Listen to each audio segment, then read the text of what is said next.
Test 1, 2.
One-minute warning. Let's get started in 1 minute. Ask everybody to main table. Must see.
Good morning, everybody. We're going to get started, and thank you for a good night. Obviously, our cheering yesterday helped the Oilers. Nobody's smiling at that one. Anyways, we're going to start again. So I'm going to ask Alex Black if you can open with an opening prayer for us.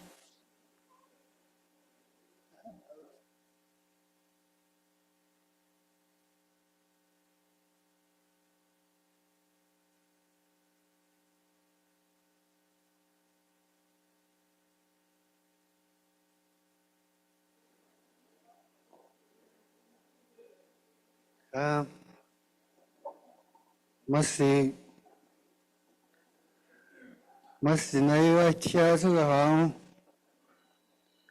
ti zhe xiong da ge mo dong ka tia ne zhen zhe zhen de zhen shang zhen de xiu ti di na wu ne cha ge ga te xiong da na wu ne cha de di ne ge gun cha de ai da zhong Dene awasi asijio asiwata ale wata dun chindana ngate siti ya ta dun eta dun tai awon de di mo. Ana gai dun lisi. No sin wo de si dine ke ne go tion de wata sin da ji. Di dingo zun ga wo li ho de. Ani wa sa ke zon dine ga si wo ji dine ke bo ke ho wu si. Wata dun chindana de. Ani hono chingo zunga wo si wo sa zi di ne ke go ani ti si zi si ya ti ga un de sin se dene de a si zi sa sha ni le ne sin se ko zo mo na cho ne zi ha go ti un de zen ta te no chin da ne zi mo di sun ni ho o ke zi no chin no zi di ho de Kuni da no china zedi, kuni da go no chima si wuzi hu. Nkle da iza da bichi da TV ya da. Azu wani zo hu sunni wi la no china zedi yo de. Suno chingo ta go zunga wu. Tundu ke kwe la de ke kwe si kwa ti de ke ni si uti. Ki zane di, ki ni na chwana hu, ki zi na chwana hu, ki ti na chwana hu. Ki kuya, ki kubo la tu na ki desi, asi chi da ki ne ke da ki asi, e si ki hu la de wa o ti, ki zane di se no tsi. Ni zun ka yi wan te na da, ni zun nan so. Zi da ne ke se no tsi. Ti chi na di chi gu ne ka ti, mi kwa gu hui la za de go kien. Ani zwa ki tin la de, ma su li, an ta ti na yi wa ya ti ya. Ta we chi ran zong wu zi de au ti ya den de. Go ta ya ke kwen da ni zi de gai zi ding de ni gai wu ni wun de ya ke ne zi ko ye ke di na ka si na zi ko ne de. Wei da zi tang de zin da di zin ke go ani di da o ke zan ao de shi o ti ke na u zi da le ke zan ao zi ting lo ti go na wei de o ti si wo za go ne di o ti shi o ti go ni wa le de ti ya den de. De ga fo mari no ti no ne ton ne ja bi on na zon zi ku da zon ne de di zi zi na za wei de di na den de. De ga mari da ye mo ne lo ti na ya ne ti na ji so ne de zan la de zon ti go den de. Ona ne za din de ta wo za chi ye ra ne zon chu na kwe ran te ani dan te o ke tla le zon dan te o chi ga de de ta we chi ran zon wo zi da o chi de ta we chi ran zon wo zi da o chi de ma su jo.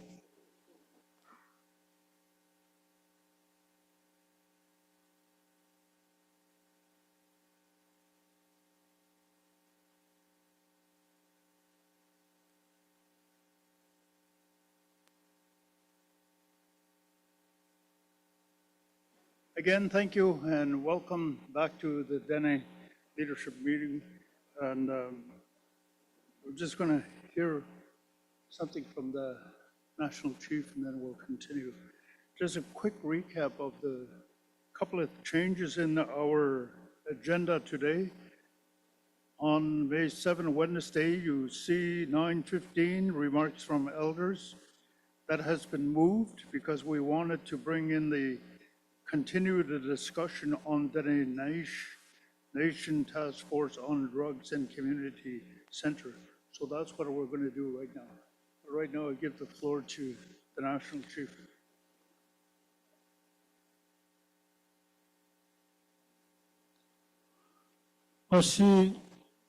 Good morning, everybody in this building, and also listening to us on the media.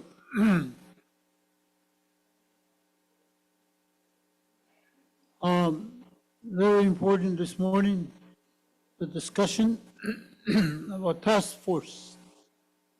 We need to leave with something solid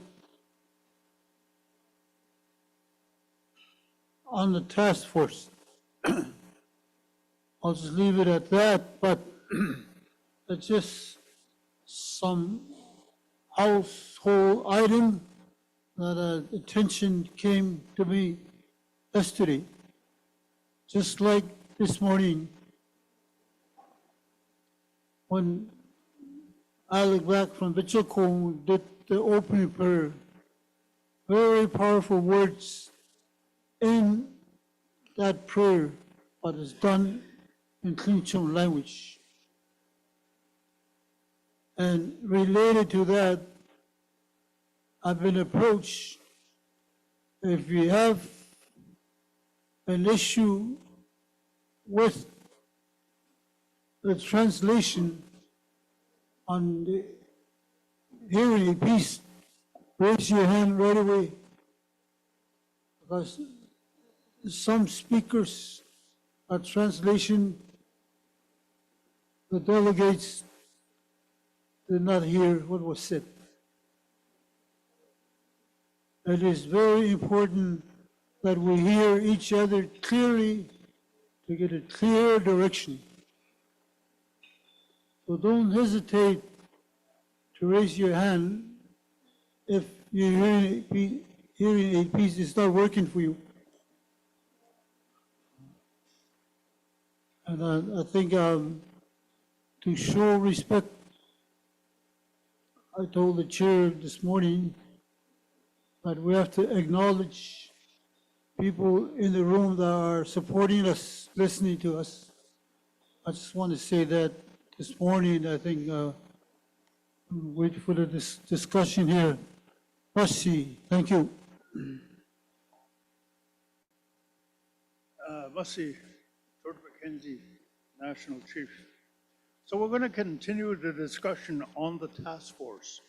And some of the questions that we were asked yesterday is composition, what they will do, et cetera, et cetera. And I just wanted to talk a little bit about what I heard.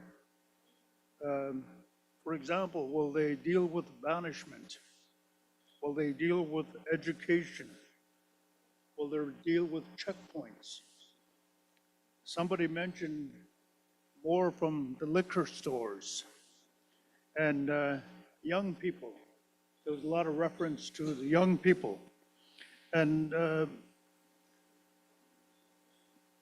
on the land program, are these things that the task force should be, and should the task force visit all the communities? And there was suggestion made that there should be an elder, a youth from each region on the task force. And it should be going to every community. And potentially, it could take up to 6 months or 12 months, depending on various things, but that's one of the things that they have talked about. Somebody mentioned traditional law. How, or is there a place for traditional law in the task force, and how would it fit in? And a lot of reference, of course, to what will happen and how soon it will happen. I heard some people also express that, what about the meantime?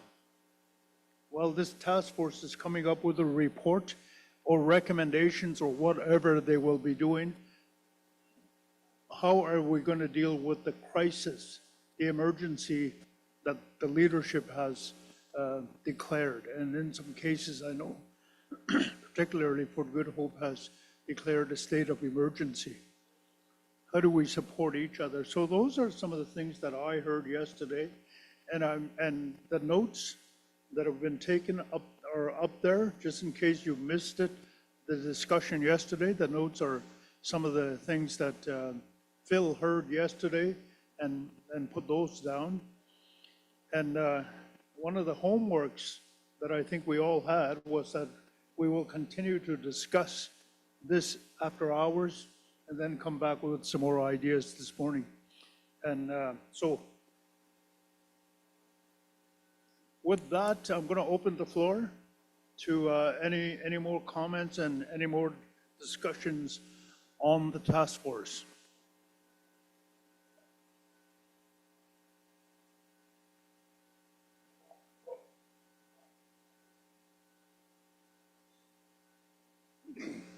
Yes, Peter Ross from Sigachik. Mr. Chair, going back when Dene Nation first started, we had a lot of, we had the native press, also field workers and community radios. And the information was getting out there to the people. So with this task force, we need a lot of information to get to the people. Why not we do it that way again, using the native, well, we don't have the native press now, so get something out there to inform the people what the task force is trying to do. And I think they'll get all the information because I think it's needed. That's the only way we can get the information out there. And that's one thing I'd like to see out there. And everything we do, we have to. A lot of time you hear our people say, well, we don't know what's going on. But I think if we use this way of giving out the information, I think that would be the best. Masi. I see Elder Ross. Anyone else? Oh, yes. Mike Ditsiza. Yeah, good morning. I'm Mike Ditsiza from Waki, elders. Yesterday I hear sitting back here, and I never speak only unless I'm asked to speak. That was one of the Dene law. And when they talk about Dene law, I want to backtrack you from the past, how we got here, where we've been, how do we survive. We survive because we support and listen to our chief. And our chief has the boss who direct us how we should live our life. And the chief has the elders for their advice, and they're the great teacher, spiritual keeper, traditional knowledge, language, you name it, we had it. No, we don't recognize them in our community sometimes. We got to bring back the elders' responsibilities. We've done our job. We have nothing to do now but accept,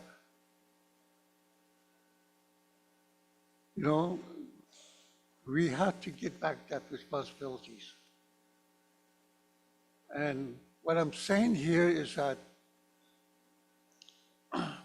we need to protect our chief for the safety.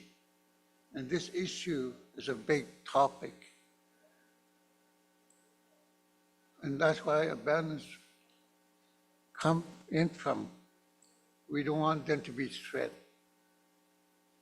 And that's why we said, if you're going to be involved with this task, please look at it really hard. And also, we would like to have you to support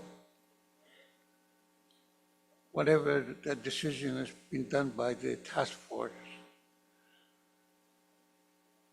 And this is the message I wanted to pass on to you. You may know that how we survived when we got here.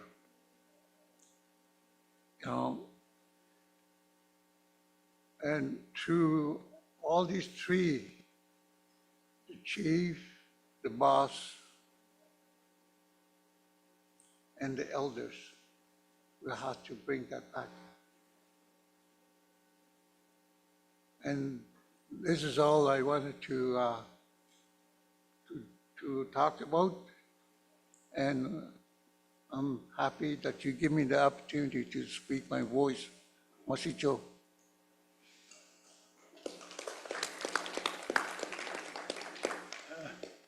Must see.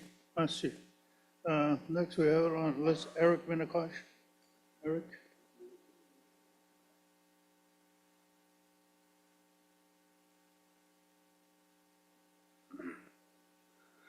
Masi, I'd like to thank Yellowknife Dene for being in Chief Sangre, Small D's territory. My name is Eric Minikoshe. I'm from Sigi Clan, and I'm supposed to be speaking on behalf of my chief, Kaylee Antoine.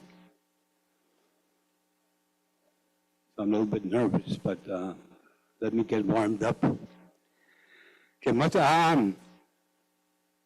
the thing that came to my mind is when I was walking my dog in the bush is that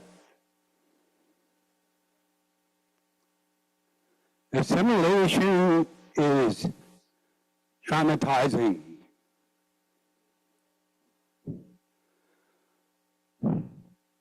For about 300 years, as Dene people of this land, we've been traumatized by mullah, by la, by sickness, by, sorry. So for about 300 years, since contact, we've been traumatized. You know, before we never had chiefs, grand chiefs. We had headmen. And they took care of the families and they had their own territories. But with law and all these sickness that came to our land, we had to move to the communities, to hospitals.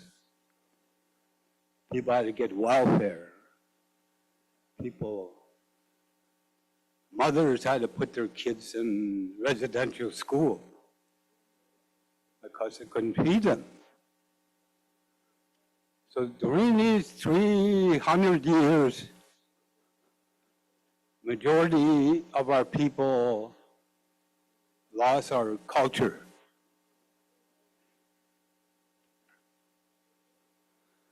In reading the statistics, since 2023, 1,000 of our kids were taken away in foster care. So in about 15, 20 years from now, we're going to have some pretty angry young Dene people coming out of foster care. And the thing is that when the elders, when the headmen met with the Treaty Commission, our spiritual leaders, our prophets, they told them, hey, our great leaders told them, hey, we don't need your government, we have our own government. Right? We have our own way of life, how we govern ourselves, how to take care of this land, you know. For me, I'm Dene, and this is our land. So,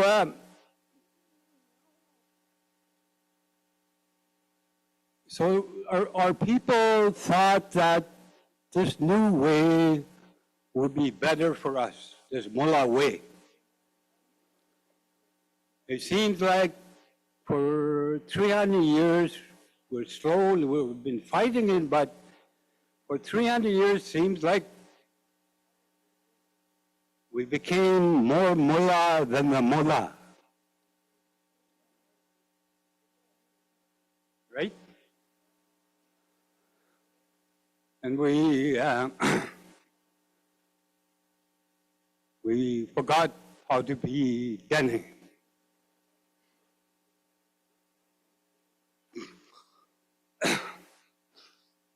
But a task force, I mean, like, a task is like, okay, we're going to go hunting for a moose.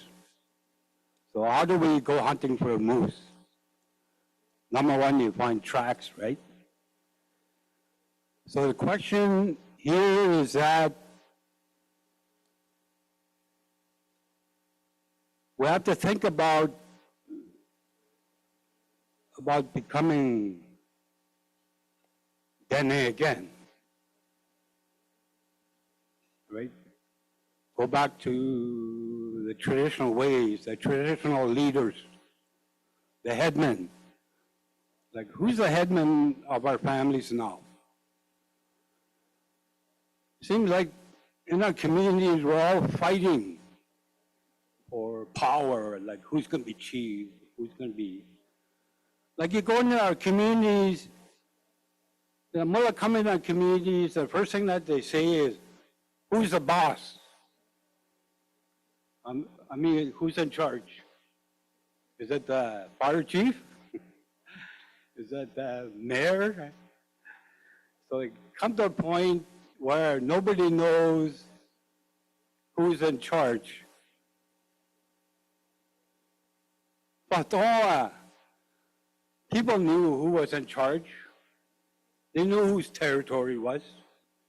Like I know now I'm in Chief Small Geese territory. I know where my family's territory is, right?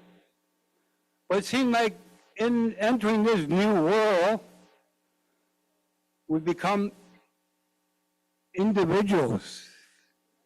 As mine, this is mine, right? We forget that we're a Dene, we're a collective.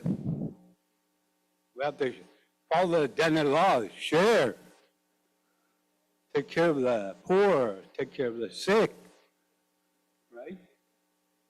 And we have all the Dene law signs, like the beaver pelts on the mountains, the arrows in the rivers.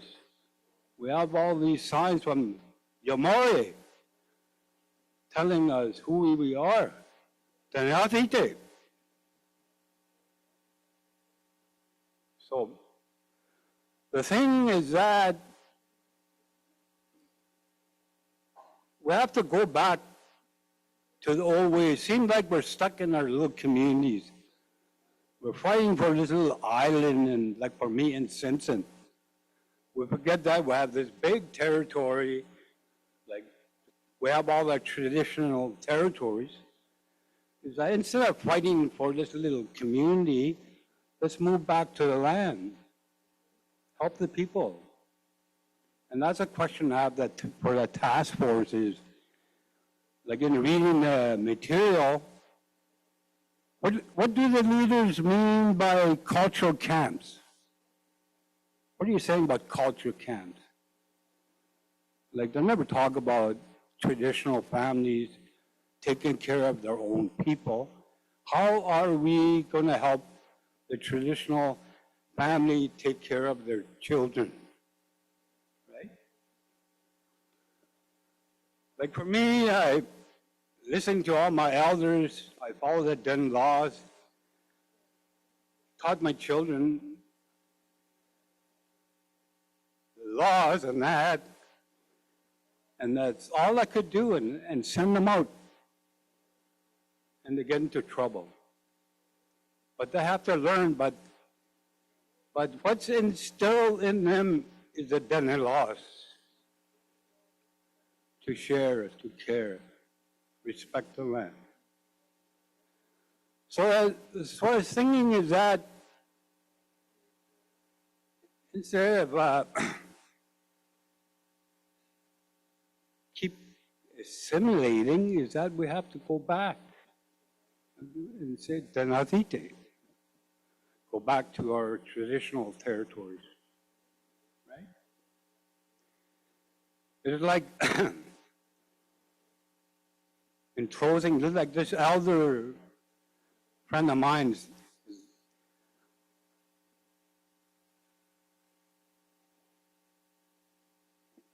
his name was Kinsey. I think it means person that makes bows. There's a whole bunch of architects, PhDs, all these people were talking in English and were kind of making fun of the Dene people, getting technical, like with their PhDs, their MBAs, all this stuff. And he knew some English, and he didn't like the way they were disrespecting us. So he told those mullah, if you guys think you're so smart, how many mosquitoes does it take to make a pound? A mussy.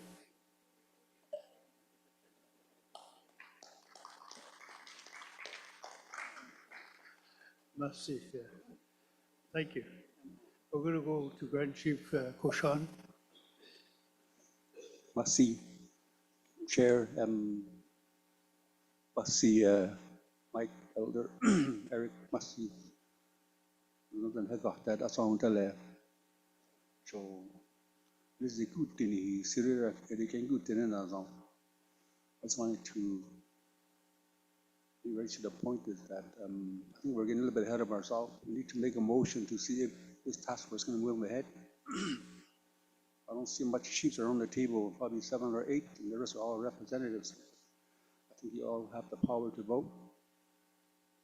And once we do that, I think the task force will probably set up whatever is needed. So I think we're jumping a little bit ahead of ourselves. So maybe make a motion and see if we're really going to go ahead with it. It's here, AD, I think so. So all we need is a mover and a seconder. So maybe that's what we need to do.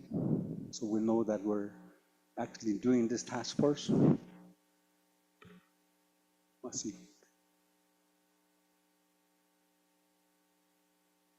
Thank you, Grand Chief. Any other comments? Chief Wright from Fort McPherson, Ted Leger, sorry. Good morning. Thank you, Grand Chief Kashan. I really believe that we should make a motion and get the task force developed, get committee members, but keep in mind that when we get these committee members from each region, they have to be,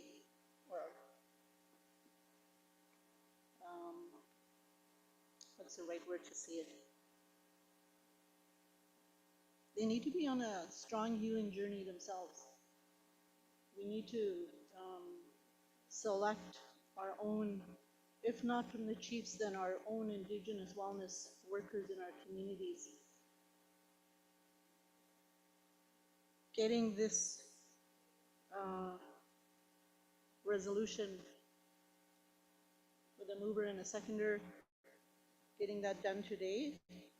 The resolution is in front of us. And then what? And then where do we go? Where is the money coming from to get this task force, to get people into the community, to find out what needs to be done, what actions need to take place? Does Dene Nation have the money right now so that if we develop this task force by the end of today, we identify our own members, then where do we go? What do we do? We talked maybe about 2 hours on this yesterday. We're already into an hour. We're probably going to spend another hour on it unless we stop it and we start putting our words into action and getting this task force done. But again, we need the money, and where is the money coming from? Do we have the money is what I'm asking. Thank you.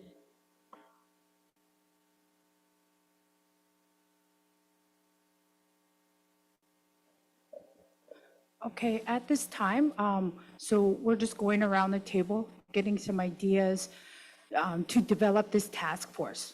And we've had an emergency meeting with leadership a couple weeks back, and we did write down all the ideas to develop a task force. So today, we just want to continue our discussion on this task force so that we develop a task force that is meaningful and that's going to work for Dene, like for our people in our communities.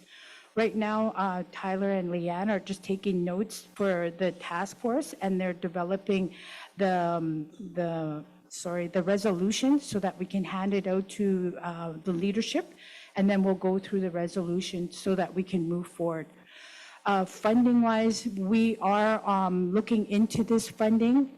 It has been a priority of ours since we've had our emergency meeting. It does look promising that we will get some funding. As you know, we've have new government. So this is one of the big work that we're doing, is trying to get the funding to make sure that we can get this task force up and going.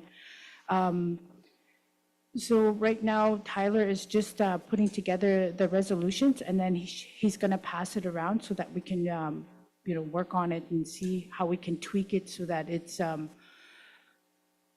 it's accommodating everybody. That we want to make sure that this task force is full force for all of us. Let's see.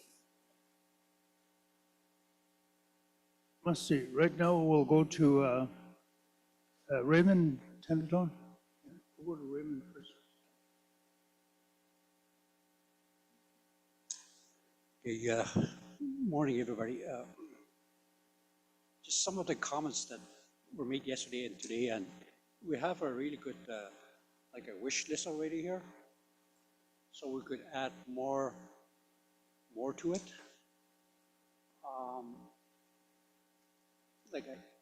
Like the comment from Simpson there. We know what happened in the history of Canada. It's been terrible.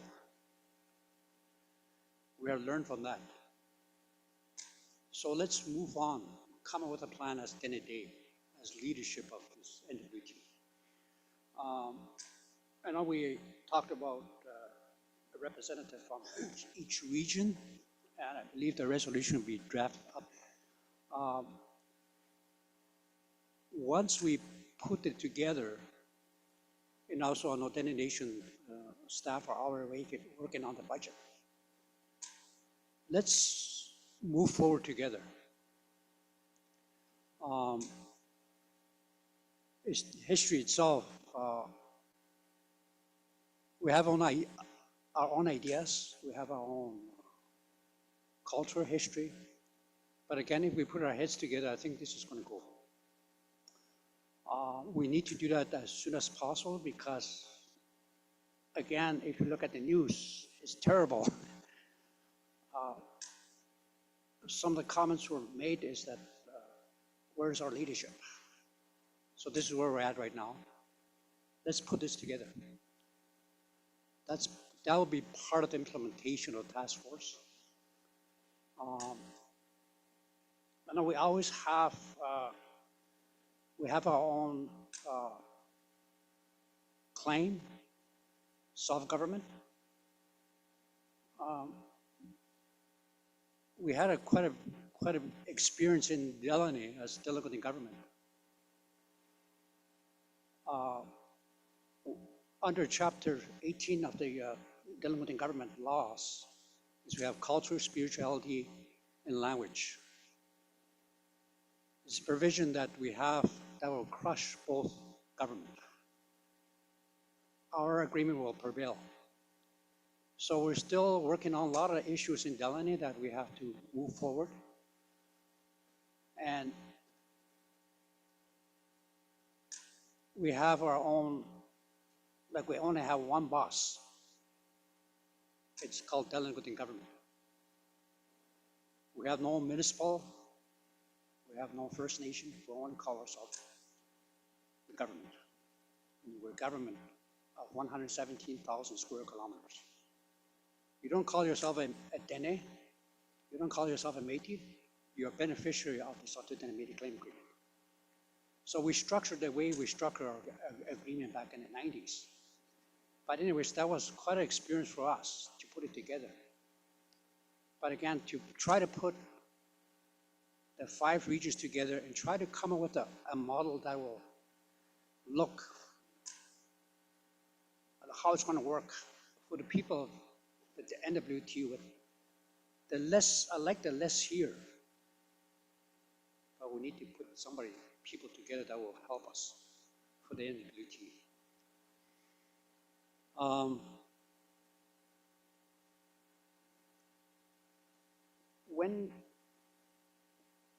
Because we always go back to the elders. Our elders from the 90s has been just dying off.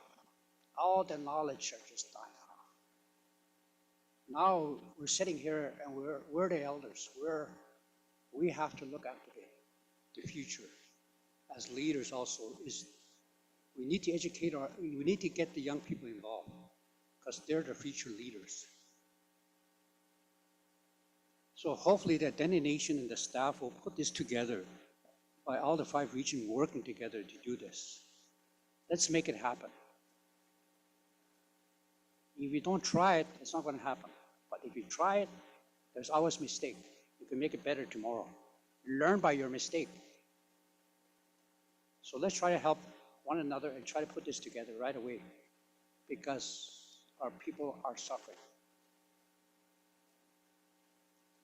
Our people need help. So with that, I just want to say, let's move on. And as leaders of Saktutu, we're always going to appoint them. I don't know about the other regions. So what I'm saying is, let's do it. You're going to make a mistake, but you learn by your mistake. So it's going to work. To me, it's going to work. But how? So what I'm saying is, let's do it. Try to work together and put it in place. Merci.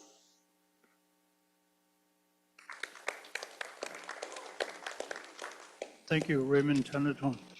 National Chief George McKenzie. Thank you. Not to take away the discussion from what Raymond Teneton said, we got to make it work. But to ease everybody's mind, I want Phil Moon, our CEO, to explain how we need the money and where we are with the money. To ease your mind, money, the funding will come later. Phil, please. Phil, move. Thank you.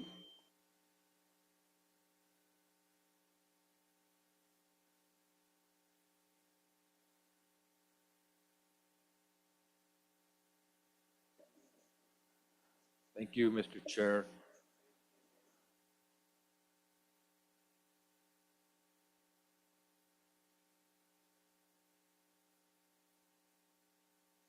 Thank you, Mr. Chair, National Chief.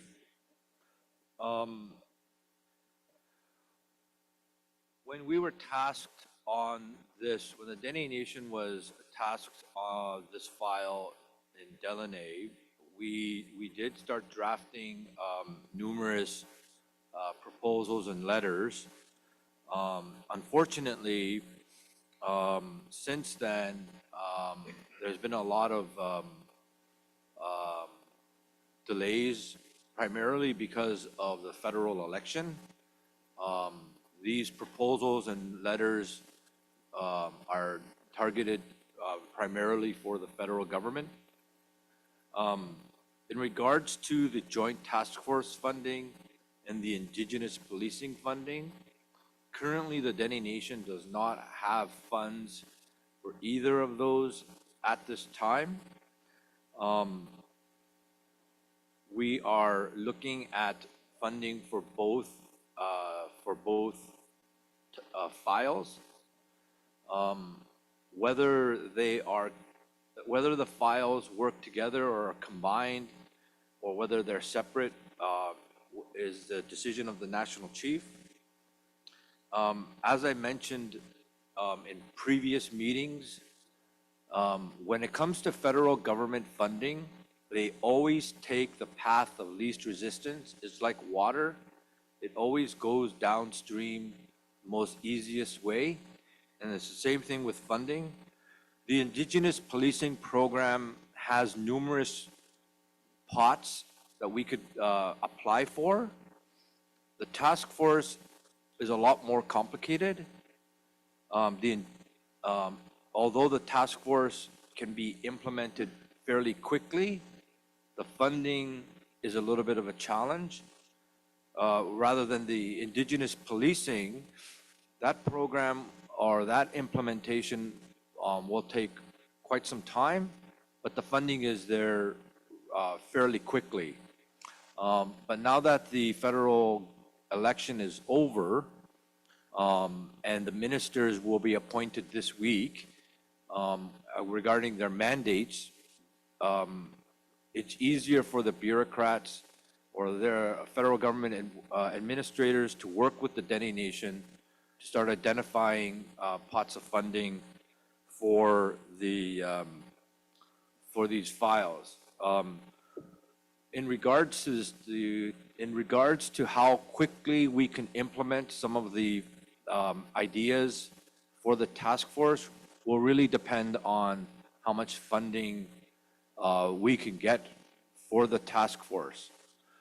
If we can get $400,000 or $500,000 fairly quickly, then these ideas can be implemented as quickly and as people are ready for the Dene National Assembly in Fort Good Hope this summer. If not, then we may have to find ways to try to move this file forward with the resources we currently have.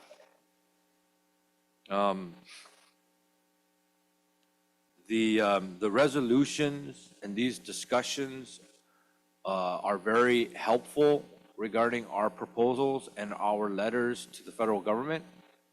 So the more this table identifies and expresses their frustrations, ideas, and the fact that they want to act quickly is good for the letters that we send in.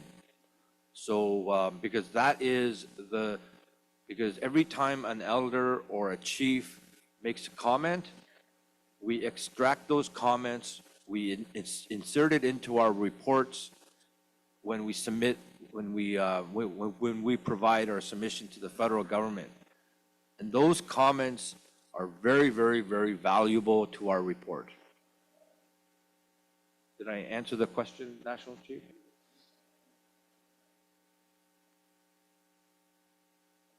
Okay, thank you. Thank you for that, Phil. We're going to go to Charlie football.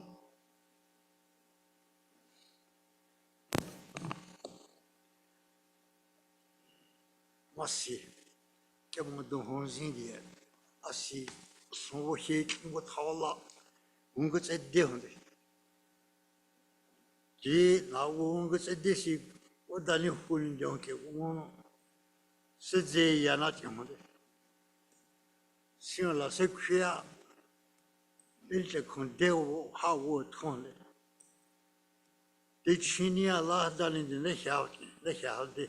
Hadira de chini ala. Ayi da tron da de chini ala da se dir. O da de chini ala da got kun sia o ketao. O da simon. La wotson. Na yeti. Ita de chini ala da tsakune. De chini ala da asia zon. Wotson za. Hani hesi kawo duji dali isa eji la dalali emeten sangen la 给这掉，因为天气阴掉，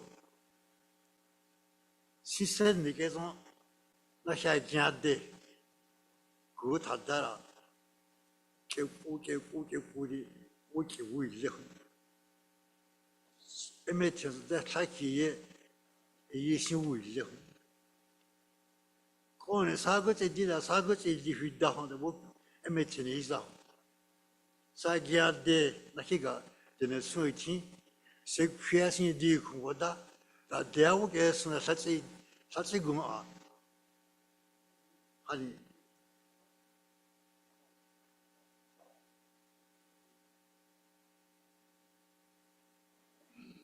We're having problems with the interpretation right now, so I think we're having some technical problems with interpretation.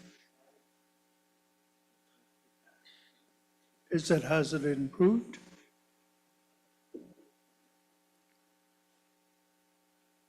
Satha ke tingo kiri peleda. Kai kana zon.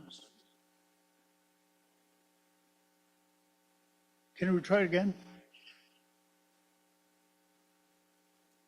from the start or just where I left off.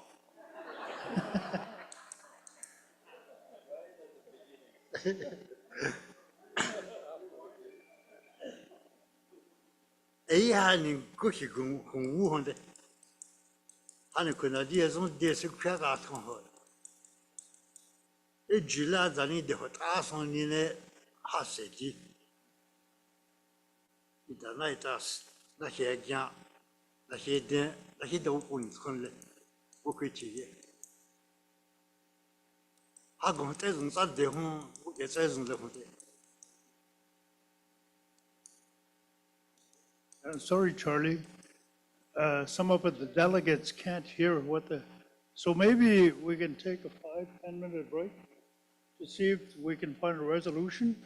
So to that, sorry, apologies. But we want to hear what you're saying. We want the translation. So let's take 5 and see if we can get this straightened out.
We're ready to resume the meeting, so ask all the people to come back to the table.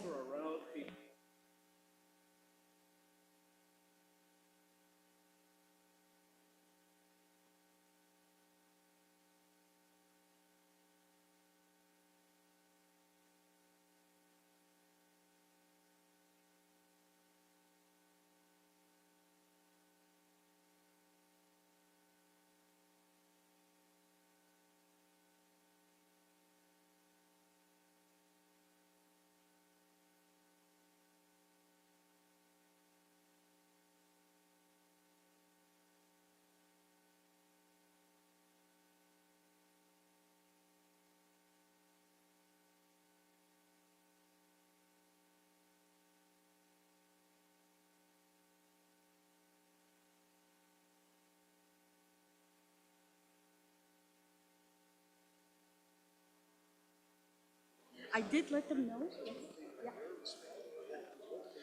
Okay, let's get started again. Thank you very much for your patience.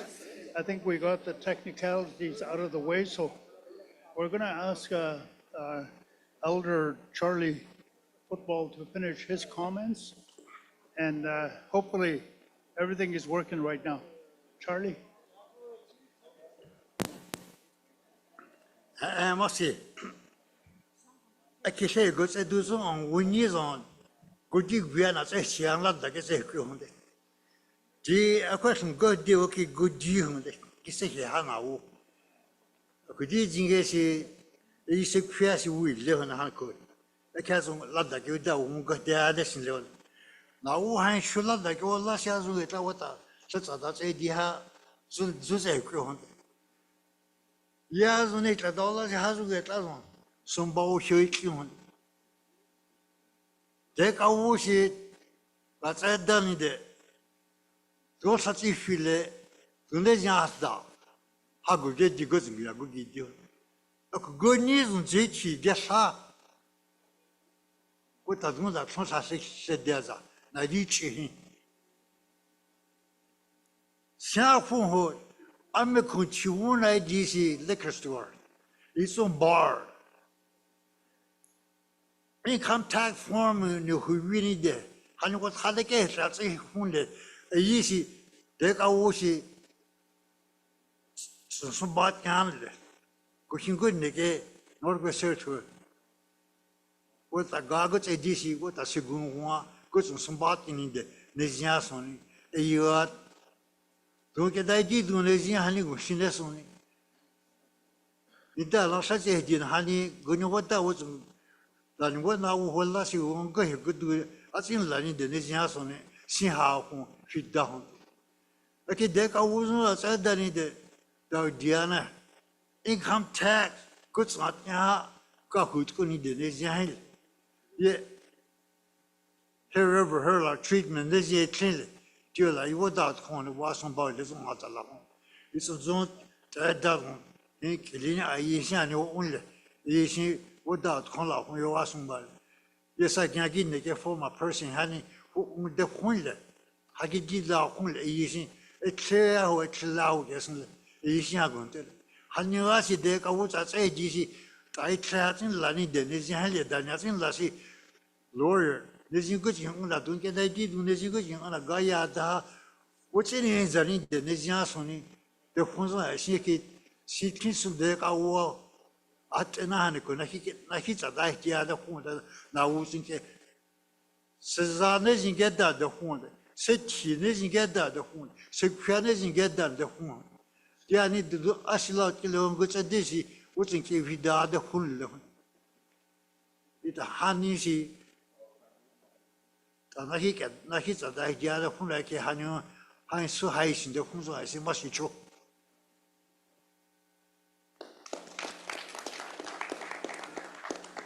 Must say, Charlie,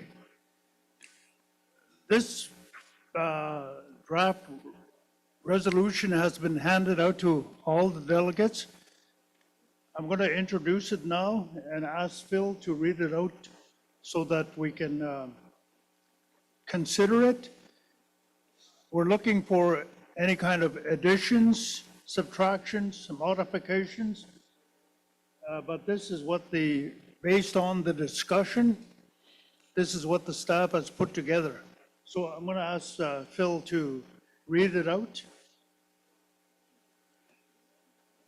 Thank you, Mr. Chair.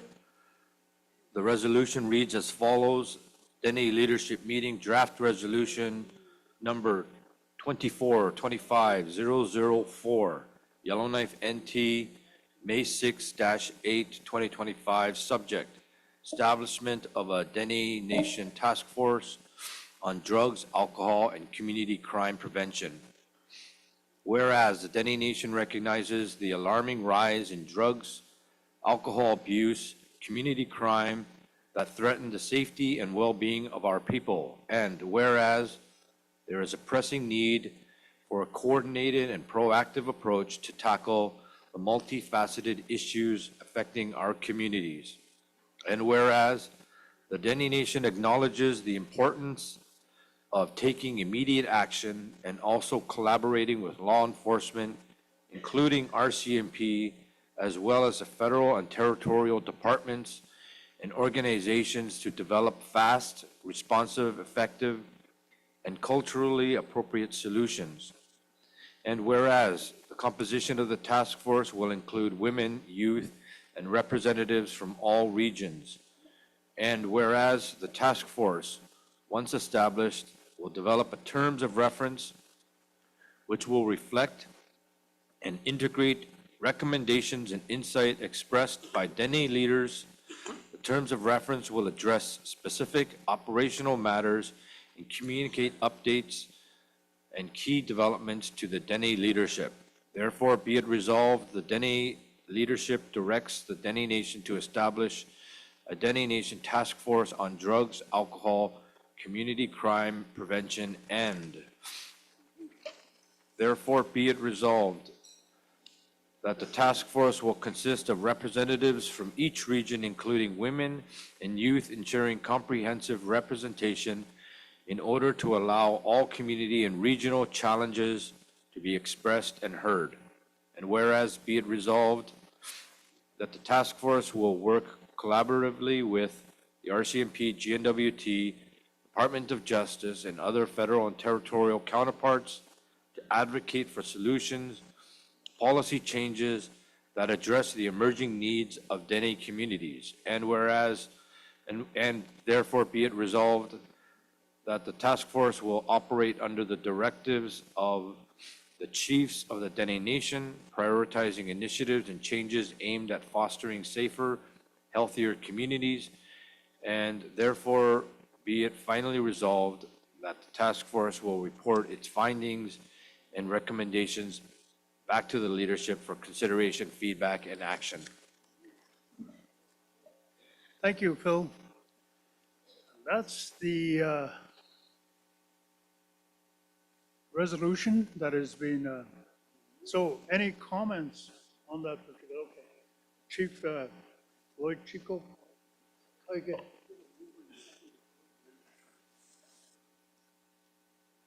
Before we get into a discussion about the topic, we need to put it on record. So can we get a mover and a seconder?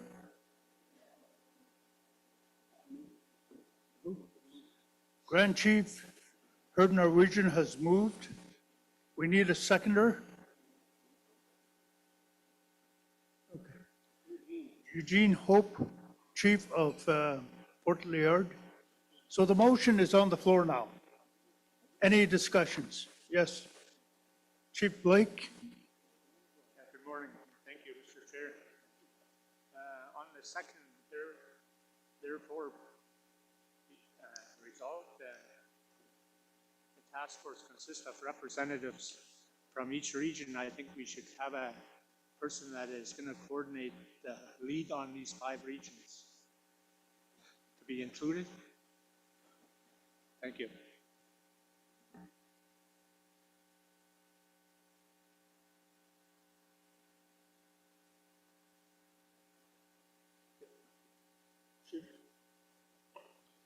Good morning, everybody. I just want to acknowledge all the people that are here today.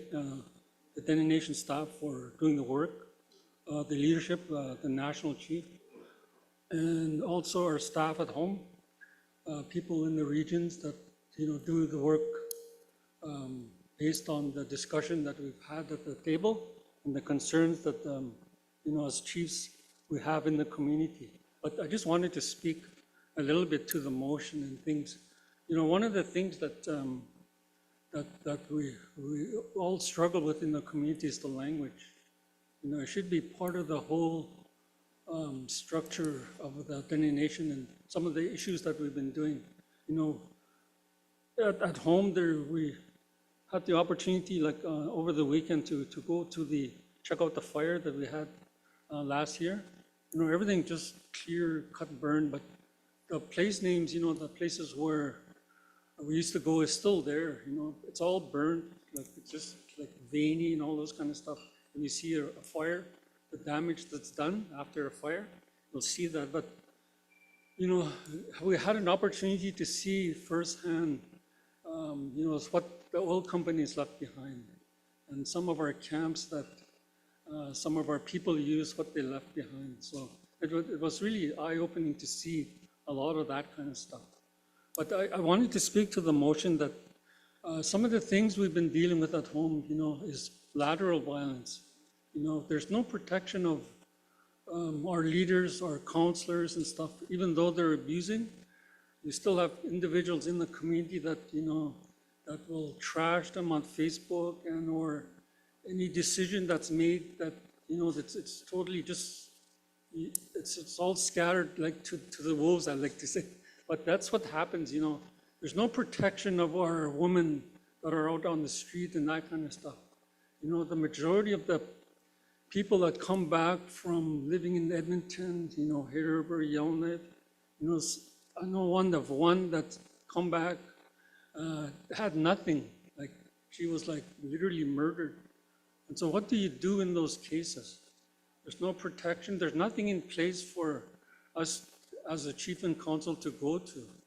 So we have to remember some of those kind of stuff. That, there's lateral violence in our communities based on the last 150 years of colonization and things like that. And I know it's a challenge at this level to come together and to form a task force and to do a lot of those kind of stuff. And I'm glad that the national chief and some of the leaders like Good Hope and like they declared an emergency, because it literally is an emergency. Not so much a drug crime, but emergency should be what's happened to us the last 150 years. That should be the emergency. And the fallout is what's happening in our communities today. Lost a lot of young people. I remember back when I first started in 1995, we had a lot of 89-year-olds in our cemetery. But since 1990, I started to see 2-year-olds up, like a teenager up to the what me and my wife would talk about is, the first quarter, second quarter, and the first quarter would be 1 to 25, and the second 25 to 50, and so on. Like 4 quarters of your life is based on, how you live in the community. And I think the majority of us like that went to school. We've grown up at home, seen all the violence, alcohol, the fallout from the residential school. And I think today we're asked to sort of look at this whole picture as like an emergency, and it is an emergency. Look at this. I just want to thank the staff, the national chief, and some of the leaders that are encouraging us to formulate a plan to move ahead, and that's a good thing. In the motion, one of the things that we lack, there's the language.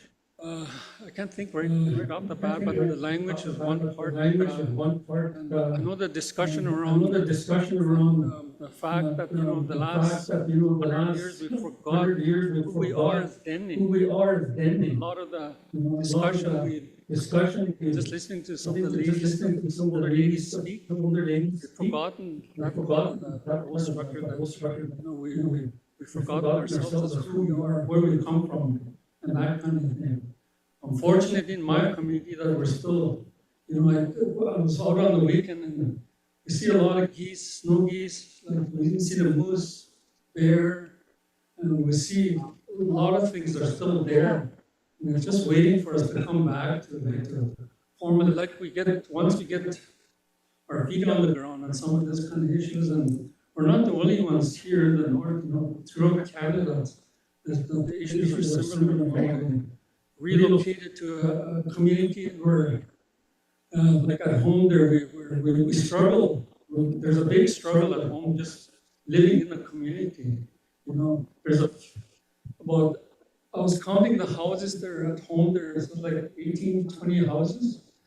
And out of all the people that are living in the units, there's in every house, there's somebody either using drugs or alcohol or that's suffering because of the residential school. So I think we have a big issue on our hands. The chiefs are elected today. It's a big, really big issue, and I was thinking about it the last couple of days as to what I was going to say. But at the community level, we're starting to get our feet on the ground, and we're starting to formulate a plan as to how we're going to make things work at the community level. At this level, I know that we lack the language in the thing there, in the draft resolution and things like that. And protection of the chief and council would be one. The women, the people that are not here, that are like in the hospitals, they need help also. And I know we had one of the councillors that had a stroke, and we supported him, and now he's slowly coming around. So those kind of issues, a lot of our communities, we don't have these sidewalks, we don't have the barriers for a disabled person to go visit. It's hard to get into the units. It's hard to go on the roads because they're gravel. So you need to address some of those kind of stuff if you have somebody that's in a wheelchair and that kind of thing. So I'm glad that we're having this conversation, and I know that we've been at it, I think, since 1960. Can't see us overnight changing the picture, but if we start discussing, throwing our own ideas and having the leadership speak on a number of issues, I think we'll go somewhere. But if we don't do that, if we don't have, I'd like to see the guts and balls to start talking on some of these issues, then we're going to go back to like I call it a square dance. All the elections, all the things that are happening around us, we seem to be participating in it. Once in a while, a person will stop by, sit down, and, geez, what's going on in this whole world? What am I doing? So we fall into that category, and we have to stop the dance at some point and have sit down, talk about some of the kind of things that are affecting mostly our young people. I think about the young people at home there. I got straight girls, and they're just white as snow, I like to say, because they're Métis, and their dad is from here, and their mom is from home, like my daughter. And I have my nephew, it's just white as snow. He passed away a couple of years ago. But I'd like to mention that also we have our representative, should be in the background somewhere, I don't know where he is. He's a Métis that sits part of our council, and he's here, so I just want to congratulate him on being here and being able to listen to us and to I guess there's some issues there that we need to, not just the leadership of the Dutch show, but we need to include the Métis, everybody in the north. That's because we see it here, especially in Yellowknife. You can just go downtown and you'll see that 30, 40 people from throughout the region that are doing the same thing every day. At some point, they need to make a decision to stop this craziness and to take a good look at themselves and do something about it. You know, it's no secret that some of us leaders, you know, are participants in that function. You know, we enable a lot of the young people to go out and do these kind of things because we don't do anything at home, where we seem to be ducks just waiting for government approval to do a lot of things. You know, and I know that a lot of our leaders, like myself in my community, you know, you're only a boss for what, 2 years, 4 years, and then somebody else takes over. So how do you change some of those kind of stuff? And then that means talking about it, talking about our elders, the Dene laws and place names, and some of the things that, you know, we need to have a discussion on. You know, that, I know there's concerns about funding and stuff, but, you know, you formulate a plan, you're strong enough to come together, then you should be able to get funding to address some of these issues and to a starting point to you know, to attack the whole issue of what's happened to us throughout the generations. So I just wanted to mention that. And I know at the community level, there's discussion about like, are we getting any money for harvesting? I know I just came out of a meeting last week on on our capital plan. In there, there's a place where there's some funding for the cemetery. You know, and we have to start the discussion at the community level on like I don't talk about it too much, but we wanted to set up a place, a plaque where, you know, we have ashes put there.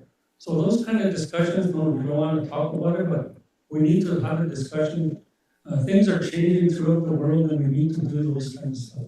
So I just wanted to mention that and to have my 2 cents into this whole discussion.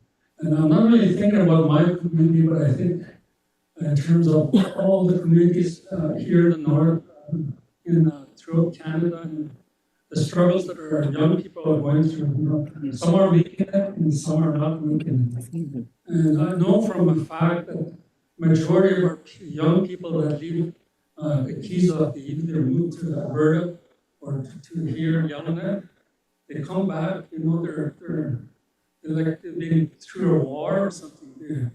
Their futures changed. They're way different than where when they left. And I don't talk too much about it, but you know, West Channel, there, you know, a lot of our people moved over there. You know, there's a lot there that was set up for them. But the majority of people that moved over there died of alcohol and that kind of thing. You know, so there's something there at the community level, something there as a people that held us together. And some of our elders have said that we can't forget those kind of stuff.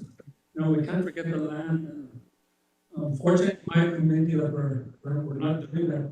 We're formulating a plan as to how we could, you know, make it easier for us to go out on the land and that kind of, you know, gone are the days of the aircraft, you know, where we fly in and then fly out. You know, we could do it ourselves. And I think last week was prime example of, you know, taking the bull by the horns and just running with it. And so that's what we need to do here, you know, and that's what, if the leaders are serious, you know, the Dene Nation is serious, and we want to make a front where, you know, a lot of these things need to happen, then they need to happen. You know, we cannot talk about the lack of funding or the lack of direction or the absence of the leaders at the table. The guys that are here in this room today are the ones that, you know, that are here to make an impact and to make a change. And so I'm hoping that by the end of tomorrow that we at least have something to move forward on, you know. We need to move on some of this kind of stuff, or we're going to lose a lot more young people than I could speak right now on about 4 of them at home that, you know, are on the precipice of losing their lives, that kind of thing. You know, where there's I know, being the chief, you know, you're the only one that's there sometimes, you know, to take the gun out of the mouth of one of the young people, you know, the ones that commit suicide. You're taking alcohol and the drugs away from people. And you know, I know for a fact that there's backlash on some of the things that individuals in our communities are doing. You know, it's not right. And we need to say that it's not right. But there's that black backlash from the staff and from the individuals living with the people in the community. So we need protection. You know, we need an avenue out as to how we're going to deal with some of this kind of stuff when it arises. And that I know that at the regional level, you know, we try to deal with some of those kind of stuff, but it always goes back to human rights. It goes back to the things that are treated here in Yaoundé. You know, there's never an opportunity for us at the community level to deal with these issues. It's straightforward, even though it's in the policy, people don't want to follow the policy. They want to follow their emotions and, you know, and the backlashes, the lateral violence and that kind of thing. So we need to almost have that discussion to, you know, why are we here? Like, why are we even here? Why are we a chief and council if we can't do those kind of stuff? And you need, you know, as Dene Nation, listen to my parents lots, and you know, you need to make these decisions. You know, otherwise, we're going to go down the path, and we're just going to be like what Trump says, another state in their state. That's where we're headed if we don't do anything. You know, so I like the discussion. I like to listening to the leaders and hearing what they have to say. And I know that there is a state of emergency in our communities in terms of who we are as Dene, and we need to formulate a plan and to, you know, to have a plan to go by. So I just wanted to add that.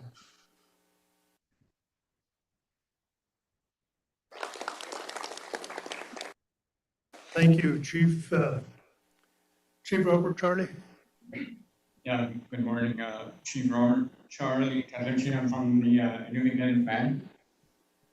I think we've had a lot of discussion already, like I mentioned yesterday, and I think a lot of the information is already documented. So I get, I'm getting frustrated that we're going around in a circle.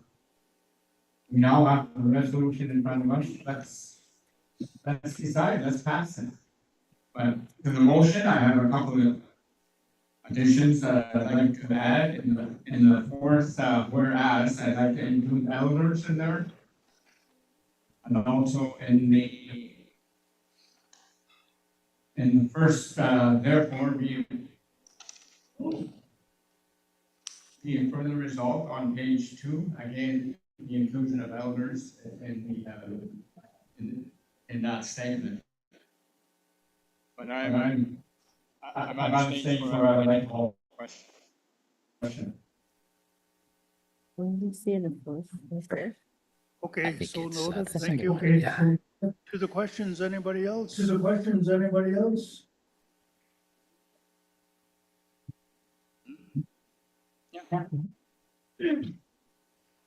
Oh, I'm sorry. Chief Wright. Thank you. To the relevant draft resolution, on the last whereas, we were talking about developing these terms of reference. I guess we can discuss all of this later, but I wanted to bring it up on developing the terms of reference recommendations. It might be a good idea to bring in Indigenous police officers, whether they're from the NWT or from other parts of Canada to come in and give us their ideas on what they think might work for us, as well as maybe doing our homework and trying to find different First Nations in Canada that already have a task force, invite them up to help us or to tell us what is successful for them.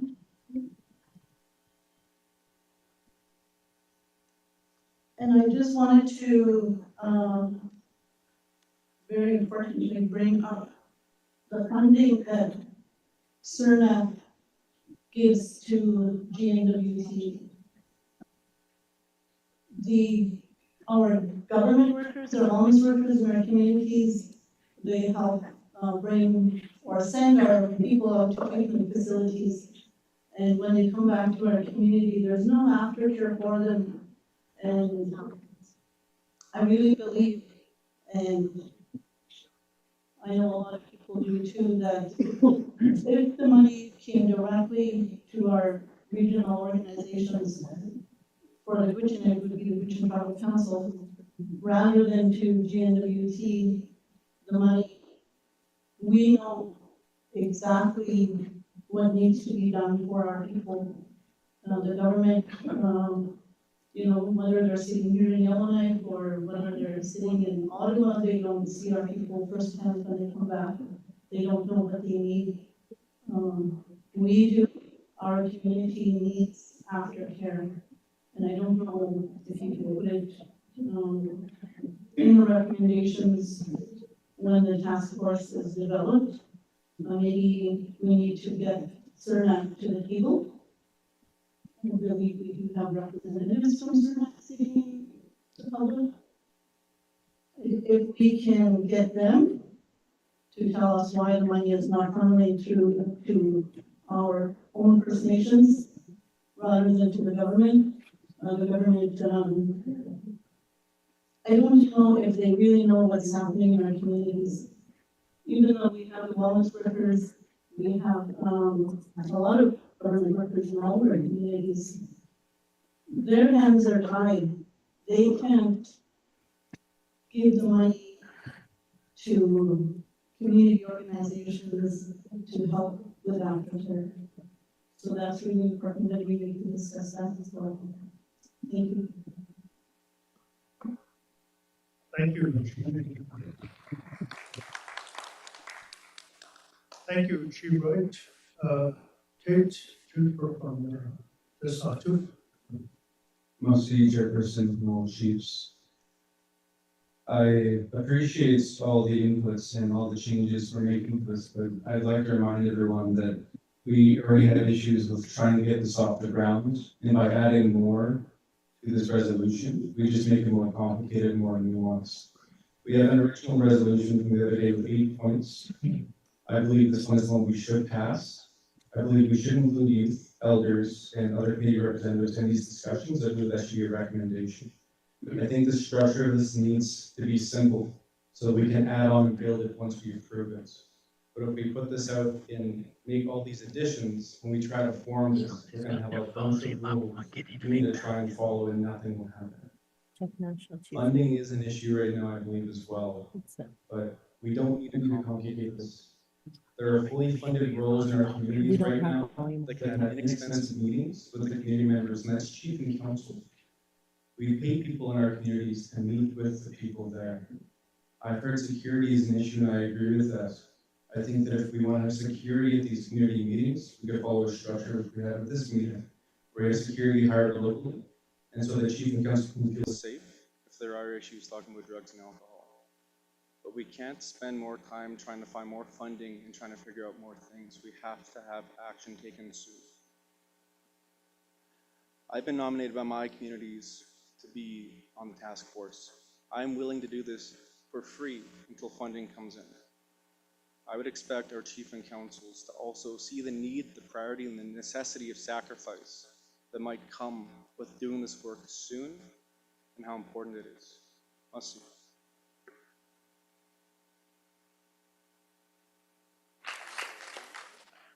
Thank you. Any more to the motion? Otherwise, I'm going to ask if we can incorporate some of the ideas into this original resolution. And if the mover and the seconder agrees to the incorporation and the changes, then I'm going to ask for a question, and then we can vote on it. Question is being called already, so if not, then I'll question.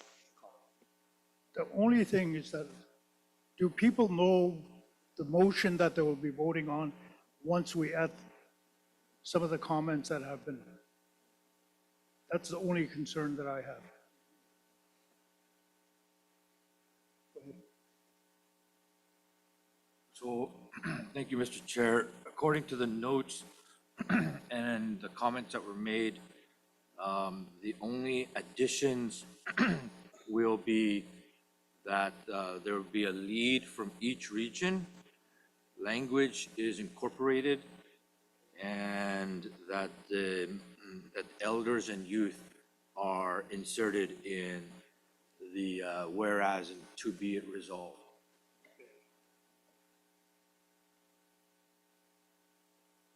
So if that's clear, and question has been called.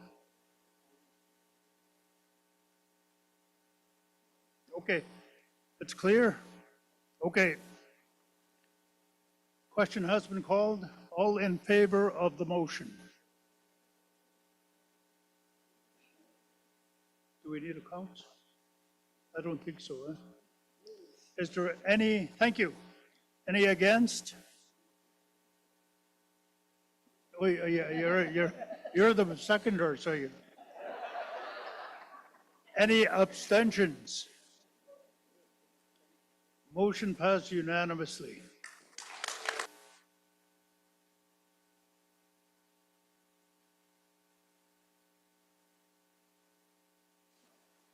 Before we move on to the next agenda, I've been handed a note. Tommy Lockhart is in Edmonton Hospital. He's very sick. Keep in our prayers. Reach out to his family if you're able to do that. So just an announcement about one of our members in a hospital in Edmonton. We're moving on to our next, oh, sorry. Grand Chief Mackenzie. Yeah, Tommy Lockhart family, they communicated, and we were told this morning, a lady from Setsuke, Tanya, that Tommy is very sick. Now they're saying he's got blood infection, whatever that means.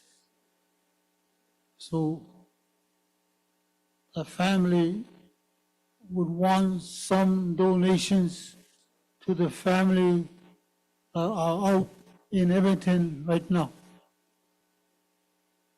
A lot of people know Tommy, lots, his background.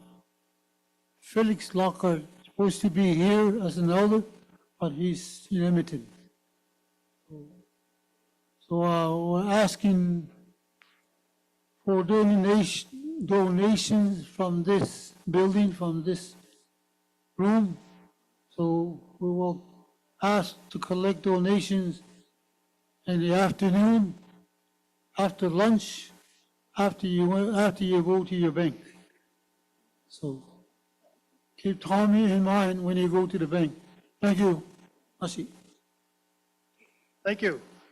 We're going to move on to our next topic, which is the RCMP presentation. We have a couple of them. On drugs and crime, Superintendent Chris Romanchuk. Yeah, Romanchuk. Romanchuk.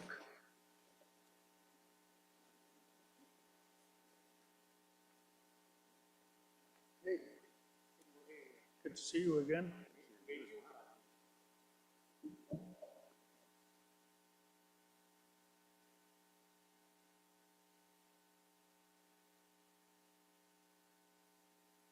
Good morning, everyone. Thank you for the invitation to be a part of your table and the discussion today. To say thank you to the chair, the chiefs, the leaders in the room, as well as all the participants here. It's an honor to be seated with you. My name is Chris Romanchuk. I am a member of the Royal Canadian Mounted Police, and I am the Criminal Operations Officer here in the division. Need to move this a bit closer. There we go. Chief Superintendent Dyson Smith is the commanding officer. He does send his regrets. He was unable to make the discussion today due to a family emergency. There are three things that we were asked to contribute to the discussion today. The first was, how is our new territorial crime unit, how is that functioning within? They're not hearing you in the back.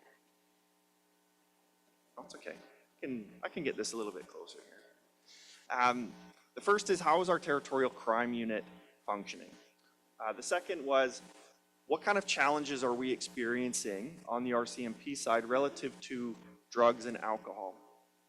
And then the third was, what kind of collaboration can we have with communities to address this issue?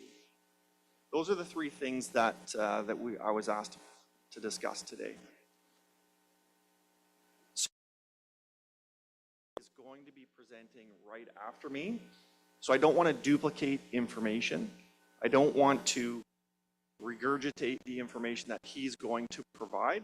So the functioning of the territorial crime unit, I'm going to leave to him, just for the matter of time and efficiency.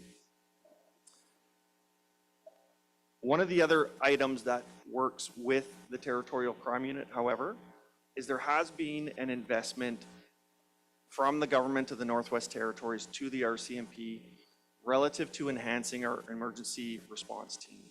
So that includes funding for additional members and officer positions. They are specialized. As you can imagine, with drugs coming into our communities, the risk of firearms, the risk of danger increases, and these officers have the tactics and the knowledge and the skill sets to address that effectively and safely. Another item that we've been working on is enhancing our intelligence analytics. We are working to create a top offender list that has a harm score attached that allows us to determine where we need to focus efforts to have the most significant gains for safety in our communities. So that is something that is ongoing on our end as well. Some of the challenges that we are experiencing, there are a few. One of which surrounds the judiciary. And I'm not looking to throw them under the bus. We have challenges relative to bail, where we take somebody into custody and they're either released right away without appropriate conditions or without a plan, or they are held on to for far too long. And we end up with individuals in our small cell blocks for multiple days. We don't like that. We know that people have addictions, they need medications, and they need care. That's not the place that we want to be organizationally. Releasing into remote communities is very difficult to manage. There are discussions with our friends at the government of the Northwest Territories to initiate programs to provide support to members who have entered into the criminal justice system and need some additional support.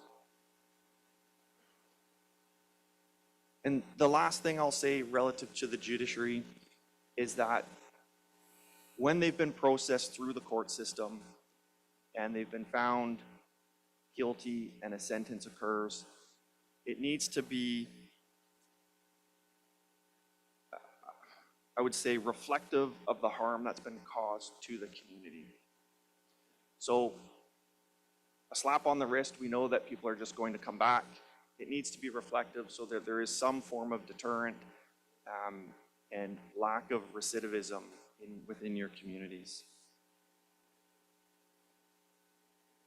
We have challenges with, we know drugs and alcohol are coming in by a couple of different ways. We know they're coming in by vehicles when appropriate or when available, and they're also coming in through our airlines. We have challenges with security at some of the small airports. That is not isolated within this territory. That is right across Canada in the small airports that don't have the security protocols in play. We have reached out collaboratively with Justice to the Airport Authority. We have initiated conversations. I would say candidly that there's much more work to be done relative to that, including further engagement with Transport Canada to address some of these gaps in security that allow some of these items to come into our communities.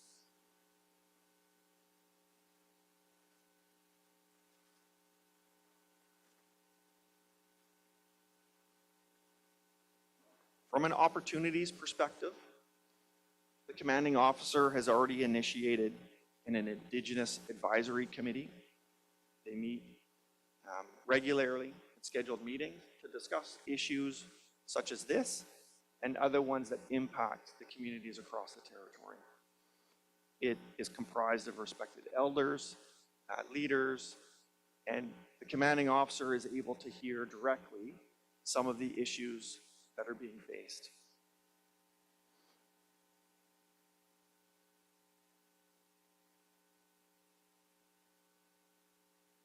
One of the items that we have taken into account on our end is a further alignment through some of these discussions relative to the policing priorities and aligning them with the minister's mandate.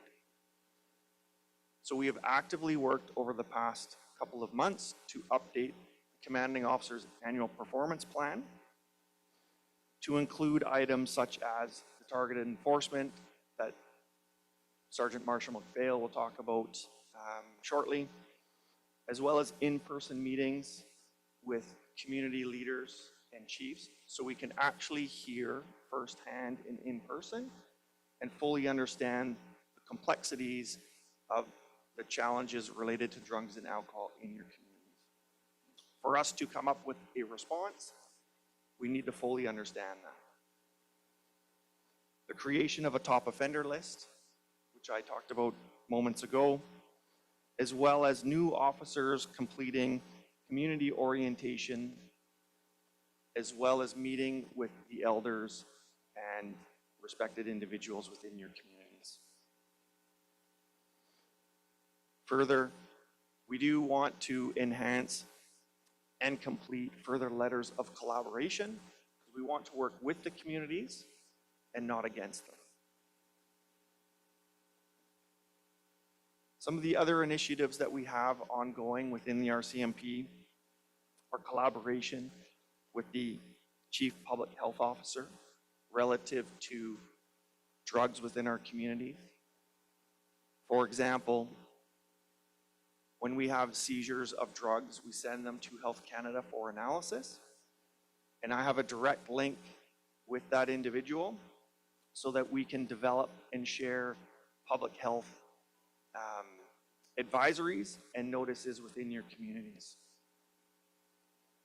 It's been ongoing for the last couple of months, and I would say that the communication has increased significantly, and I value that partnership very much.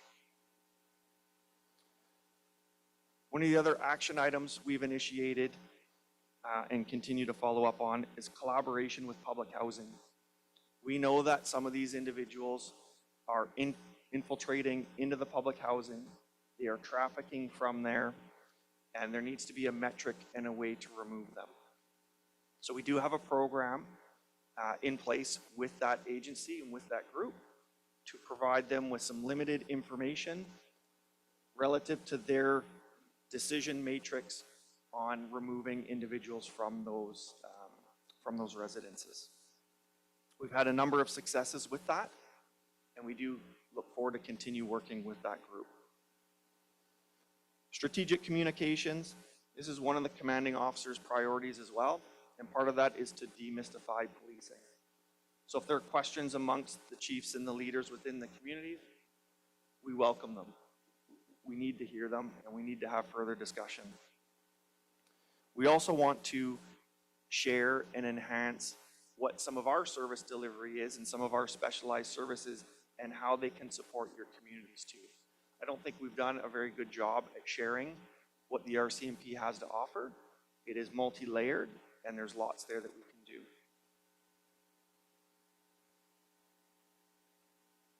Another item that we've been working on with Justice, and it's in its infancy, is a health and police response. So in other jurisdictions across the country, we've seen a lot of success where we've had a nurse, a mental health nurse, partnered with an RCMP officer, and they ride in the same vehicle, and they attend calls to support those incidents. I think the proof of concept is already completed across the country. We see the value in that, and that is something that we are further exploring up here in the territory.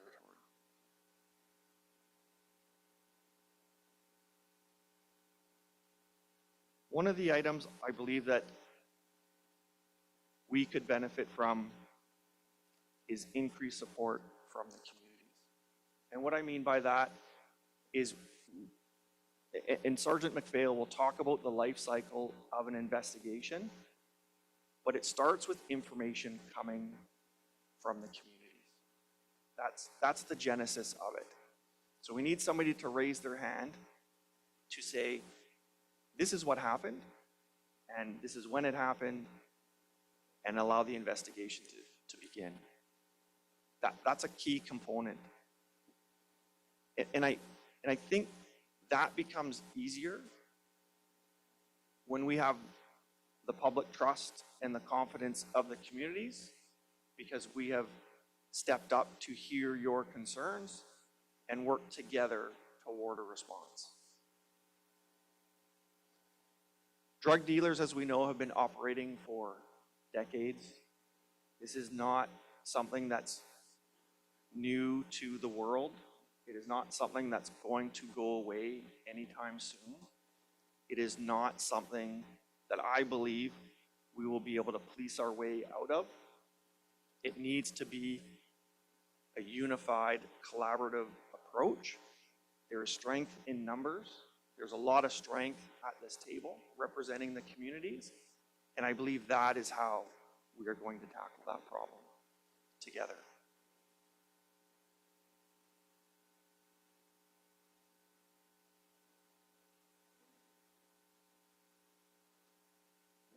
I do ask that communities engage with law enforcement, that they raise concerns within their community appropriately and timely. And I would also ask concurrently that communities don't become vigilantes and try to strong arm a dangerous group. Leave that to the police. I don't want anybody to get hurt standing up for their community. And I don't want anybody to cross the line where they've done something that does break a law when they're trying to help their community, and then we have to take enforcement action against them. That is a scenario that I holistically want to avoid. So we need your assistance, but please don't cross that line. The traffickers, those who are bringing drugs and alcohol within our communities, they don't care about the rules. They don't care about your safety. So you do have to look after one another. We will be there to stand beside you. We've had a number of successes since the implementation of our territorial crime unit. Speaking of which, hello, Sergeant McPhail. And I'll share a few of them. Just over the past few months, drug seizure in Toledo and Nuvik, drugs and firearm seizures, Yellowknife, very significant drug seizure and large cash investigation, as well as firearms, Wati, drugs, prolific offender who was attempting to flee the territory because they were on conditions not to be in here. We intercepted that individual, and they're now in the court system further. Hay River, drugs, firearms, cash, so trafficking, Inuvik, Fort Good Hope, Norman Wells. It's not just one community that we are providing the enforcement and the interruption of this. It is holistic throughout the territory. And that's in part to great community collaboration and work with the members of the RCMP, as well as the specialized services and supports, such as Sergeant McPhail and his team.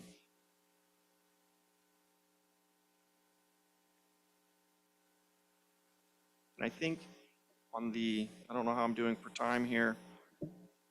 I think I will pause there.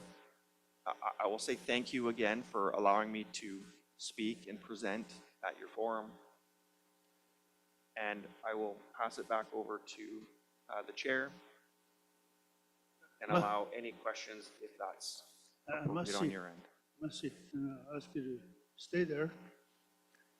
And then we'll go to presentation on Unit T Crew by Sergeant Marshall McPhail.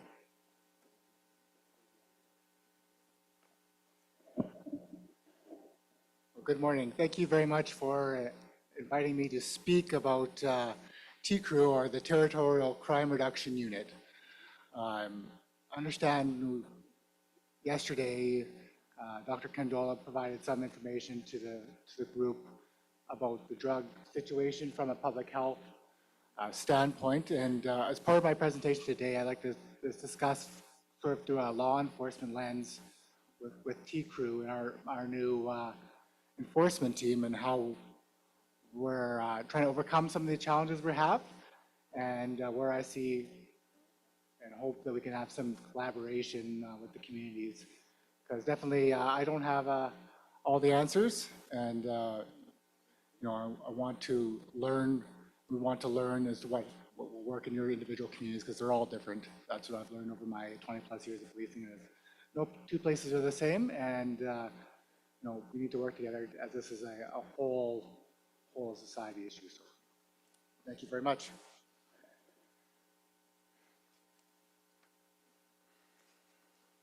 So I guess the first where we start to understand sort of the context is where we're sitting as far as trends right now. From the law enforcement side, we continue to see an uptick of calls for service regarding drugs from all over the territory. I don't think that's a surprise to anyone. We've gone, from 2023 to 2024, 54% higher, well over 1,000 calls for service regarding drugs alone in the territory. And along with that trend, where of course we're seeing the increase in firearms. We're not talking, rifles. We're not talking shotguns here. We're talking handguns that are being used or threatened to be used in our communities. So this is what we're seeing. 2023, we saw about 29 seizures of handguns, firearm-related seizures in the territory. 2024, we're at 36, and everyone's seen the news lately. We've just had one in Norman Wells a couple days ago on the weekend, right? A handgun that was brought in to the community. So this is something we're seeing. This is something we're reaching out to our partners, whether it's smuggled in, whether they are being diverted from other crime scenes in the country, but they're ending up here, and we're looking at what can we do to collaborate with our other law enforcement partners to stem the tide on these things. And as the sir mentioned, there is of course people who are trafficking drugs from our communities, all the communities in town. They're in the territory, but we are seeing this definite influence from people from the south.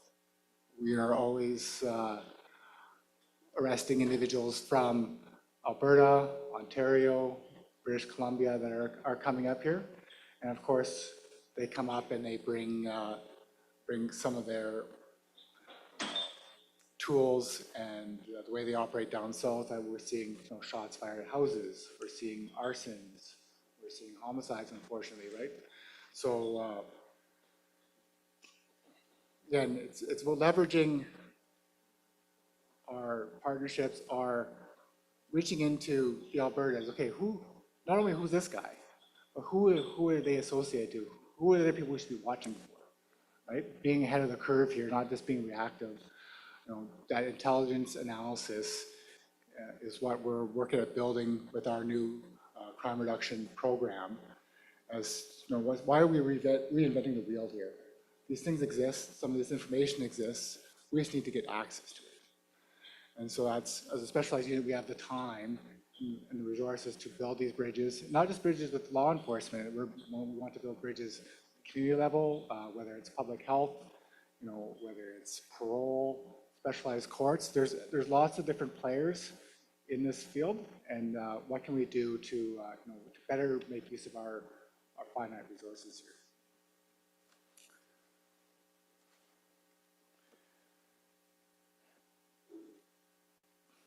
So when we talk about drug investigations, I know this can be a very frustrating thing at the community level. It can be a frustrating thing at the police officer level. It's like, why aren't you doing something?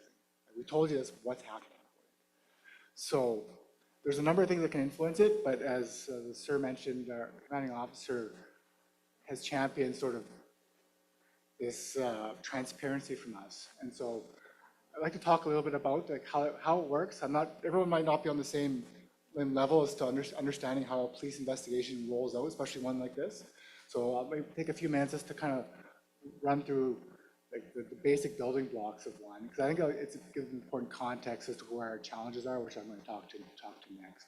I'm not going to give out the caramel secret here as to how we do our job, because I have a couple things in my toolbox as far as what I might want to leverage here, but we'll sort of lay it out as best I can. So a number of things can influence how an investigation flows and how it turns out. Like as Cameron Chuck said, like it starts usually with information. Someone has to come forward and say what's going on at some point. It could be resources, and that's where we've been in the past. We have the finite number of resources, add some of the attachments in the communities, like what can they do? This is where specialized teams such as the crime reduction unit can come in, and we're a supplement, we're a support to that, so they don't get dragged off. We can take ownership, have the time, have the resources, have the knowledge and the skills to move these things forward. Safety is a big one. Not only safety for the police is not what I'm talking about, but these people that come forward, like, are they safe? If we do something with this information, are we putting someone at risk? And that is also an important thing that goes into our decision making when it comes to a drug investigation, because there is inherent risks. As we've talked about, these are people with access to firearms, with sometimes propensity for violence. So, do we have a plan for that as well? And of course, we as the police, we have to adhere by the rules set for us by the government and the courts, right? We have the Charter of Rights and Freedoms, which we have to abide by. We can't just search every vehicle we come across. We have to have reasonable grounds for various things, and then the rules of evidence that goes with that. So not only are we catching these people, but we also don't want to be just educating criminals here, this revolving door, right? We want to catch them, best evidence, present that evidence at court, and have them go to jail if we can, right? Get them out of their communities. And that's the real deterrent here, not just taking their drugs away.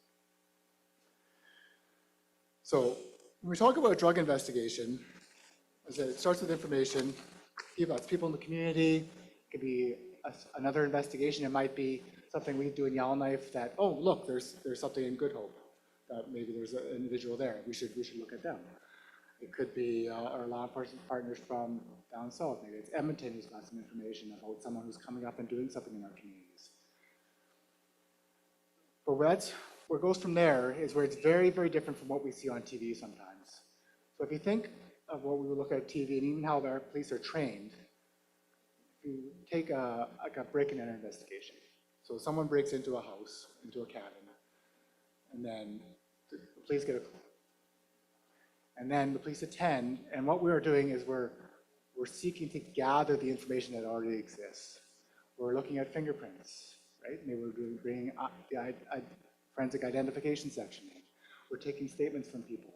We're gathering information that exists in one form or another, seizing evidence, and in short, finding out what has happened.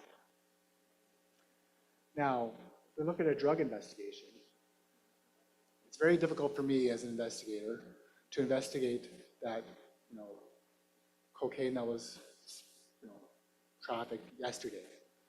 It's gone, right? But the user has used it, that part is gone. It's important information to know, but I can't go seize that anymore. So essentially with a drug investigation, we're almost investigating the future a little bit. We have to strategically think and work with what is happening, what is going to happen, where is the evidence going to be when we're ready to do an enforcement. So it's a different way of thinking. It's a different way of having to approach an investigation, and it creates a few other challenges, which I'm going to get into. But ultimately, at the end of the day, we want to figure out where is the evidence, how can we seize it, how can we arrest the bad guy or girl, and how can we bring this to court. So now that we've kind of have the same sort of understanding of sort of where we are, it does present some challenges that our unit is working to overcome, and definitely we've had some successes here. So it's not all hope is lost here, but hopefully please don't leave this thinking all hope is lost. It is not. I think we're moving in a very positive direction, and I hope to continue that with communities here. So, as the Sir has said, the people involved in these detentions can be very transient. Like, they're not from our communities. They don't own homes, usually. They don't rent homes.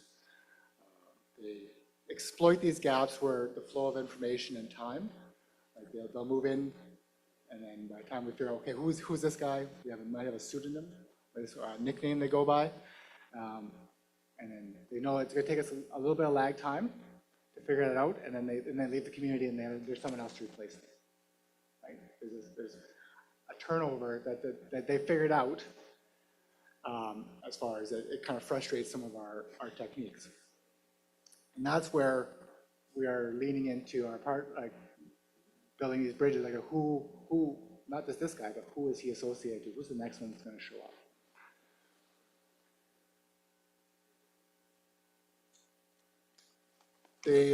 They might use things like fake IDs. We've seen that in the territories. Like when they're stopped by the police, they have an alternate ID to hide who they are. That's the most high-risk part for the trafficker, is sort of that transition phase for us, right? So when they're moving in and out of the community, that's when or moving around, that's potentially where they're going to get intercepted by the detachments, by one of our units. And they use locations that are not necessarily exposed, like Superintendent Womachuck said, like they're taking over some of our public housing, or they're preying on some of the more vulnerable members of the communities. Right? Maybe they don't have money, or maybe they have addiction issues, maybe other issues that they can take advantage of for themselves to bury themselves in, and maybe they convince that person or those people to actually do the trafficking for them. They'll have the control, but maybe it's a community member who's now being forced to go out and do the drug trafficking for them, risking getting caught by the police. Right? So. There's definitely that coercion, there's that exploitation, and I think that's where some of the other public health harm reduction measures, I think, can definitely assist with our unit as far as being able to tackle some of these issues. There's the threats, or potentially the use of violence, of course, is a big one. That discourages not only the people who know, typically they know that they're being taken advantage of, but also, the community itself, like, well, I don't want to say anything because what happens to me, right? And that's definitely a hurdle, and I recognize that hurdle. But again, we need that information to start some of these things. That is the start of an investigation.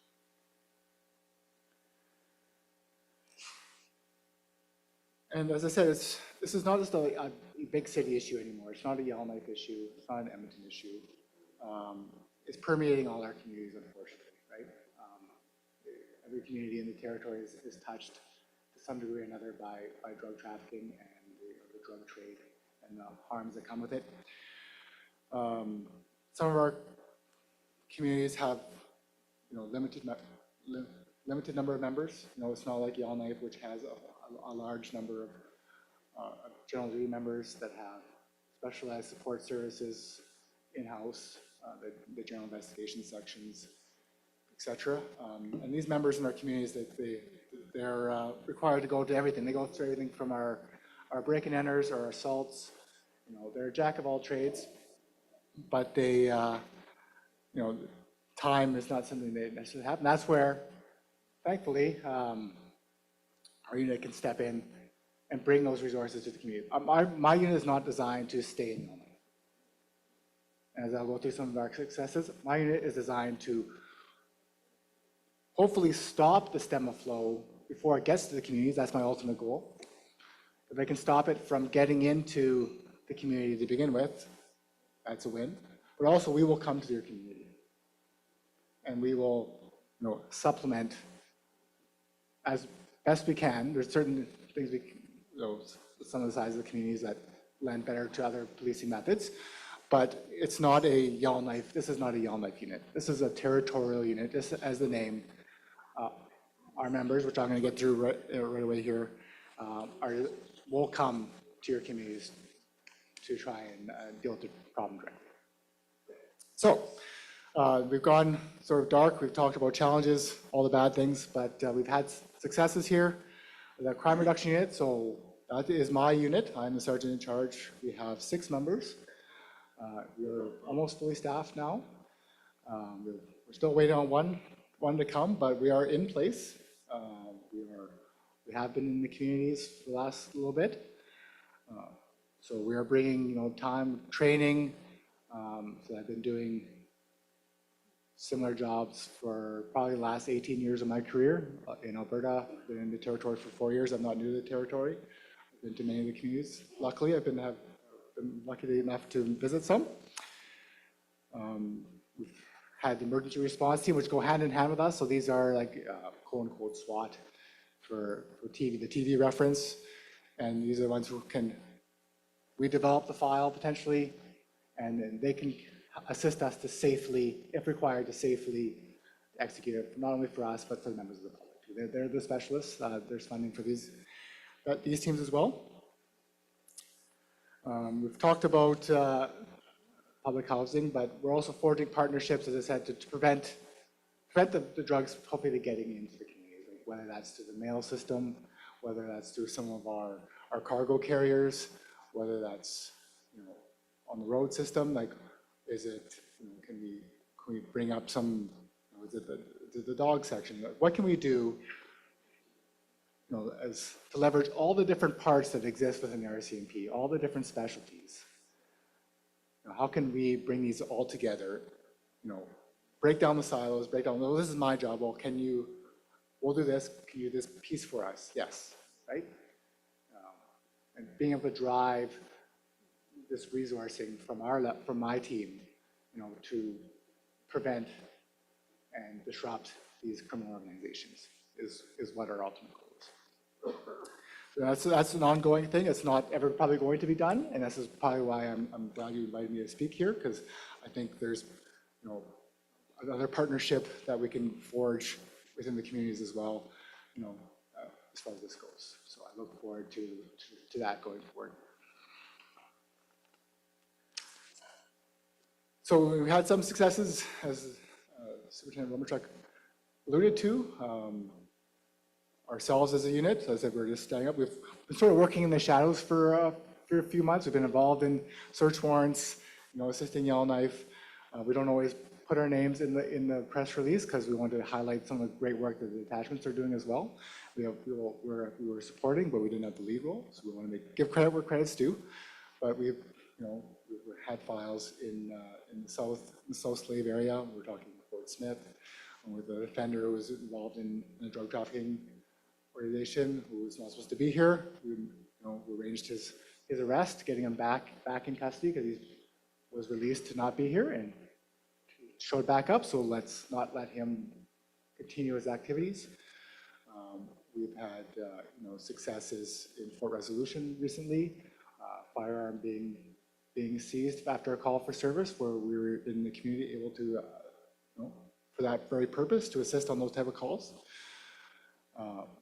We may not always be the lead on something, but we're usually one of the first or second phone calls when something happens.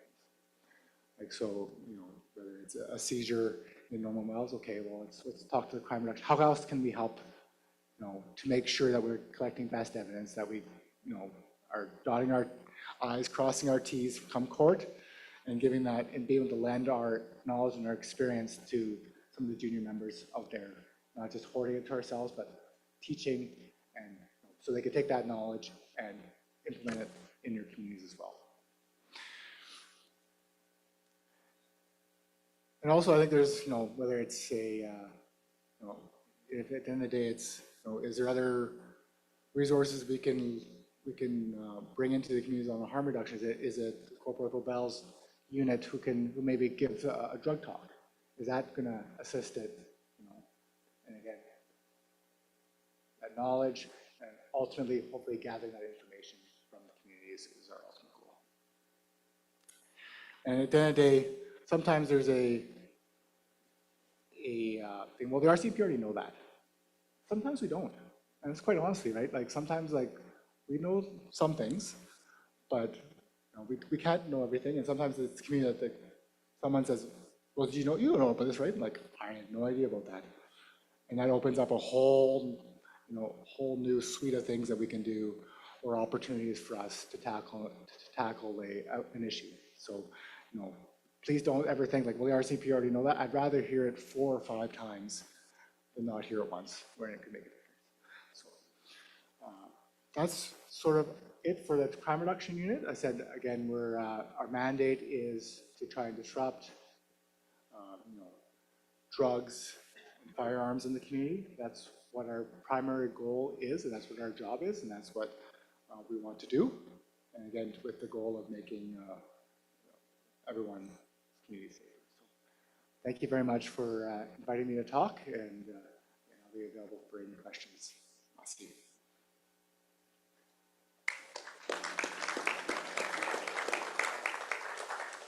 Thank you, gentlemen. We're just they both asked if there's any questions. So we'll just open it. We have about 25 minutes. So, okay, and Grand Chief wants to ask questions. Thank you. Thank you for the presentation, both members of the force. As you know, the issue of drugs in our community is getting pretty serious, and we are seeing the escalation of it more and more each day. We're doing everything we can to deal with it, but it's something that you can't get your hands on. It's almost like dumping ink into water, and you see the thing just disappear and just takes over the entire fluid and changes the color. That's basically what's happening in a lot of our communities. And even though we look for tools, we look for ways on how we can deal with that, a lot of that is really out of our hands. Many of us, we use our faith to deal with it, but again, it's in the hands of individuals, the choices that they make. And in a time like this also, when you're dealing with the traffickers, the people that are out there selling the stuff to our people, and we've seen it right across the country, and you're hearing it all the time. Anytime these traffickers and peddlers come into the communities, and they get caught, they get caught at the borders, they get caught at the plains, or they get caught on the highways. The RCMP is there, and then they do what they normally do. They apprehend, and they probably charge these people. And one of the things that's really clear, and it's quite evident, and you see it all the time, is that any time that they raid somebody, they go through their vehicle, they pull out there's 3 things that they actually find. First of all, they're looking for the drugs, and they find a large quantity of it there. The other thing that they also find that's attached to that is money, lots of cash, bundles of cash. And the third thing, the really scary one, is that for some reason or another, they all carry guns. There's always guns there. And we're starting to see that in some of our communities. We had an incident we had an incident in our community, one of our communities a couple of months ago where it wasn't so much a trafficker, it was just people that had disagreements or something, and there was an exchange. But what's happening with that is that with guns, I'm really concerned about that because uh, if we're going to deal with these drug dealers, there will come a time when a chief or somebody in the community, in a small community, knows that this household is trafficking or selling drugs. Um, Chiefs, being very humble people, would go to the door and knock on the door and to inquire to see what's going on. Now, if these individuals have a revolver or a gun, and these guys, they're scared, and any moment somebody's going to come after them. And they have every reason to shoot first. That's how they think. And it's scary. I know that a couple of the chiefs that run our communities have taken it upon themselves to say the hell with the RCMP. We've done everything we could with them to go in there and to get these damn traffickers out of town. Chiefs have gone in there and physically, removed people and told them that you get the hell out of our town and you quit trafficking that shit in our community. And by doing that, then the RCMP had come back to the chief and told them that you can't do that because that trafficker, that individual has constitutional rights. He is protected under the charter, and you're violating his rights by doing that. And so it puts our chiefs, and the chiefs in the community are the head of their community. They are totally responsible for their people. And a lot of times, the chiefs will do everything that they can because the people come to the chief first and they tell the chief, these guys are doing this in their community. Please do something about it. My kids are in there.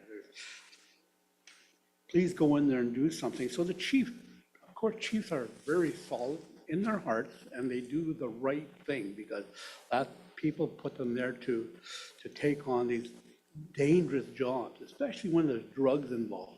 And they go in there, and I'm afraid at some point that if our leaders are there to defend their membership and to go in there to work for them, somebody is going to get hurt. One of the leaders or somebody that goes into these houses to help people is going to get hurt. And then, of course, the other thing is the retaliation, the vigilante type of approach. Then what happens there is that the community gets furious, and then there's a complete reaction. And sometimes the RCMP are not there. They're in Yellowknife or in larger centers. They don't have enough time to come to that community to deal with the situation. And it totally will get out of hand. And it's just a matter of time for us to deal with that. And so we need to look at on how we can deal with this. What tools do we have there? Chiefs are doing everything they can to defend their people and to keep those drug dealers out of their community. They have signs in their communities. They know the houses that are dealing with this kind of stuff. But the poor chiefs there are empty-handed. They don't have the tools. Anytime they go in there to touch or trying to remove somebody, they're told that, you don't have the right to touch these individuals because they are protected under the Constitution.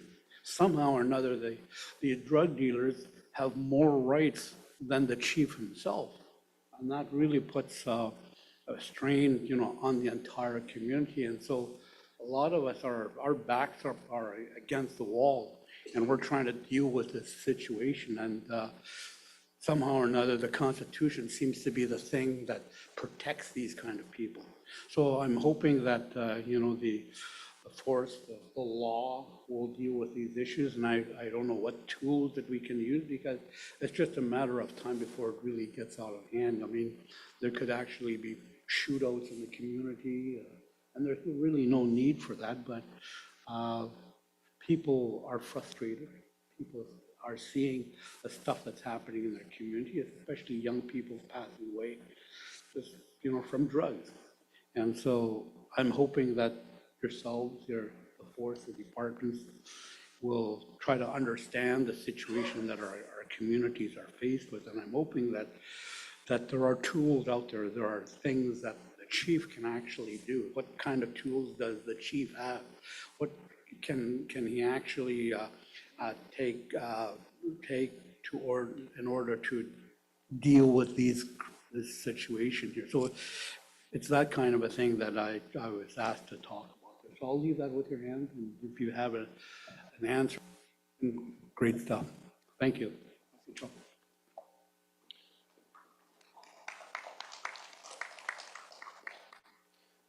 Thank you for that.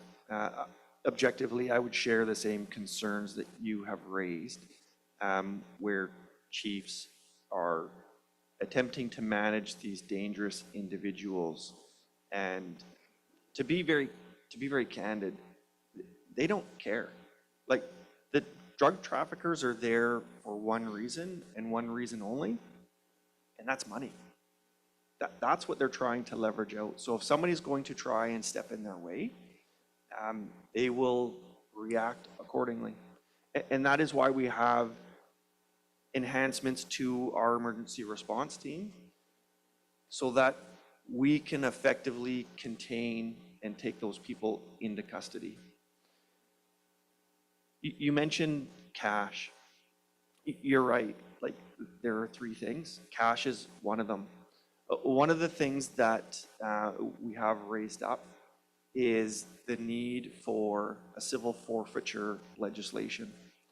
And when that legislation comes into play, when that money and those funds are seized by the law enforcement authority, then an application can be made and the court can turn that over to the government of the Northwest Territory and potentially to the communities that are impacted.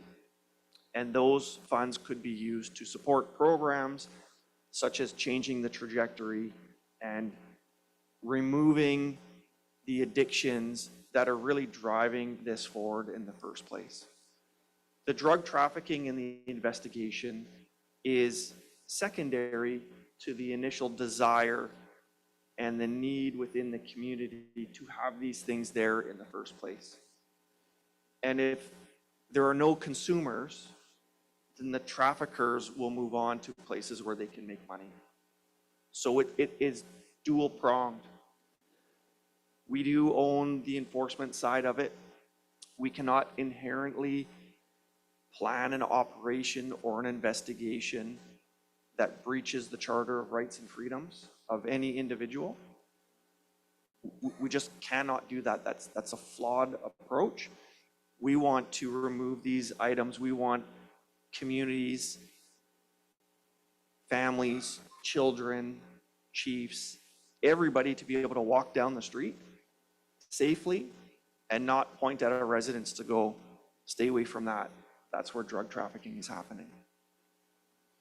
So, in my opinion, I think I commend the chiefs for stepping up and having the big hearts to support their communities and to react. I would ask that they engage the RCMP for that information. And on the enforcement side, don't put yourselves at risk and let the RCMP handle that. That's not to say that you can't be vocal. That's not to say that you can't identify those traffickers in your communities. But I would guard against going hands-on with any of these individuals because they do not care about your safety and somebody will get hurt.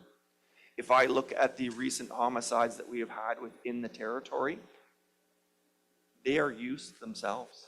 They are not old people. They are individuals who are being leveraged by traffickers for a purpose to make money. And I suspect, I don't know for sure, but I suspect that they are also scared in their own way and also need a change in life trajectory. Those are ones that we are not likely going to be able to manage. But I think what we can do is look at programs to change that direct trajectory of the individuals and our youth and educate them to abstain from those kinds of materials. If they stay away from them, then the traffickers will move on as well. Thank you. Must see. Tate, we have about 10 minutes, and then we'll go break for lunch. So, Tate. Mostly chairperson, I'll keep it short. To your points, no matter how many people we arrest on the supply side, we will always have more drugs in our communities if the demand from our own people, our own community members, does not go away. But our people are hurting. They're victims in active addiction. And there are a lot of intersecting issues in why these things are a reality. Loss, intergenerational trauma, poverty, illness. There are a lot of reasons why our people use. And the chief's point, we fear that in the process of outing these drug dealers who are known, if our people are involved, they too will go into a system that does not treat them well, that will spit them out again, and that they will suffer through over and over again, which is why we try to resolve things on a community level. But acknowledging these issues does not solve these issues. We need to consider how to appeal to our people on how to out the known users and drug dealers in our communities, even if they are members of our own communities. Doing drugs does not make you a bad person. We need to remind our people of this and to bring them back into the fold, to make them aware that we love them no matter what they've done in their past, and that they need to engage again with our community in positive ways. I'd like to ask the RCMP members here what a community prosecution model could look like, where outsiders are dealt with immediately by the RCMP, and community members can be given multiple non-incarceration steps before they are dealt with by the RCMP. This could allow our leaders and our people to feel more empowered, to turn their friends and family in alongside the dealers, knowing that those people have a chance to turn around in our own communities through our own methods of rehabilitation before they're eventually put into the system and taken away. I think that the fear truly is that if we continue to send our people away when they get involved in these things, our communities will be empty and our people will suffer continually. Awesome. Thank you for that.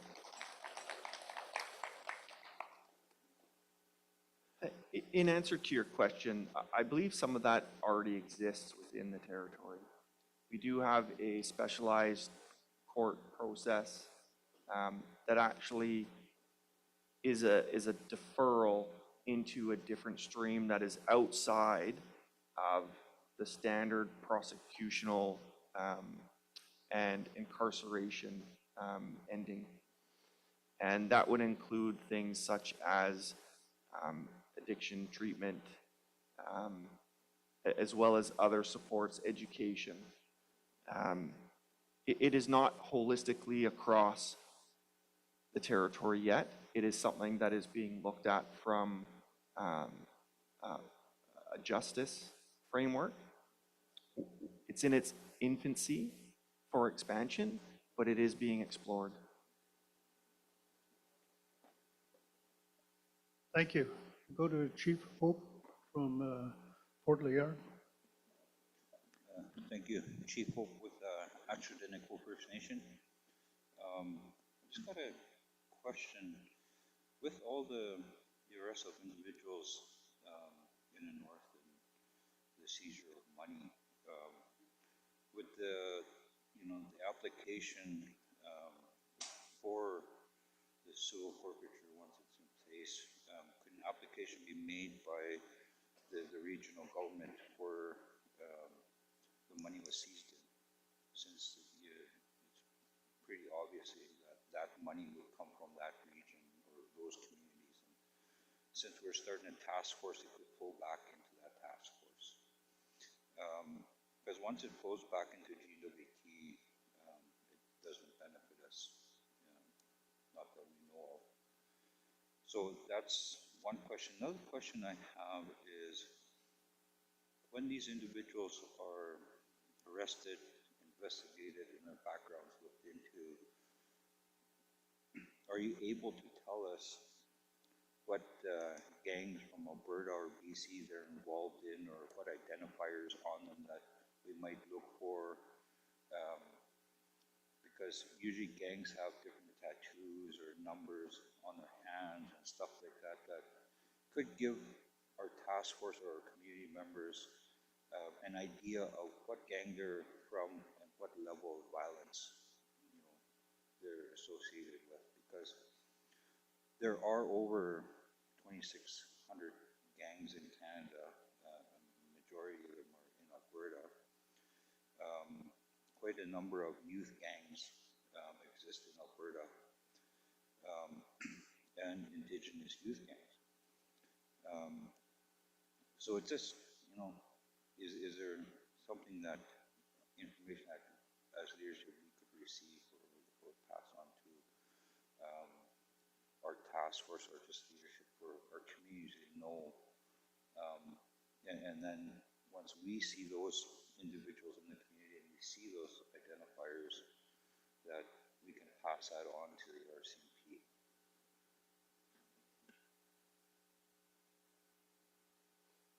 Thank you, Chief, for those questions. For the first one, I've seen in other jurisdictions that I've policed in that applications can be made by police, by communities, by regions for availability of those funds within whatever framework that the government puts in play. So I think I would be ill-spoken to share what the government of the Northwest Territory has in mind for their vision related to that, or what process that is in. I think that's a question that we'd have to leave for them to answer. However, on our end, from an enforcement agency, we are supportive of a framework being developed and funds being distributed back to support items like you're talking about and programs among the communities. What that would look like objectively, I think that would be a determining factor by the government of the territory. Relative to your second question, I believe there is opportunity, not necessarily to name names specifically, but if there are trends that are happening within our communities, I don't see any concern with sharing some of that information, especially with the group. My expectation is that once an investigation happens within the community, that there would be engagement between our detachments, our detachment commander, and the community leadership as an update anyway. So I don't think that is an offside ask at all. I think we would have to determine on our end how broad and what the metric would be and how we would distribute that information out to support the community. Thank you. One last question, then we'll break. We're going to go to Chief Lord Chico from Kakiza. I just wanted to bring to your attention two items. One we've been dealing with for a while is we've got people that are living in Alberta, in Yellowknife here, that come back to the community, and the majority of them, I think, owe money and that kind of thing. So they're coming back to the community. And some of the members are afraid that, there'll be retaliatory actions taken by the individuals that, that gave money to or drugs, and that, it'll have an impact at the community level. So there's that fear there that will happen. And the other item, I think, in trying to work with the RCMP, I know that our staff and our community is guilty of the fact that we lend out vehicles for the drugs to come in. And we're participants at that level, and we're trying to deal with it at the community level in order for stuff to happen, for things to improve. And I know that fact that some of our people that we send to meetings and things like that are not going to the meetings and that kind of thing. And you know, and that we have people with people are going to the meetings that are doing illegal activity. That needs to stop. So we're trying at some point to deal with some of those things at the community level. And I just wanted to bring it up here.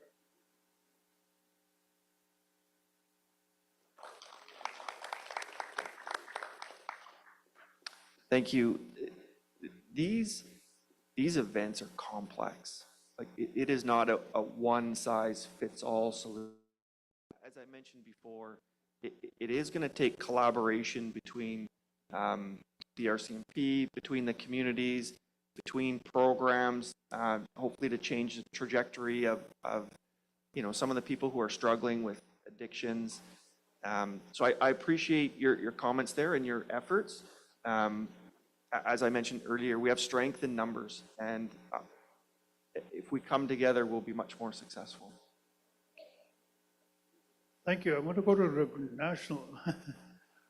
Did you want to have a comment or a question? Peter Ross from Sigachuk. Yeah, Sigachuk. Okay, Sigachuk doesn't have any policemen there. He used to have them years ago, but not anymore. Now, there's no protection of any kind there. Our chief work out of there, but, you know, he needs a lot of backup. And you guys talk of, I hear some of the guys talking about vigilante type justice in the community, and that is not right too. And the court systems, a lot of the people go to court and they get remanded.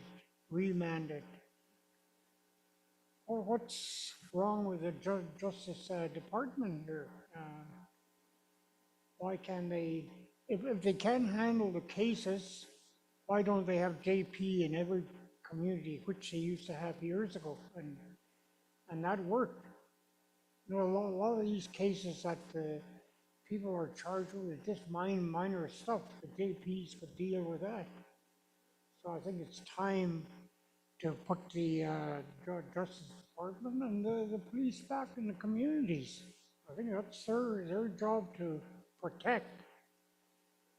And we live about 40 miles away from Fort McPherson. The only place we can get police from there.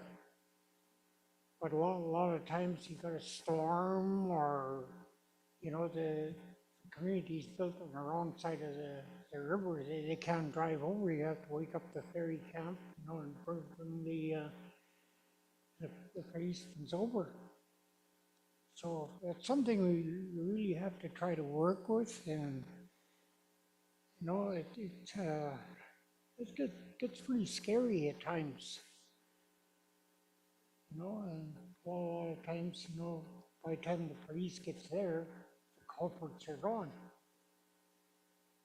So that's one thing I want to ask the police. We have to look at that. Got to have policemen in every community. Mosi.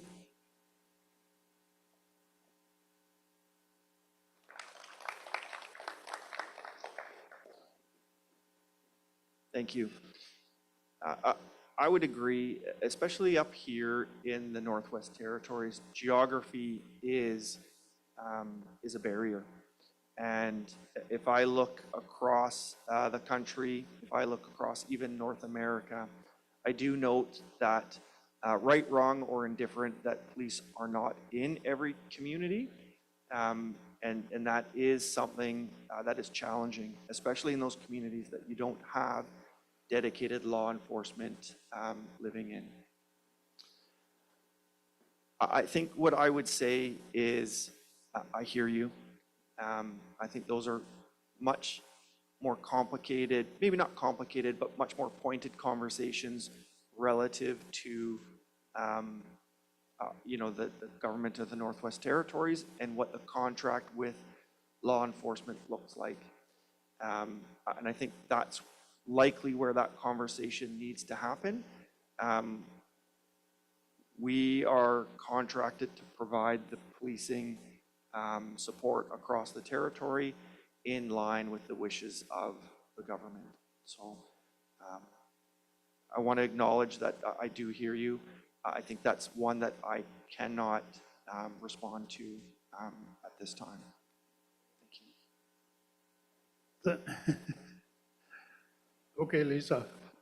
I keep saying one more, but yeah, go ahead, Lisa. Lisa Charlo Piper. I guess we're going to tackle our Minister of Justice, I guess, to deal with stuff like that. Rosie?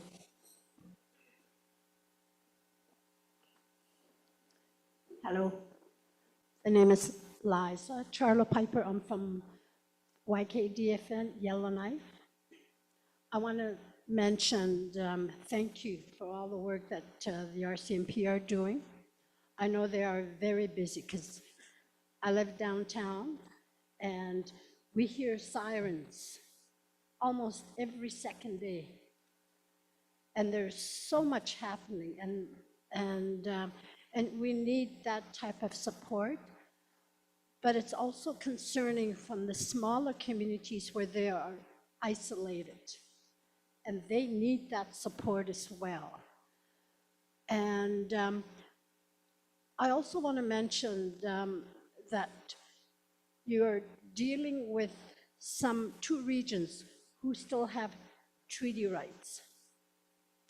And there are some questions that come up, and maybe we can deal with at the task force or in our community region. But there does raise some questions because we have treaty rights and we require support, protection, and guidance. And we have more rights than some of those drug dealing under the Constitution bylaw, you say. So, there's got to be some kind of a leeway where we can combat this big, heavy drug to alcohol problems that's happening in our community.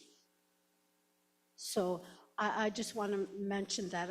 I want to thank you for all the job that you do, but also to remind you that there are different groups and members that have rights as well that we need to protect. Merci.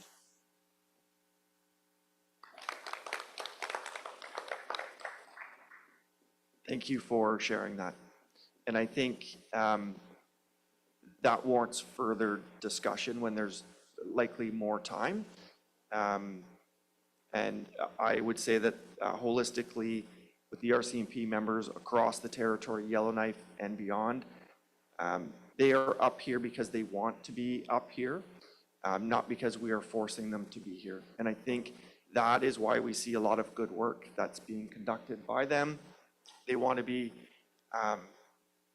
providing safety in your communities, as well as investing themselves, as well as their families into your communities as well. So I do see, I'll use this as an example. Over the Christmas period, I did hear of an RCMP, well, two RCMP families who traveled out of the territory. They went to one of the hub centers in Alberta, and they purchased a number of presents, food, gifts, and they basically provided a season's feast and greetings for a couple of families within their community. I think that is something that we have not done a good job on sharing and celebrating, that it's not only the RCMP members themselves, but it's also their family members that are participating in your communities, and they want to feel safe in that as well. So I just wanted to share that too, and I thank you for your positive comments there. Okay, merci. I'm going to go to the National Chief, George McKenzie, to thank our guests for their presentation.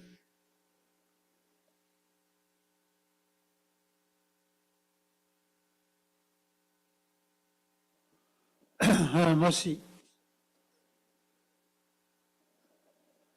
I would like to thank the RCMP for the presentations, the activities, and all the things that you are doing.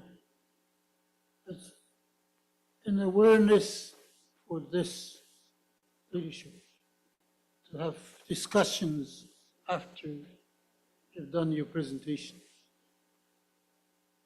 We were asked, we were told, we didn't want no questions to RCMP, but it happened anyway. So the reason that I let it go is going to come to a point soon where the RCMP,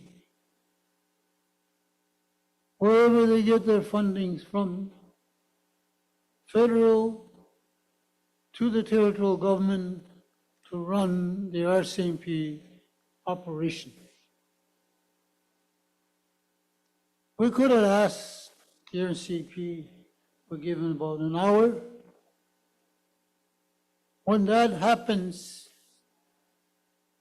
it always happens every time. As a leader myself in the past, I don't ask too many questions of the guests. When you're listening to all this and watching this, after you did this presentations, they start asking questions. So what happens there is one person asks a question, you respond. Another person asks the questions, you respond. So you take half of our meeting time away from us. The attention goes to you guys. This is what we have to be aware of. That's not being disrespectful. That's just the way we as a Dene people should be running our meeting. I give them a lot of time. One person asks a questions, they respond. One person asks, they respond. A lot of time away from us as leaders. But we allow the questions to happen because we need funding big times to do what we have to do in related to the drug world. So in the back of our mind, we're going to be going to the RCMP, to territorial government, give us some of that money so we can do things ourselves. But we need your expertise, we know that. Can't do without the law's expertise. That's the reason why I didn't want to ask too many questions. But I just talked to my CEO. They help us anyway with the funding to run this meeting. They contribute. And he said no. Usually, when other organizations do the presentation, they contribute some funding to this whole 3 days. I don't think we're going to send you a check. I don't think we're going to ask for, send you an invoice, ask for a check. That's not what I'm trying to say. But, so people know that we're going to need help. Your guys help to support us to go after the funding for ourselves. You know, we were very young. RCMP in our community, we had a name for them in our language. People have it, different names. We call them Mullah Wachi. That's when we see, we'll just say, little boy, we see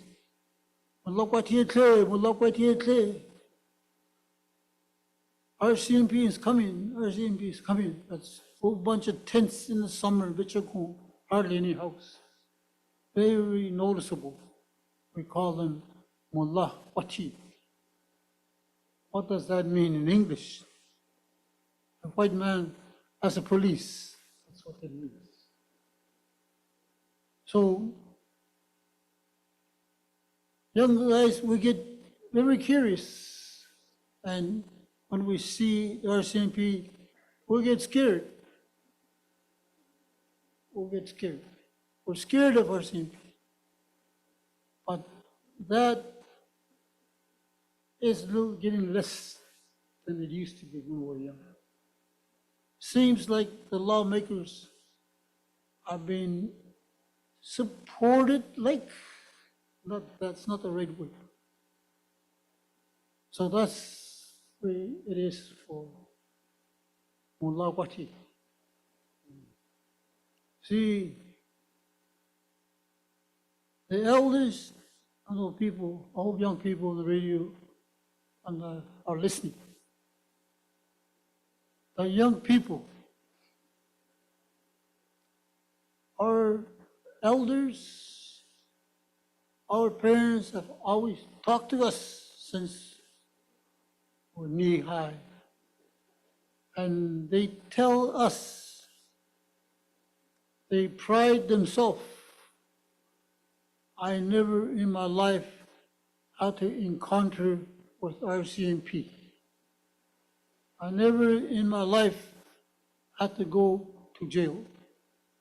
They pride themselves in telling us that. So what they're trying to tell us, stay away from breaking the law. Today, lots of laws are broken. Lots. We need help. That's why we're going to do the task force. We're going to do it for ourselves. Find that answer for ourselves. The law has been breaking too many times, way too many times. An example is in communities, they call it crack house. Young people get there, they do their thing together. So individuals, they went to the RCMP, Mullah Wati, they went to. And they said, we want them out. RCMP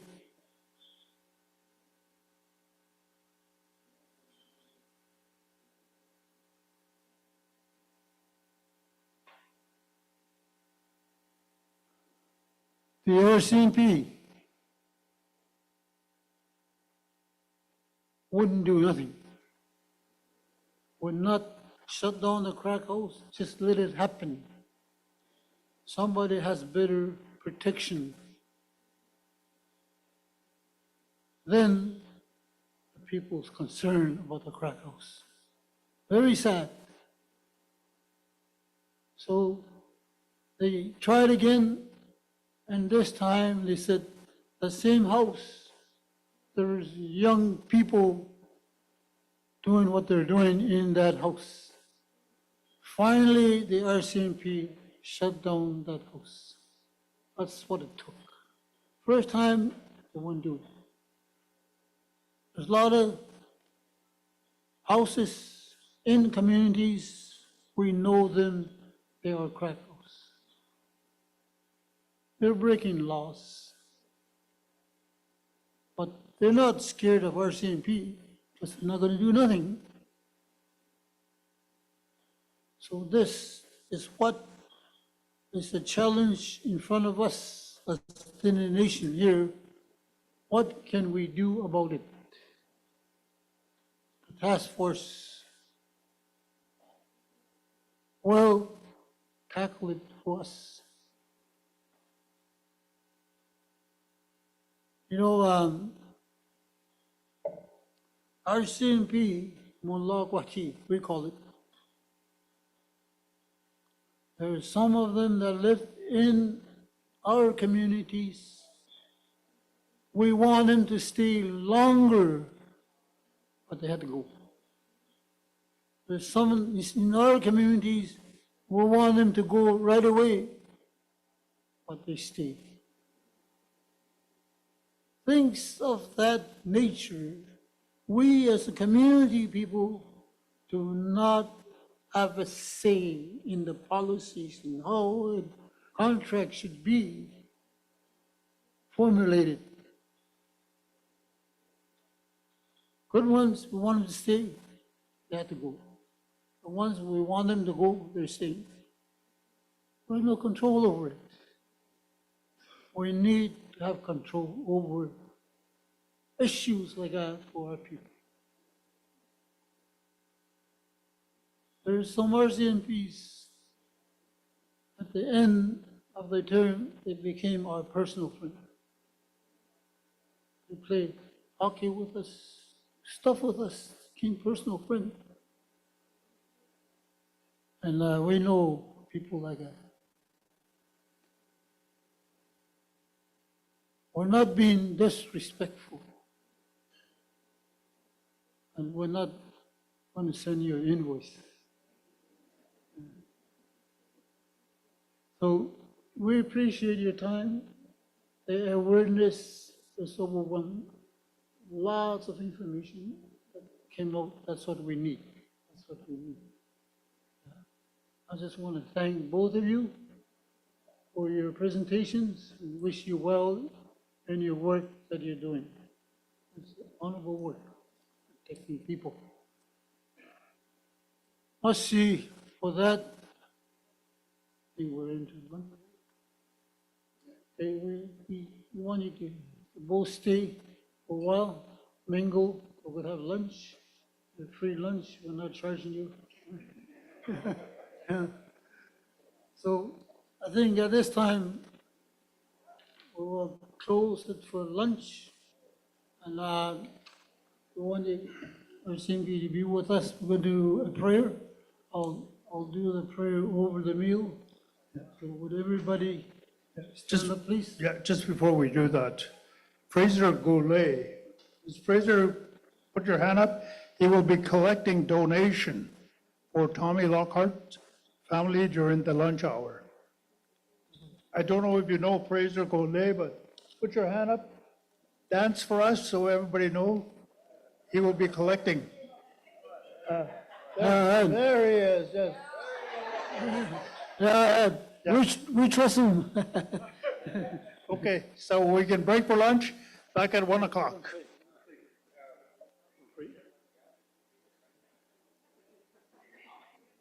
Will everybody stand up, please?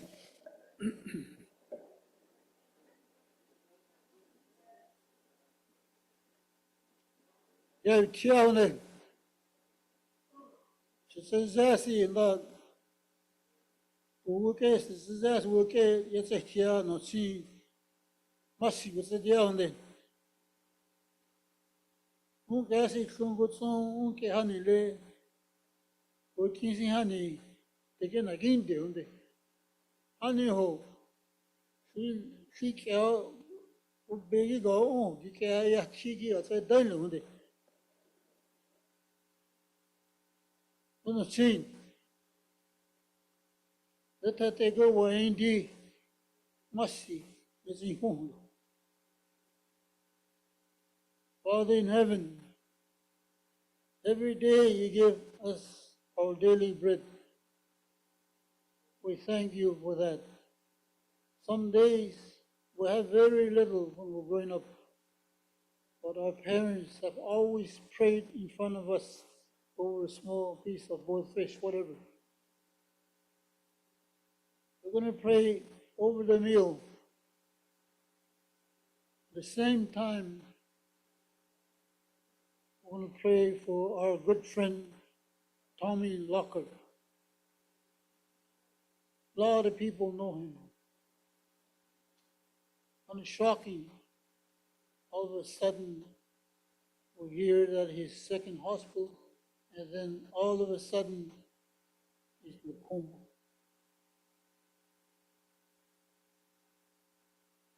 We are not the boss, but the boss will help us to help Tommy. We're going to pray for Tommy. I wonder, yeah, kill me. I'm going to lead you a prayer in my language and follow with your language or English language. We pray together. There's not be silence in this room when we pray for Tommy. And before I stop, a little announcement.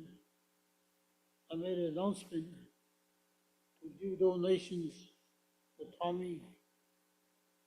It's good to do it after lunch. You can go to your bank machine and help the family. It's a very tough time. Family is sick. You need a little bit of support in that. Pagunda yeki. Tall the cheese and zoom without you been there. But try again the gun is a din. Ningan woo, yell can see four. Eke, Dimige, is a condemn.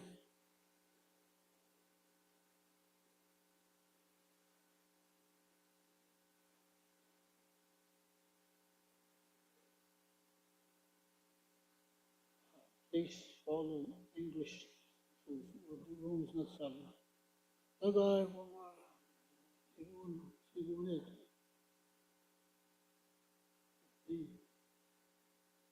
for more chill. He who lazy also and children. So lady, he zengesi, and they zeng go on in this.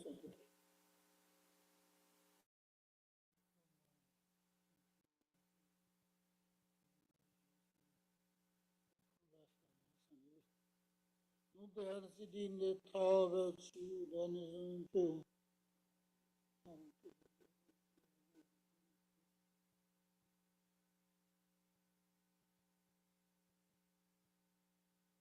All the cheese on his own without being there. Not used to silence after we pray. Next time, please pray. Follow English language if you can do it. Let's see, let's have a good lunch. Let's show our guests, they go first.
Test 1, 2, 1, 2, 1, 2, 1, 2.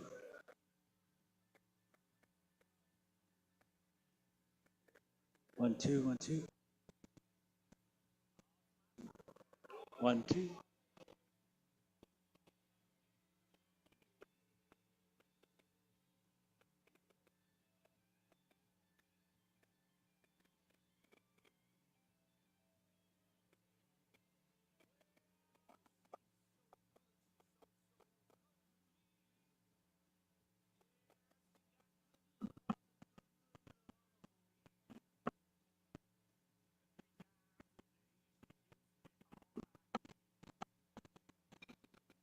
Eu.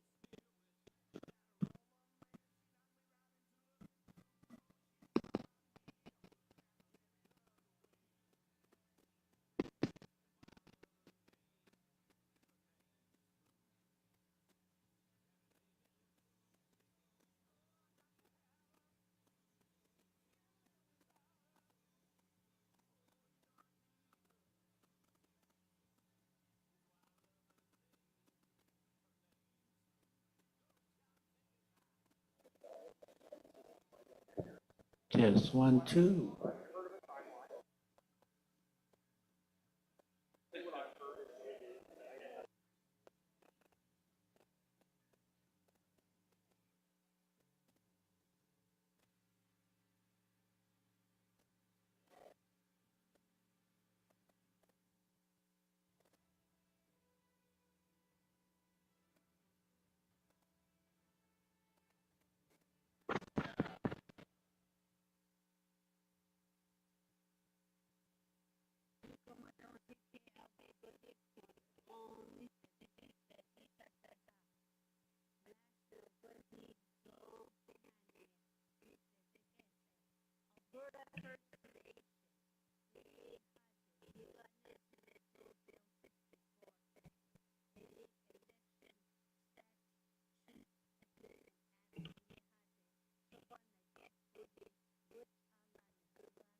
Justin, 1, 2.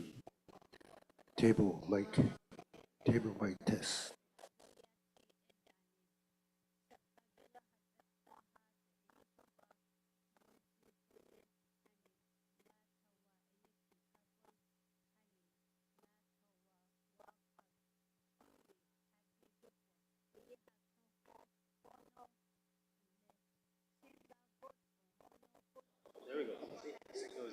Radhe. Oh, Say something. again? All you want. You sure? Yep. Talk all you want. We're on a break. Test, test, test. Okay. Thank you. Check 1, 2. Test, test. Table test.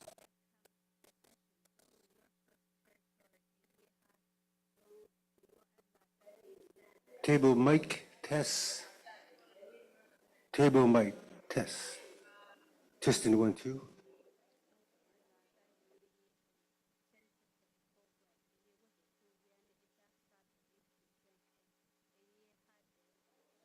Check 1, 2. Check, check.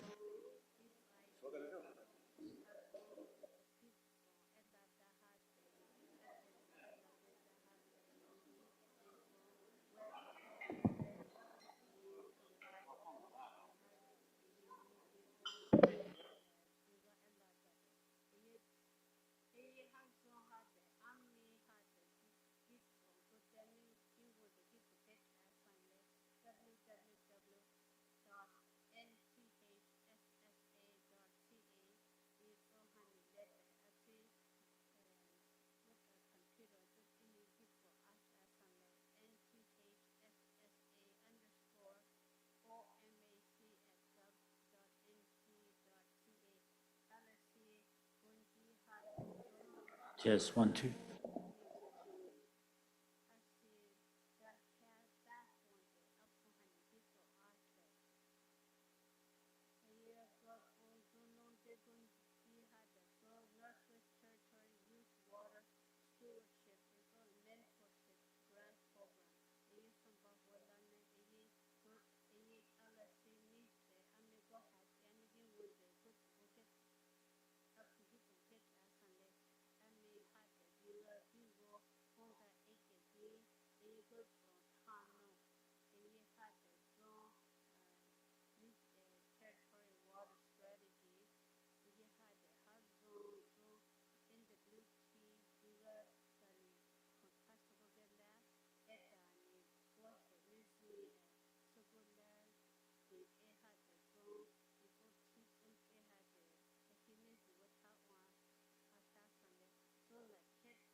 Table mic.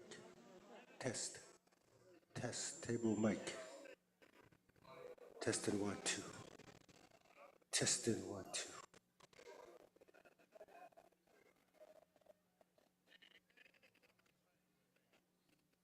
Testing 1, 2. Test 1, 2. Table mic test. Testing. Testing. Testing. We are testing. Table mic.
Test 1, 2. 2-minute warning. Test. Let's get back together again. 2 minutes. 2 minutes. 30 seconds. Break is over. Testing 1, 2.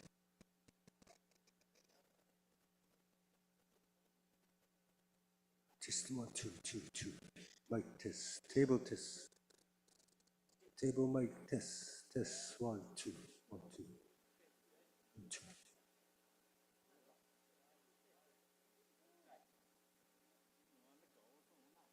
It's not all the honey.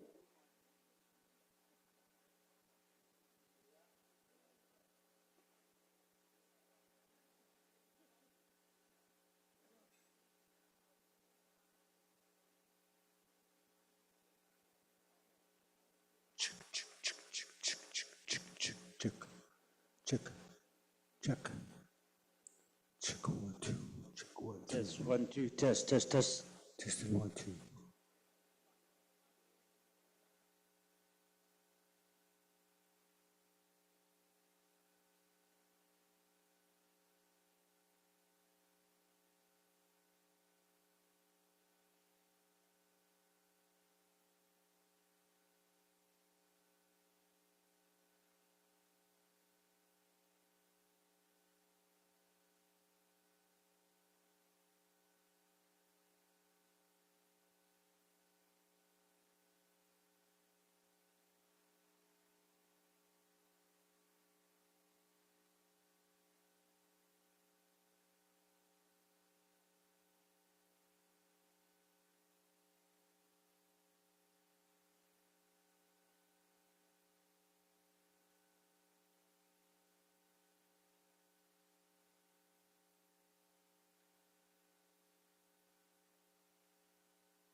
Sure. That's somebody on it.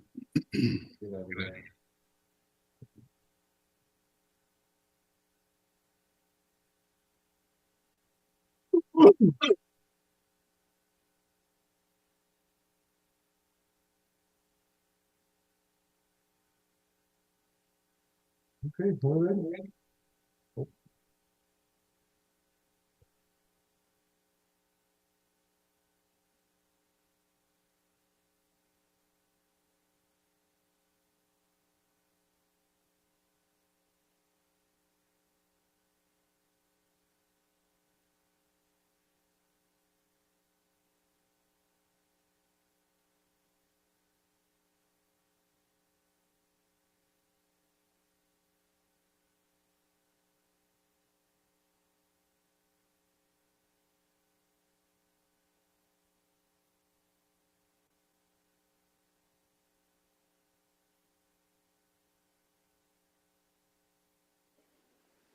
Okay, ladies and gentlemen, leaders, and lend me your ears. Let's get started again. The quicker we start, the quicker we finish, the quicker we cheer for the Oilers. Go Oilers, go!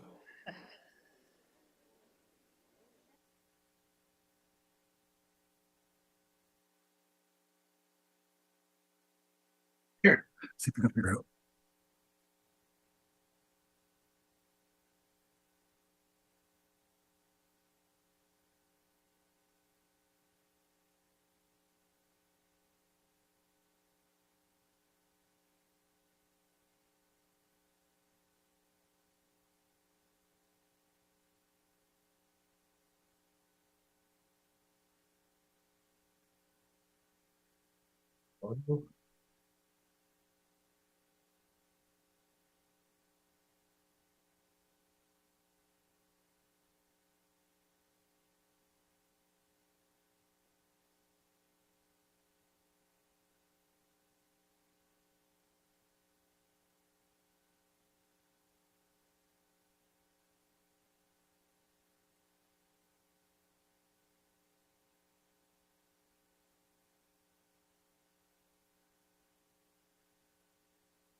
Figure that out.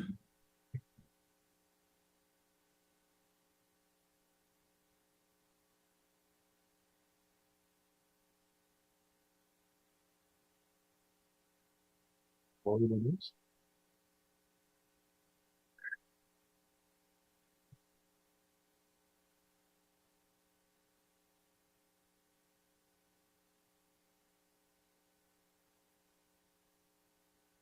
Ah, come on.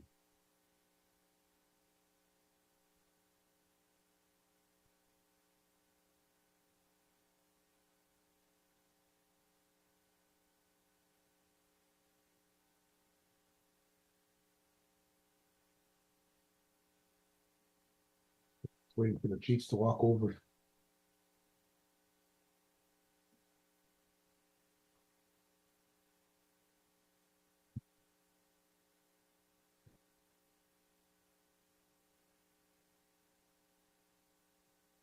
I'm gonna open up mine too. And then we'll.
And the snow.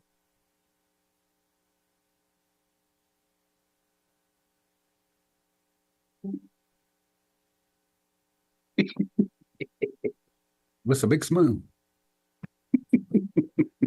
Probably see you later. Probably laughing at me there. Who the hell is this guy?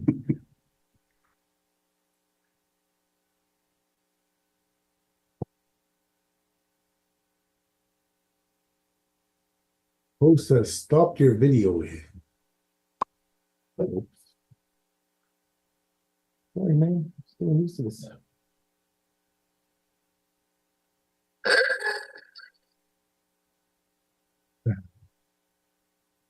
Did you see my big smile, man? Oh, keep video off. People online, man.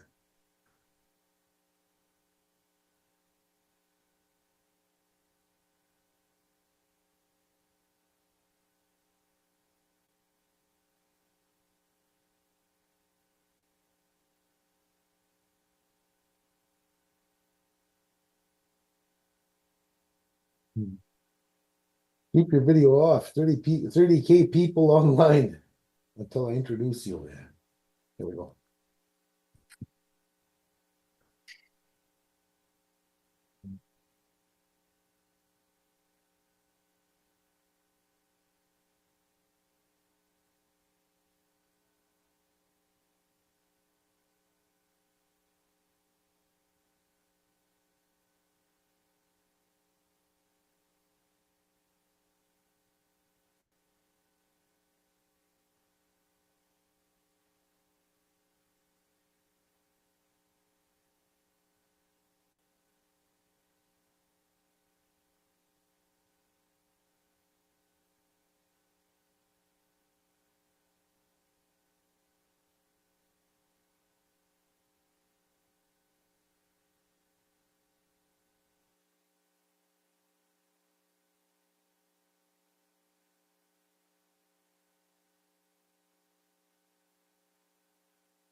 I need direction from people. Hey, we're 20 minutes late, don't know another half an hour or, but we need to get the meeting going.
Mr. Chair, can you call the delegates in so we can get started? The question are waiting. Mr. Chair, can you call the delegates in so we can get started?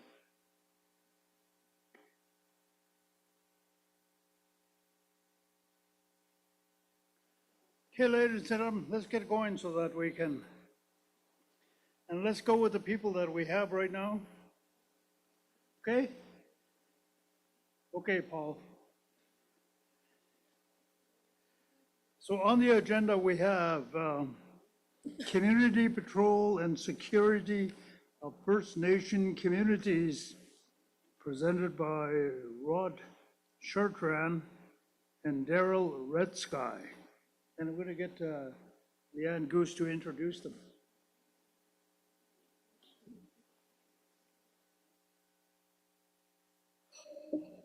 Masi, my name is Leanne Goose, and I work here at the Dene Nation doing a variety of research, administration, and organizational supports.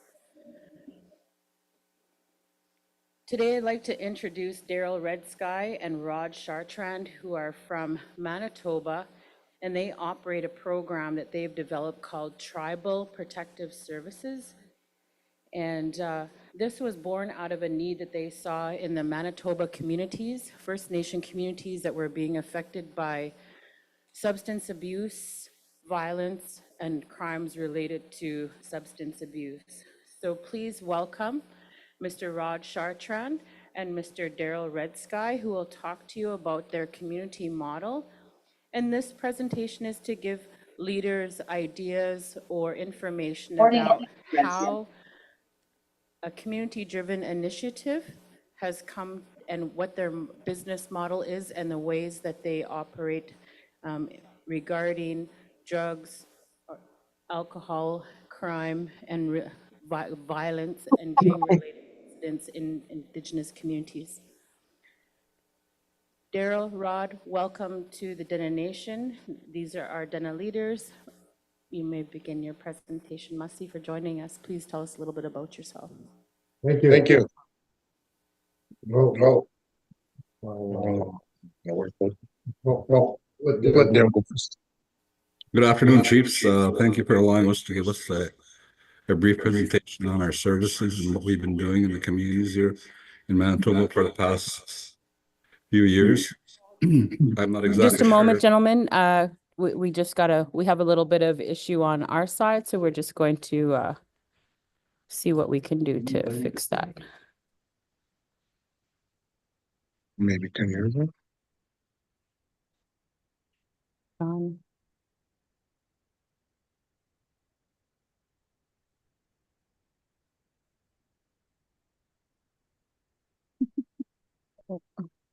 Is that better?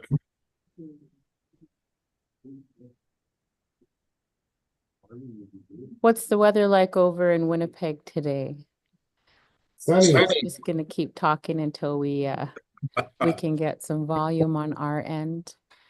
Oh, here we Very go. sunny out here right now. Appreciate you joining us today. Okay, hold on. I don't know how to put it on.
Apologies to our guests. I'm just going to see if I can try direct line you both in here.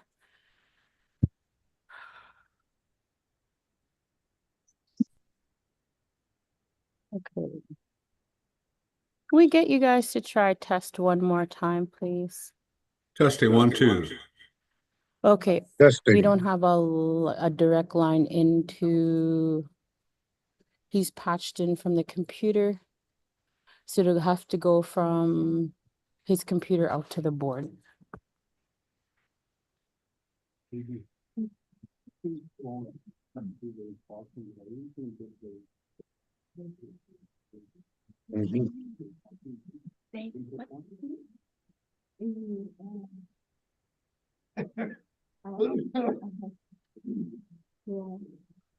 But we're not, we're but we're not getting any funding.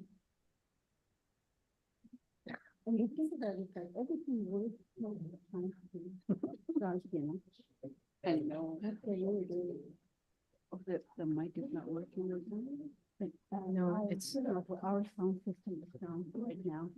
They can't get it together. Maybe it's hardly radar.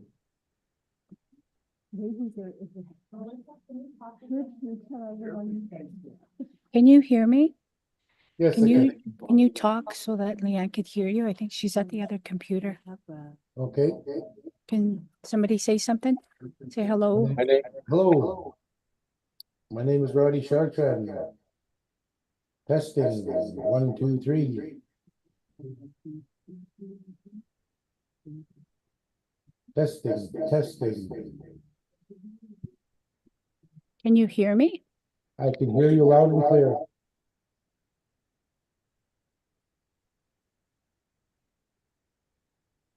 We've got an echoing on our end here. Maybe I should go on one side here.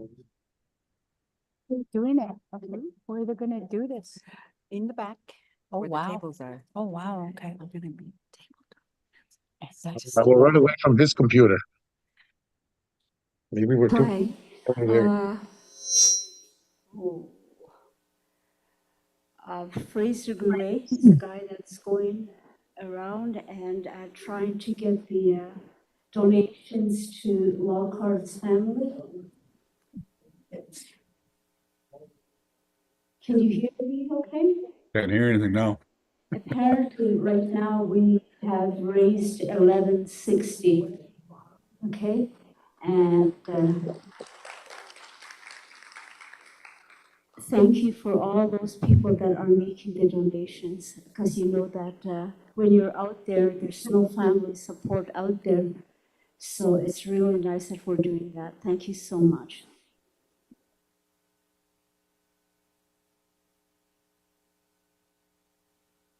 Thanks, gentlemen. A quick fix has just arrived, so I really appreciate your patience. I don't think they can hear you. Thank you.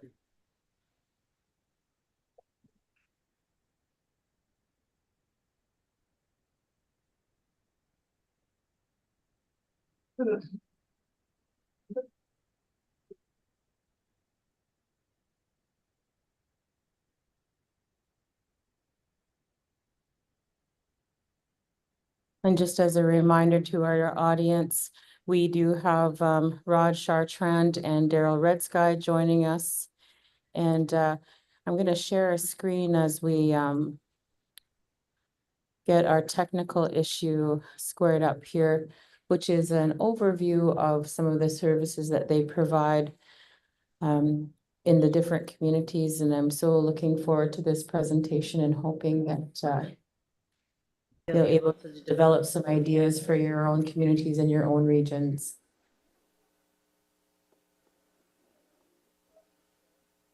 There'll be, there is another handout that may not be, or that is on the side that we can bring around to our leadership, which outlines tribal PCS services. And we'll get our staff to help bring those around.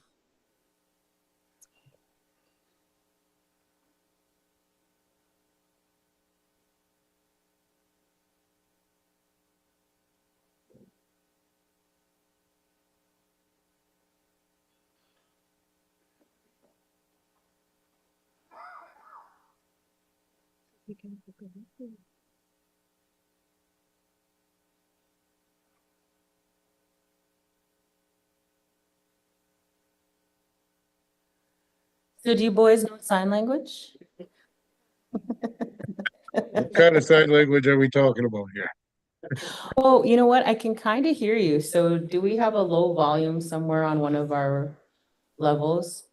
Rod was just speaking and I actually could hear him a very, very small voice.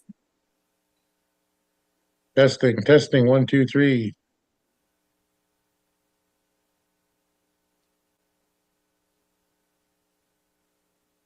Want me to sing a song? Just kidding. Clear out the room.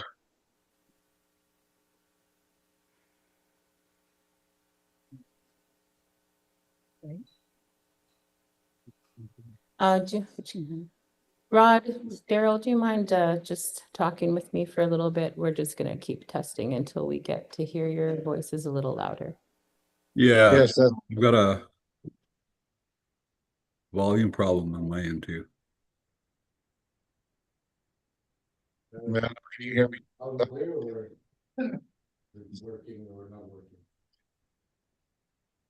So there are no mutes on my end. There There's no are, mute on mine.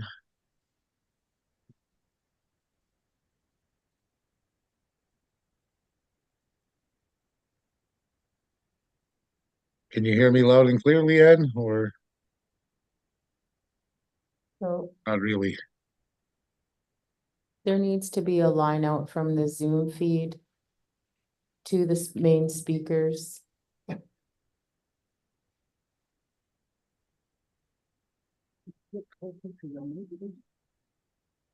I understand. This is a technical issue right now. I know. Yeah, But when you're talking, it'd be nice if you can get closer to the mic so we can hear you. I will. Louder. I will when I don't have administrative items, Must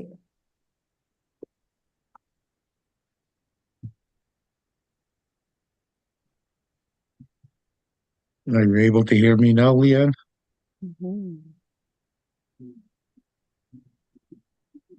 Good afternoon, everybody. All right. Can you hear me, you guys? Yes, I can hear you loud and clear. Here we go. Yay. Welcome. Bonjour, how are you? How is everybody today? Hello, everyone.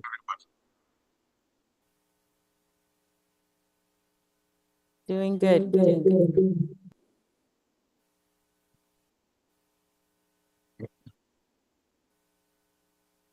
Please keep talking. Are you able to introduce yourselves? Yes, my name is Roddy Chartrand. I'm from Minnegozi EB First Nation. That's Are you able Prairie to First introduce Nation. yourselves? Yes, I am. Oh, Can you hear me? we've lost Rod. We've lost Rod. So they're gone now. So We're still here. Probably he was just freaking nice. keep talking, gentlemen. We are still here. I'm still here. Testing 1, 2. Can you hear me? Testing. Can I ask you gentlemen to keep talking, please? We had you for a sec and then all of a sudden you disappeared. Testing 1, Okay, still 2. here. Testing, testing. Hello, everybody. Hello to the Dene. Hello. Hi. Yeah.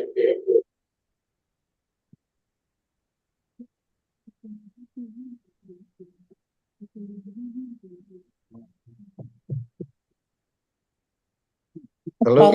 To our guests, I'm just going to see if I can try direct.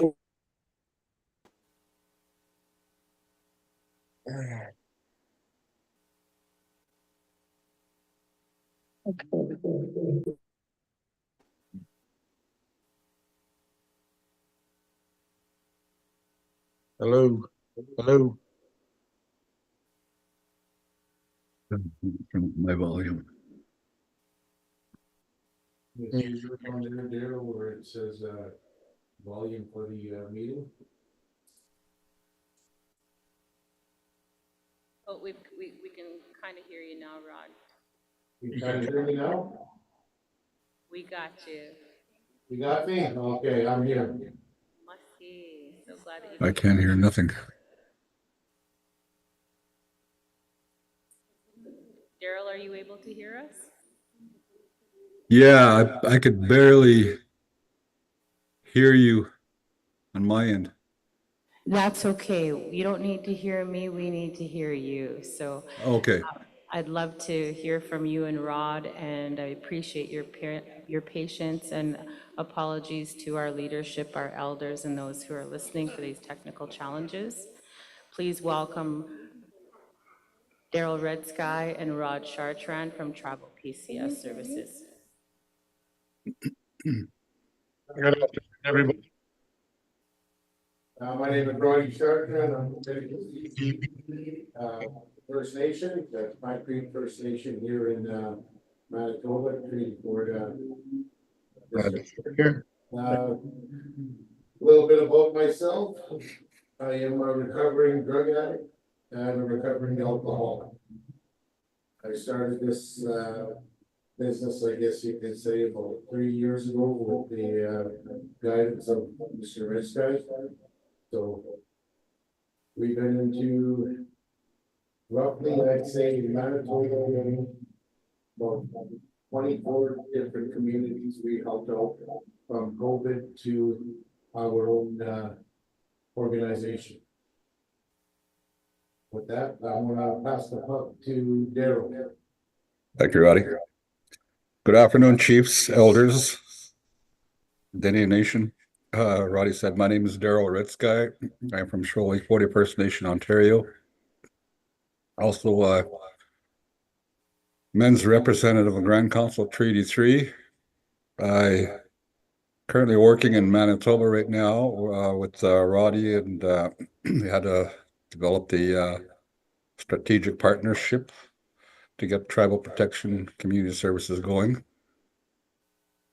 I too am a recovering alcoholic and addict. I'm also I also do have a military background. I've been involved in community safety and security for the past 25 years. So we do bring some a wealth of knowledge to the table into our communities who request our assistance and whatever issues that they're having related to our line of work.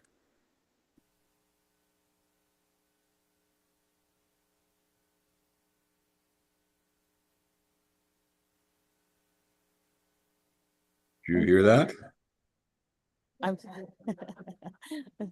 sorry, would you like to talk a little bit more about your business model and the way that that you started training individuals in the community with regard to security and your aim to support youth directives and elders initiatives? All right, I guess I I did prepare a little bit of our information and background, so I'll proceed with that, and it's regarding enhancing safety and protection for your community with Tribal Protection Community Services, TPCS. I am honored to introduce Tribal Protection Community Services, a 100% Aboriginal owned and operated organization to ensuring the safety and well-being of First Nations communities. At TPCS, our mission is to collaborate with community leadership, including the department managers and community members, to provide specialized community support services tailored to meet the unique needs of our communities. About Tribal Protection Community Services, founded by Roddy Chartrand, NSI, George Leonard, MSAR, and myself, Daryl Red Sky, RSCT in 2024. As a strategic partnership with extensive experience in community safety, security, crisis management, specialized K-9 unit, and community engagement. It is with this the emergence of TPCS Guardians to assist communities has been developed and enhanced to to support systems to promote safety and wellness. The TPCS Guardians presents as a natural extension of our Indigenous law, grounded and sanctioned through ceremony under our traditional protector duties and responsibilities within a modern context. This is critical to our mission. As an organization deeply rooted in our cultural heritage, we understand the importance of working closely with existing First Nations safety officers as a force multiplier to offer support and assistance whenever needed. Our dedicated teams come equipped with a specific skill set aimed at eradicating threats such as fentanyl, opioid crisis that may be affecting our communities. In addition to addressing immediate safety concerns, Tribal Protection Community Services is committed to fostering a sense of comfort and protection among all community members. We prioritize the safety of our youth and elders by offering services such as safe rides and engaging activities that promote well-being and unity within the community. We look forward to the opportunity to discuss how TPCS can support and enhance the community safety support initiatives within your territory. So a couple of things I want to share with the things that we do, that we provide services. So the Tribal Protection Community Services is an Indigenous-led community support service provider that specializes in community support in areas of community safety and capacity building of community staff to ensure that the elders and youth are protected and safe. We assist communities who are management constrained and unable to address opioid crisis. We are a proud First Nations organization in Manitoba, serving the Ojibwe, Cree, Dakota, Cree, Dene, and Métis people. The need for experienced, multifaceted services is a growing trend in First Nations communities due to the increased number of violence, drug, alcohol use, and social breakdown. The social impacts of colonization and the legacies of the residential school system have left adverse effects on our communities. TPCS is about providing quality, mission-driven, experienced community support services. We specialize in the following services and products. TPCS Guardian Services provide trained TPCS Guardian teams equipped with body cams and radios for national, regional, political gatherings, sporting, and social events. Emergency Support Services assist and support local fire and emergency services providers, search and rescue aid. Emergency Response Services provide immediate and skilled response to emergencies and crises in communities from drug epidemic in tandem with local authorities. Wellness checks assist in conducting wellness checks on community members. Mobile patrol services provide patrol services in the community, easily identified. Check stop services provide screening services for access control purposes, i.e. security checkpoints, and search and seizure of contraband. Surveillance services monitor and record activities, drug trafficking, break and entries, illegal activities. The TPS Guardian team will report these activities to the local police. Bylaw enforcement services assist the band administration in the enforcement of community bylaws. Canine Drug Detection Unit at points of entry to the community. Community Wellness and Support Services assist and collaborate with local family, cultural, social, recreational agencies. I just want to point out, since we've started our business, which is very recent, we just recently lost our partner, George Leonard.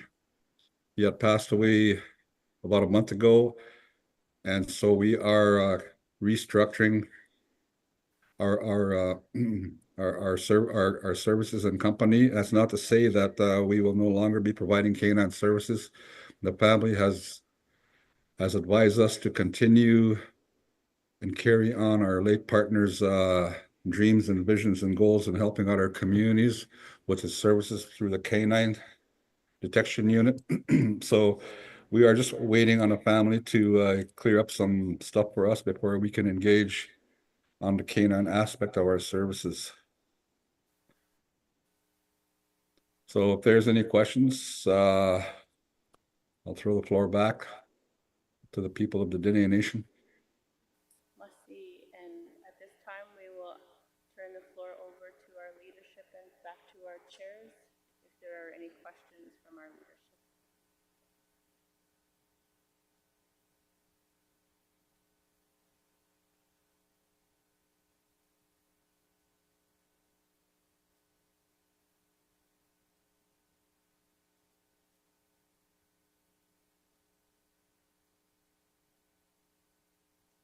Are we still on? Yeah, we're still here. Interesting. There we go. She's back.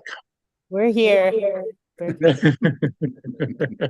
So, Rod, maybe you'd like to share a bit of your personal story to give people a general idea of how this idea came to be and turned this into a business. Well, for me, I'm a residential school, day school survivor. I'm Also, my mother was a residential school survivor. So within the years there, I developed have a career in private drug writing. So what happened there to me was I got bored one day and I figured drugs was an easy way to make money. So make a long story short there, how I really quit was I walked into a house at Christmas time. There was a young couple there gathering money for what we called back here was drugs. The $100 bags, like we call it, $50 bags. So what I did was when I walked in there, they were asking for bags. And as I was watching them gather up some money, this little baby, a little boy actually, came walking around the corner with his pamper hanging down to his knees. Little t-shirt, just all dirty. His baby bottle was just covered with old milk. And when I seen that there, it's like that little guy looked at me right in the eye, sitting there. And it was like, are you really going to sell my parents these drugs? Are you really gonna hurt my family? You're looking at me how I am. Like it was just all these things that are running through my head, and I can see that. So I turned around and looked at the parents, and I told them, no, I ain't selling you guys these. You buy your kids some presents, clean them up, get them Pampers, whatever you need to do to watch this child. So when I left that house, I went home and I went to the guy who I was selling these drugs for, went over to his place and I dropped everything there and I walked away from it. And that was over 6 years ago. I've been clean ever since. I do have three children. My oldest is 28. He has two. He recently got blessed there with a brand new granddaughter. My oldest daughter, she has three kids of her own there, two boys and a little girl. And my youngest daughter has never seen me drunk or doing any kind of drugs. So, and that's basically why I started this there, just to help out our First Nations communities. Because how I look at it is, I'm getting up there in age, and our youth are not going to know what we're dealing with there because they'll be too lost in their drugs, their alcohol, the video games, the technology that we have today. And if I can't help them, then I don't know who will. So that's part of the reason why I started. It was originally called Nugget G Gun Services to watch over the people, to watch over somebody. And then when we joined forces with MZAR and Red Sky Security Consulting, we changed our name to tribal protection community services where we can go and help out our nation across Canada to help bring awareness that we're here to help out. We're here to watch our youth and we're here to help our elders. That's one of the reasons why I started all of this. Thank you. Masi Rod. Do we have any questions from our leadership?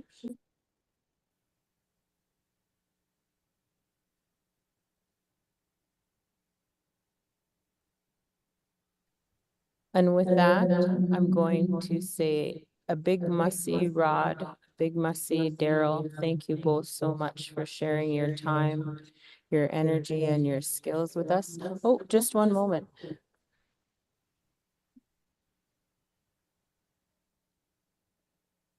Okay, good afternoon. Eric Minikosh, the First Nation. Question I have is, how do you work with RCMP, the Royal Canadian Mounted Police? Thank you.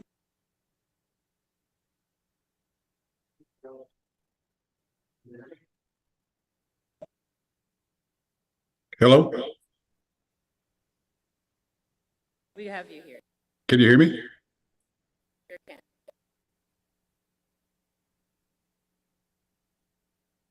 Hello?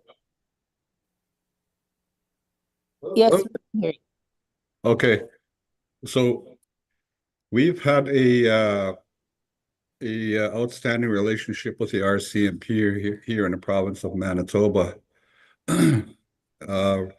In terms of the work that we do, and they've been very, in most cases, very supportive and understanding, considering the crisis our communities are going through. So on that aspect, I think it's been very positive.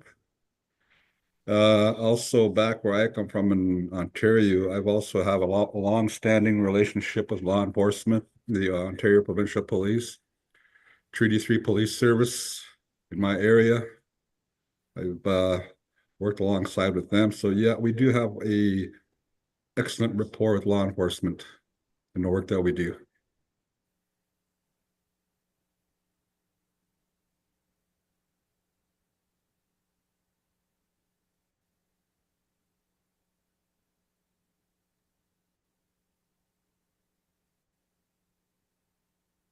And feel free to throw out any questions you have at us.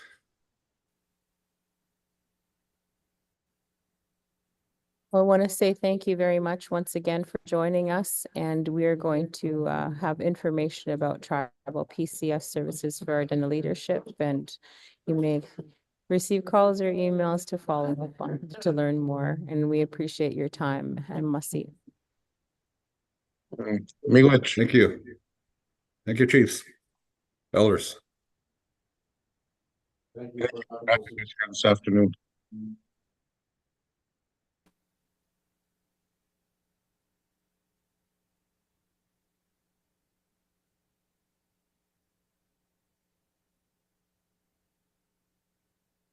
And we're done.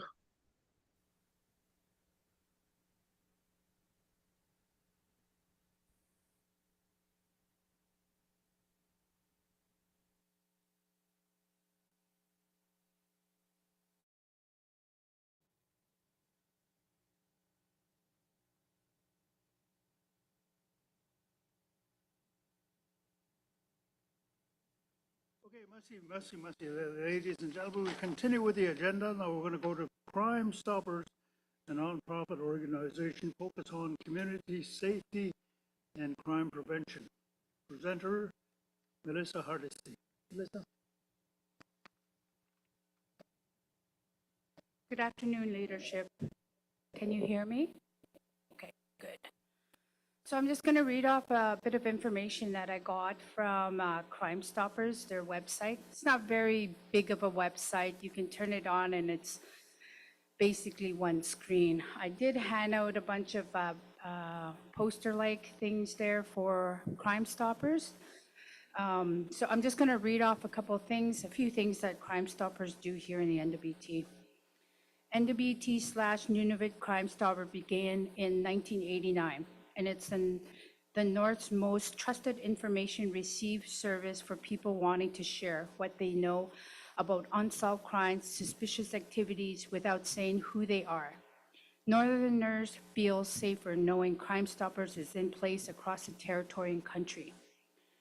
Crime Stopper created a combat of three major problems faced by the law enforcement: a fear of getting back to them, an attitude of empathy, and a reluctance to be involved. Crime Stoppers involves these concerns by offering autonomy to people who provide information about crime, pay cash rewards when the information supplied lead to an arrest. Their mission statement is Crime Stoppers is comprised of diverse, active, and dedicated community volunteers. Crime Stoppers provide a method of local law enforcement to receive information on crime. These efforts increase tips, which in turn increase community safety.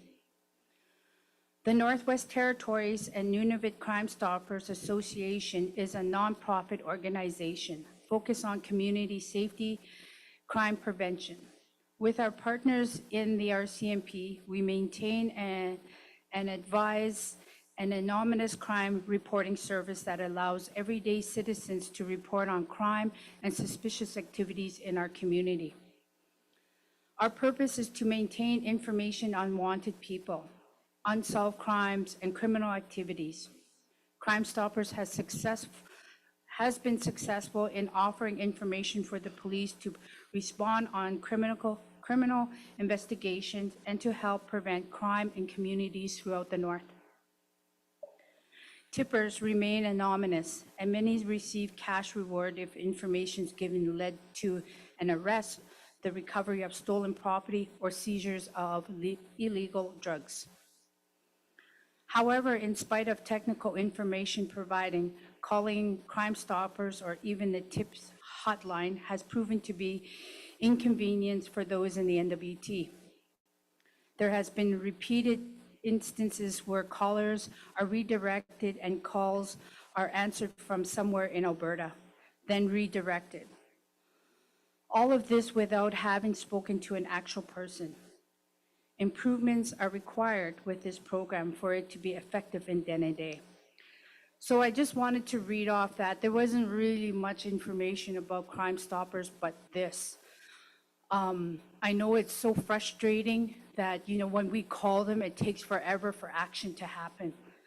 So I've contacted them, I've emailed them, I've not responded, but I've re-emailed them over and over to see, do we have a representative in the NWT that can come talk to us on behalf of Crime Stoppers and, let us know what's taking so long. Why is it taking so long for actions to happen into our small communities?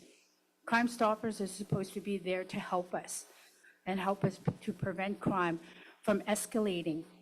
But it's taking longer than anything. And when I did give them a call, I was redirected to Alberta. So that just goes to show, do we really have Crime Stoppers that are here in the NWT, or are Crime Stoppers, located in a different province?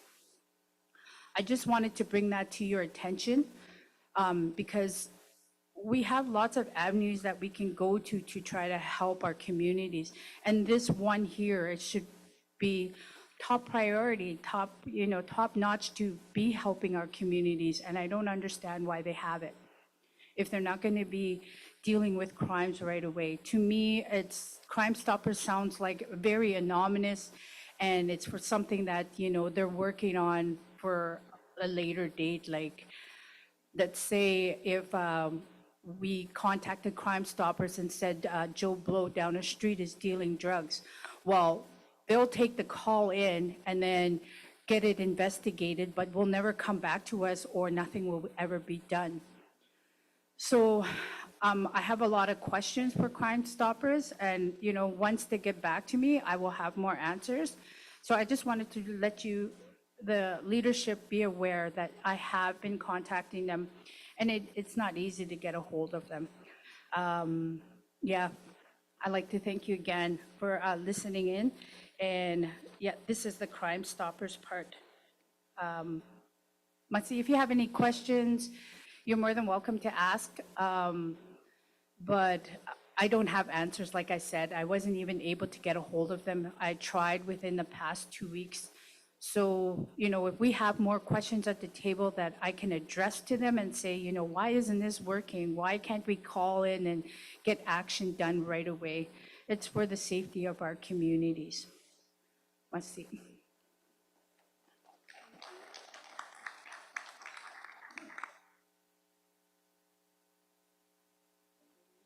I'm not sure we can answer the questions, but any questions?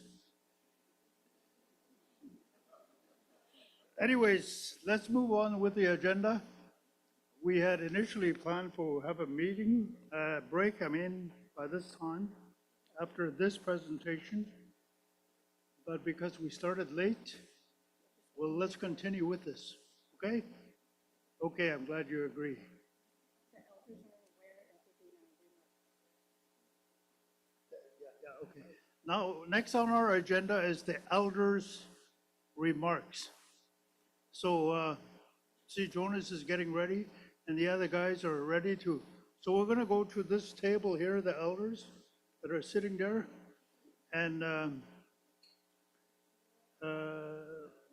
get remarks from them about this particular meeting that we have, and leave it up to you on how you're going to make your remarks.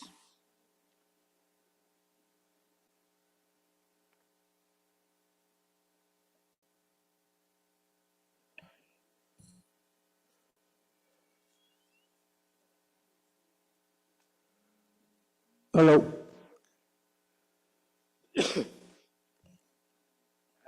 I see. I always remember Alex Yarmaker.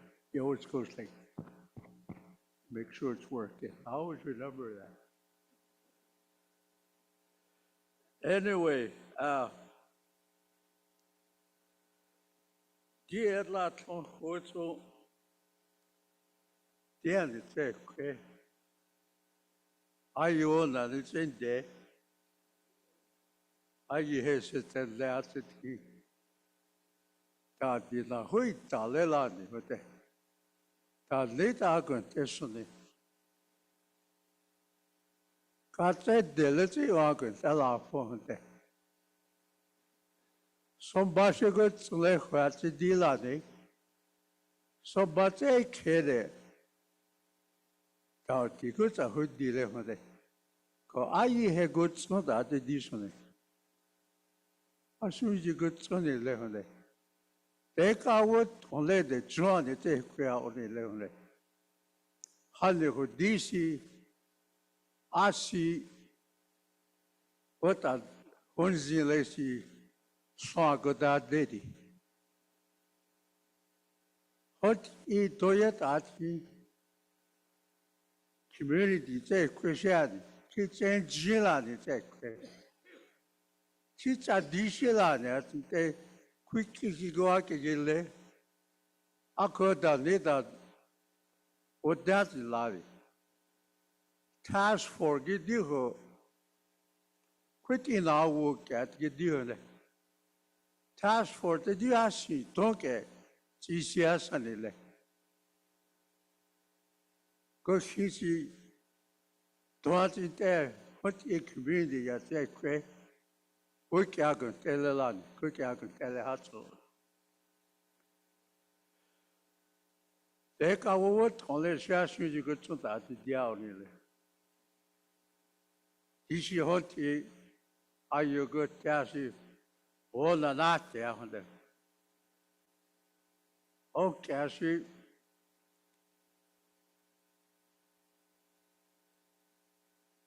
Which you go see that? In Tartan Tonage. Every week, newspaper get Ati Aguti, Ati Tonisha, I may have tea, which you take it. Go teacher, you, which you get. I could that's in Lada, Kaudias in Ladi. I may have good time either. Hard job is enough. So, good time is not out there. You would dare on a level there.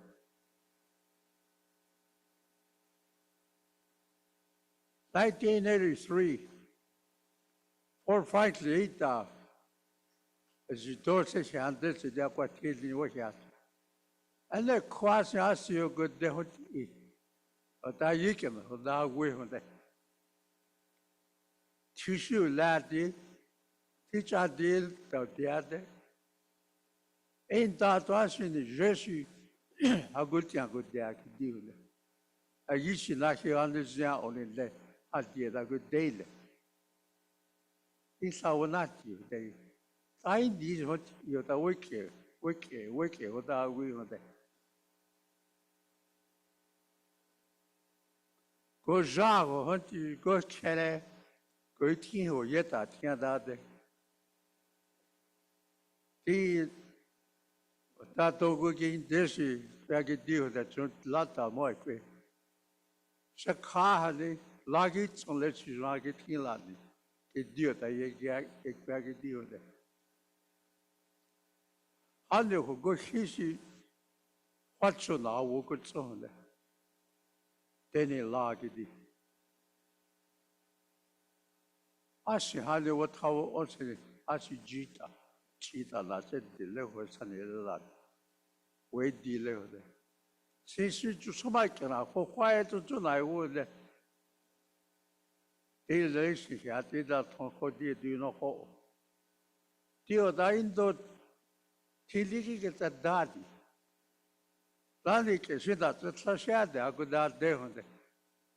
Good Kizoya, 11 there. What they told in that only there, what they usually, what they a yagiti on there. Hoitilago that the whole title. Jerusalem. TV attended in das Yunti Hagiti, Haguti. That's only one. The other what he got to go again there, Yomodo. That's somebody gave one. Don't was somebody one. This is should in a day in the other. That quite high lately. It's in the inside, don't you ask you Allah? Tina will let you at all. Teach a di more, I will yet teach a di. The gods are yet so quick. $100 and down, Lana, so go on the zine. What's a good tea? Tea honey, le. I should say, Sada in there, got that. I may have said, at least on it, you want. Tea hago chahone. You want hour, she go, she's 1 hour in the The hour go, and that's not go chahone. What is your Tagawa? What is what they go out? Log it silan. That queer honey lady. I is a level.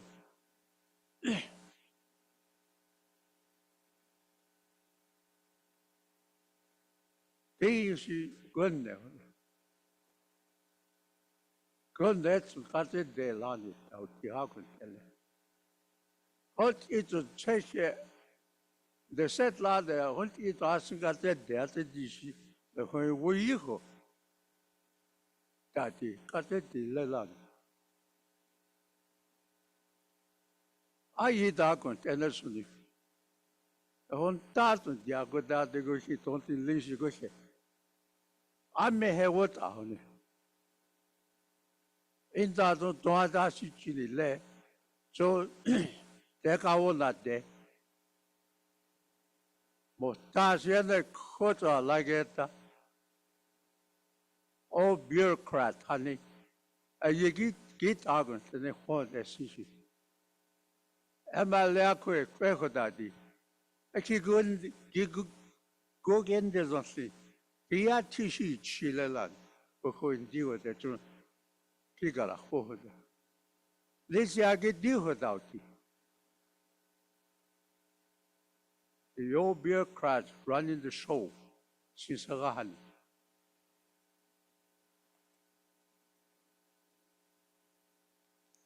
policy 하는시 손대하자 내가 오죠 그 시한이 그 청래다네 그 데네 라지 디로티 아이네 이 데네 라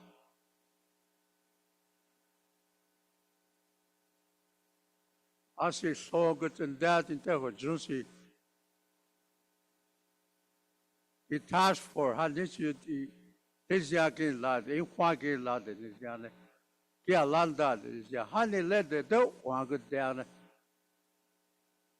就说白了，我和你来用的，只是来后，我一直和他要和人拉，我的还搞的 region 去，我的还打这个的，但我的查，一花是把地开，一花的来，喊你来的，为点来拉货来的，我花那在跟下的，一看了的为何我的。So la te de Northern Territory te de si tilina kezongo ni ahonde. E yishi shitin la ni zain ni kohonde. The border chako yeto semsi si de ina kezonde. Tu zet atida. E ina kezgo shitin la de asi hote indi de. Ki ho indi de toye inde.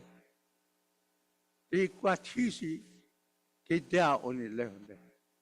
Ko tsata ke dizon ta hode. Ki te disya le na woge tsu yon gunde de maton law ni constitution ni oti na wo policy ni wa wa la ke dionde. Ako go shishitani. Ya jasi ke tatin la de. Ko kingo na wo ken. Hane zon ta la konde.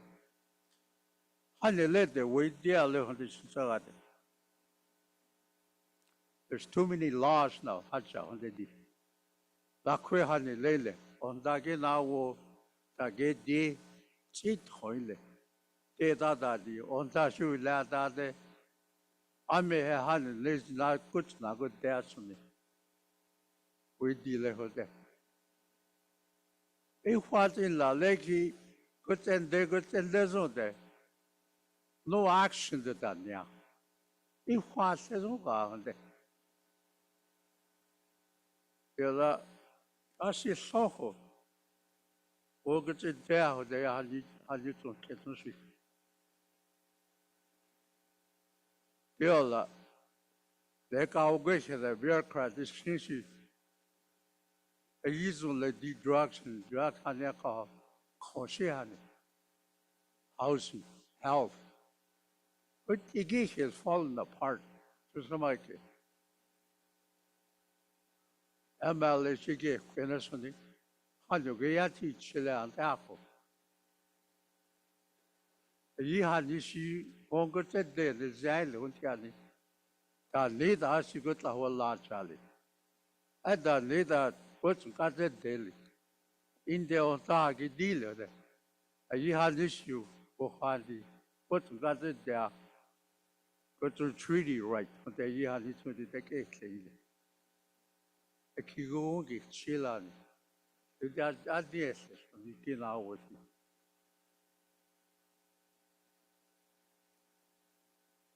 Yeah, the Jenga, like to go to daddy. I want to teach you that. Let's you walk on there. Let's you walk on Denali. Oh, why doesn't lie? Hey, are you going to task for the Kwasa in the Yana? I know we see how tired it is. You're fight to the 83 year in your brotherhood, you get a nation. I could change skin like Luna. A year when you go see that, is the island. But the hard part of that, you got the much.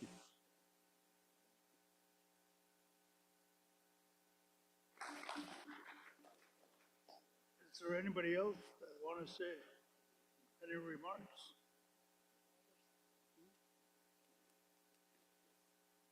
Okay, former chief from Chicago today, Jokum Banarush, and then we'll go to Peter after that. Jokum?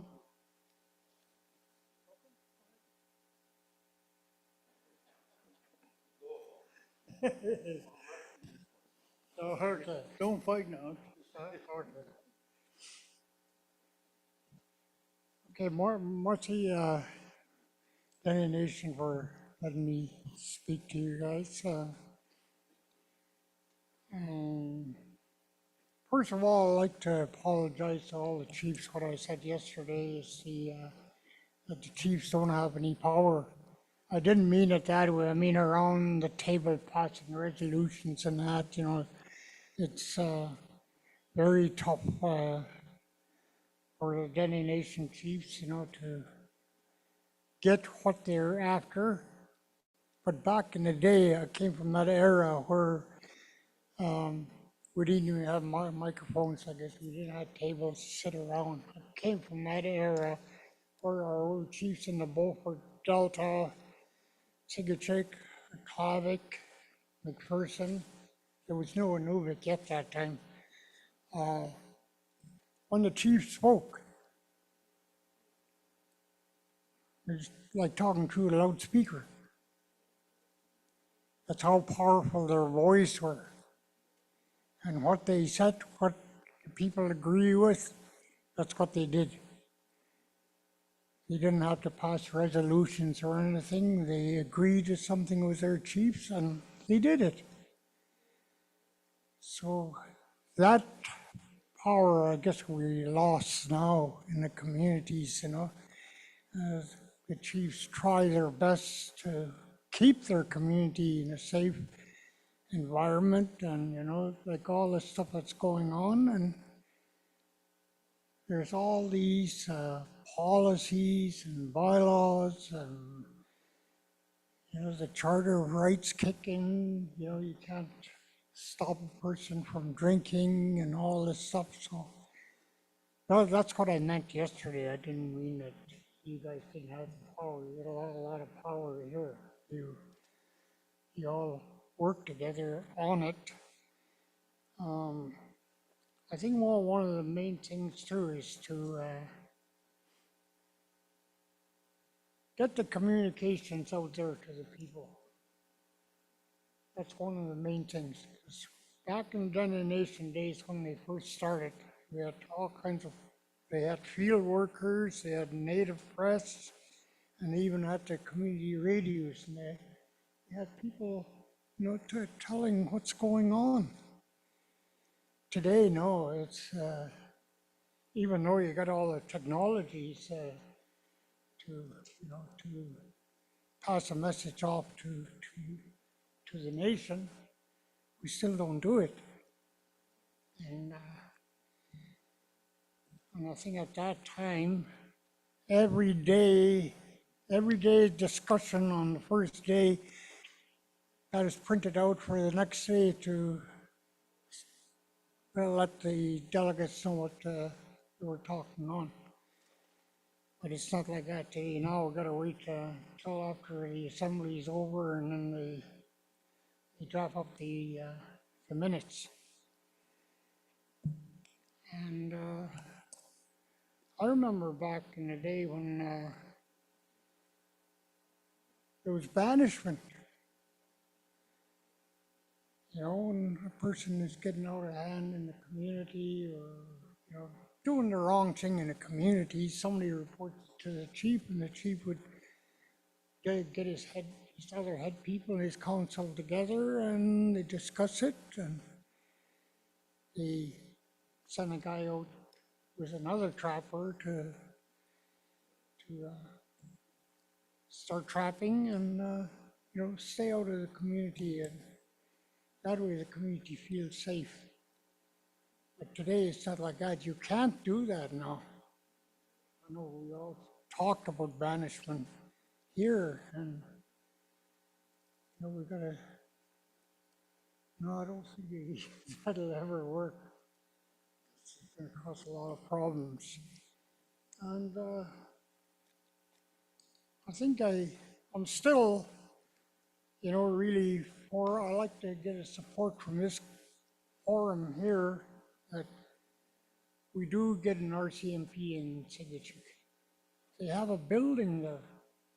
They come over whenever they please. And sometimes, it gets out of hand in the community and everybody locks their door and we talk about, taking the law in our own hands, but that won't work too.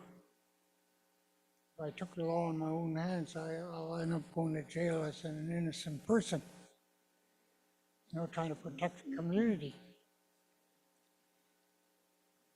And I talked to some young guys today about the drugs, and they're saying they're hooked on it and they can't. It's going to be a pretty hard job to stop it. The only way I could see it is to slow it down. Is the police ever get police dogs to sniff the drugs out of the planes, cargo, and the big trucks? And like the other day I talked about if we ever do get a highway, we've got borders in between. There too, again, we'll have to fight for money. It gets to have our own policing there to catch these drug dealers. And the other thing, what I would like to see something strong here is if a drug dealer gets caught, he should be banished from the community if he gets jailed. He's not to come back to the territories. And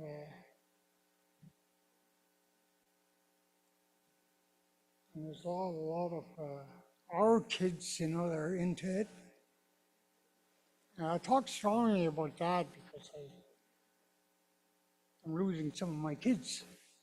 And it's pretty tough. Try to be away from my community, so I don't want to leave them, but that's the way it is. And even in our region, we don't do enough with our parent organization, with the GTC, should be doing more, but we're not. And I'm getting frustrated. I come out here just to ease my mind, and I feel good here, Not that good today, listening to all the stuff that's going on, and the RTMPs, their hands are tied, and we've got to try to do something here. And the other thing, what I see here is, this here is Dene lands. Yellowknife, I talked to my friend here, that all that land is yours, and yet you can't make any rules on it. The government makes all the regulations, gives the permits out to Diamond Fields, and what do you get out of it? The government gets all the tax out of it.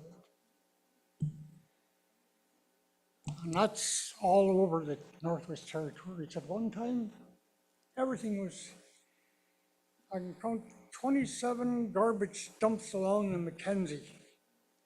And they're all built close to the river, on top of these cliffs. All that's running into our Mackenzie River. Government don't try to clean that up.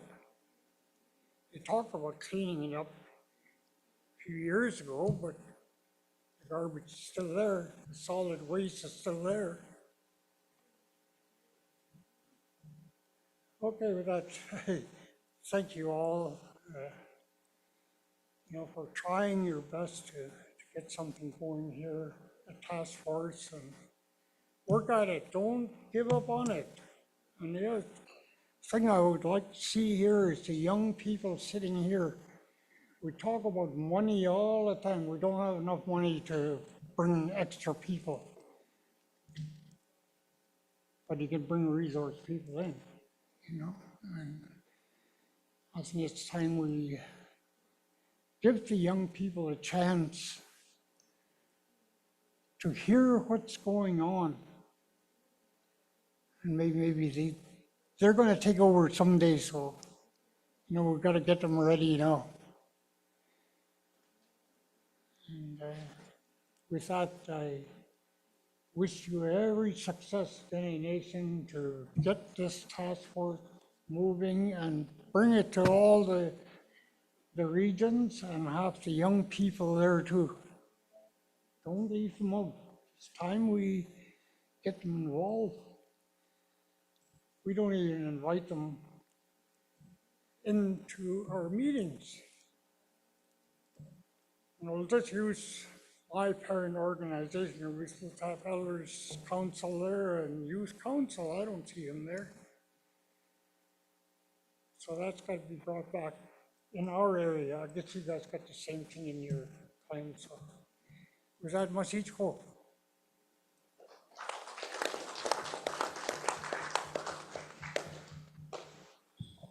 Thank you. Jokum?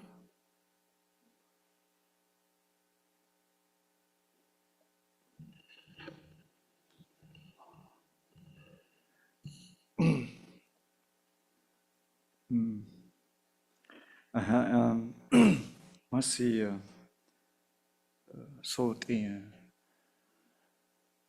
Okay, asin le chalam di ke galazandan inde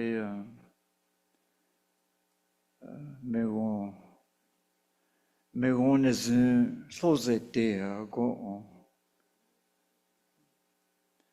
a kuhan dida atfe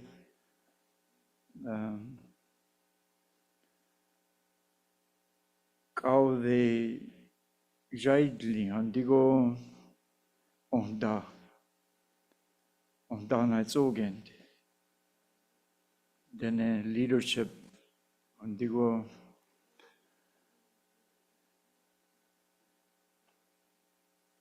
nagago de jiago tininde titian 고창고일래 사실하고 있자 대초 나인데요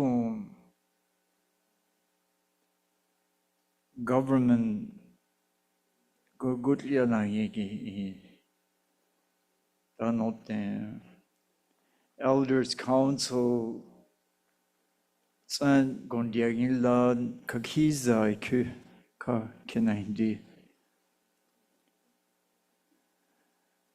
gondi hiego deji on tadidin sa legete ore soledan naginti kian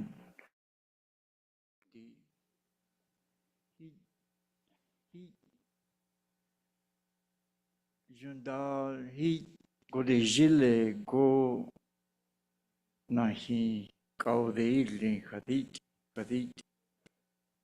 imodendil junda zedete le Ikea de sila 1993 kijota.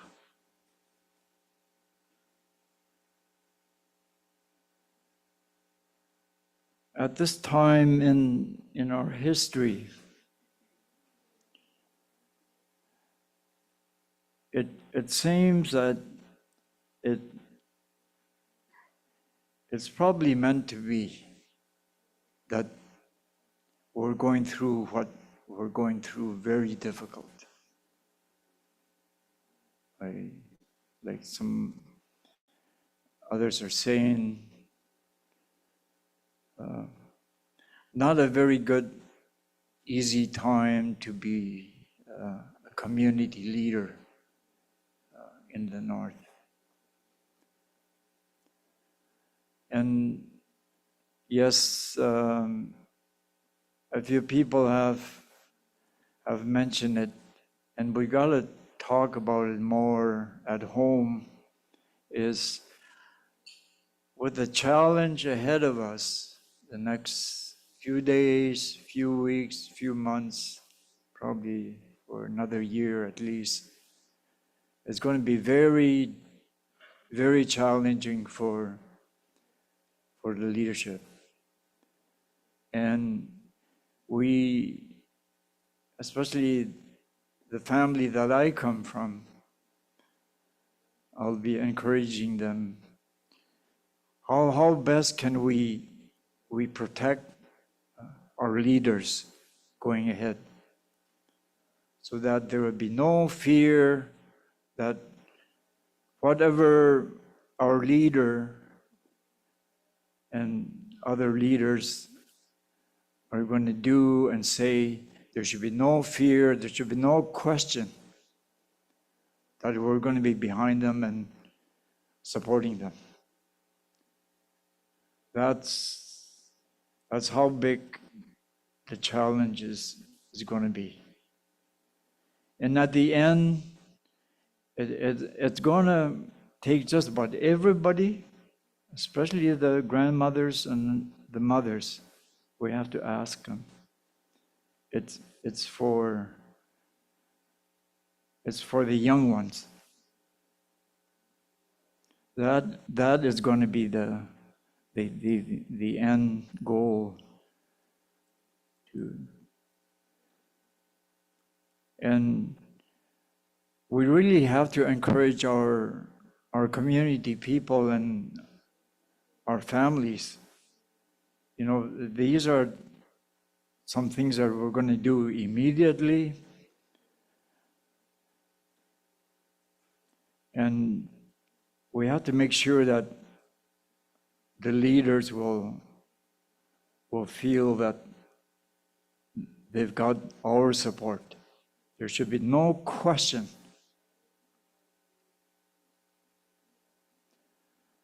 And we also mentioned the other day that tired of that blaming and the lateral violence, we've got to name the demons that are really hampering us. Those things have to be put aside and ask everyone to start pitching in. That was the way that the elders used to talk to us 30, 40 years ago. Even being a former chief, sitting around a table like this, and when it was time, the elders knew, and they talked to us. For a while, it sounded like they were scolding us, but they were showing and demonstrating the discipline that's going to be needed to do the work that needs to be done. But they were there. That's what made the difference. And it's a bit more challenge. Some of you have mentioned, boy, we really miss those elders. But we still have elders back home in each community. We've got to ask them to also step up. And for people my generation, there should be there's going to be no question that we're going to be there. Because some of us have been well trained, and a lot of you around the table here in the back, a lot of you have been well trained by the elders. A lot of them, those elders are gone now, but we have been well trained by elders, and a lot of you still know the land, the culture, and it is those things we need to start doing again very deliberately. And those are the things that are going to help us out in the end. And some of you did mention earlier that's the way it had been for 100 years, maybe 1,000 years. And we also, at very difficult times, we have to think about that the prophets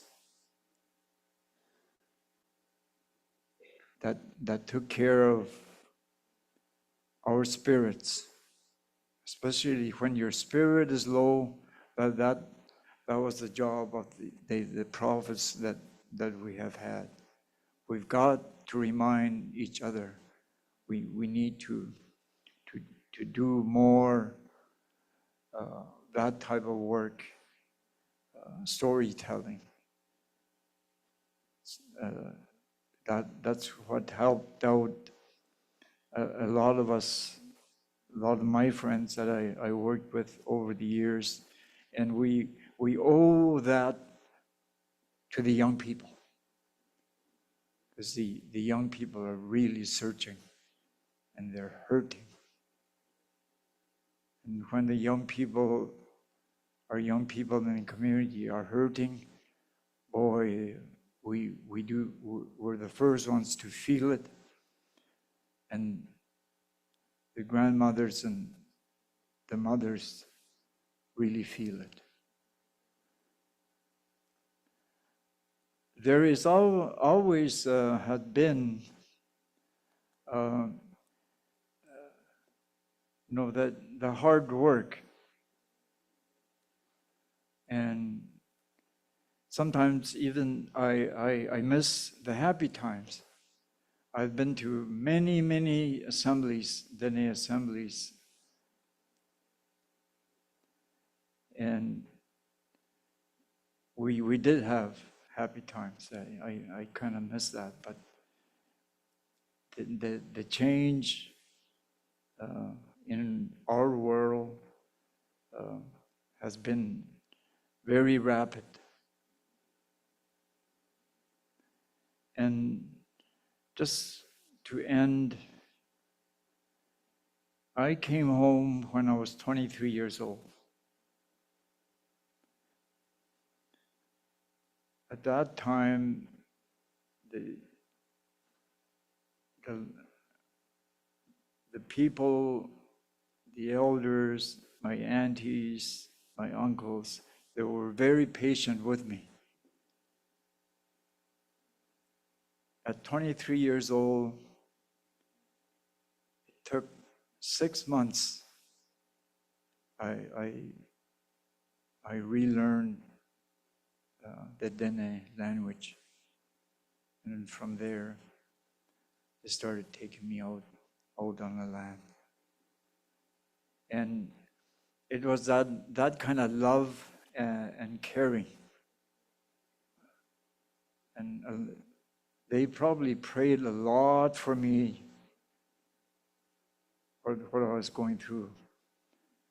They probably prayed a lot for me on my behalf. And that's why I'm sitting here today, and willing to, still willing to help the Dene Nation, and really support all the leaders that are here today. Masi.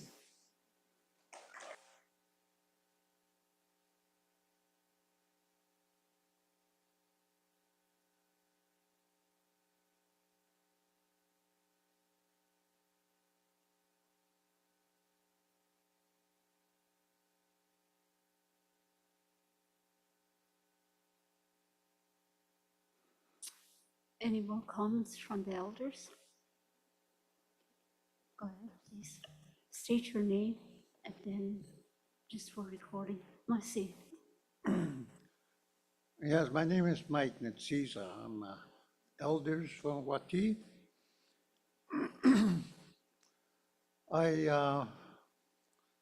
very fortunate and take the opportunity to be here among you. I have many years of experience working with James Washi when it first started at Indian Brotherhood. And I have worked with all the chiefs and the Dene nations, all the old chiefs now, they're no longer with us. But I know that they are with me. And I'm very grateful for that. Particularly, I'll mention a few names immediately. John Charlie, you know, I missed them. They cleansed to our ways of life. That's why I missed them. They give me the light to be strong and then continue being a proud Dene. And from then on, but before that, I was raised by the elders who I came from. I've been raised by them. They were my teacher. And then residential school came. And then that effect, I become a teacher. But my class was on the land. My land was on the land. And I take a risk, suicidal. Kids that don't want to live no more. I take them, I break them, I get on my knees with them. As a wellness worker, and I become a school counselor and learn everything about addictions, what really controls and affects our life. And got into the histories, everything, where we came from, who we are. Mind you, when I talk to the little ones, I tell them, look, talk to your grandfather. Tell them who you are. They tell you about your family tree. Like these, no, tell them, talk to them. They know where you're from. And they never give up on us. Why should we give up now? I keep telling the little ones. Because it's coming from here to really touch me. And I'm also grieving with them. I'm in pain with them too. And it's hard to heal that wound. The only way I see how to heal that wound is we came from the land, Dene people. We have to go back to the land to get healed. Now I'm trained to heal myself. Therapist work, those needles. But I'm also need help. All the people here are wellness workers. We cannot do it on our own. We need the leaders, the chief, the headman, to work with us, to do things for you. But slowly, we don't get recognized. We have no friends, you know? And it's hard living that life. But that person guide us, help us. And to be here happily, that I never thought I would be here to be elders, talking to the people that he loved. You know, I'm happy because here we are going somewhere else. People, young people are going, we're going. But then somebody came up with the hand game.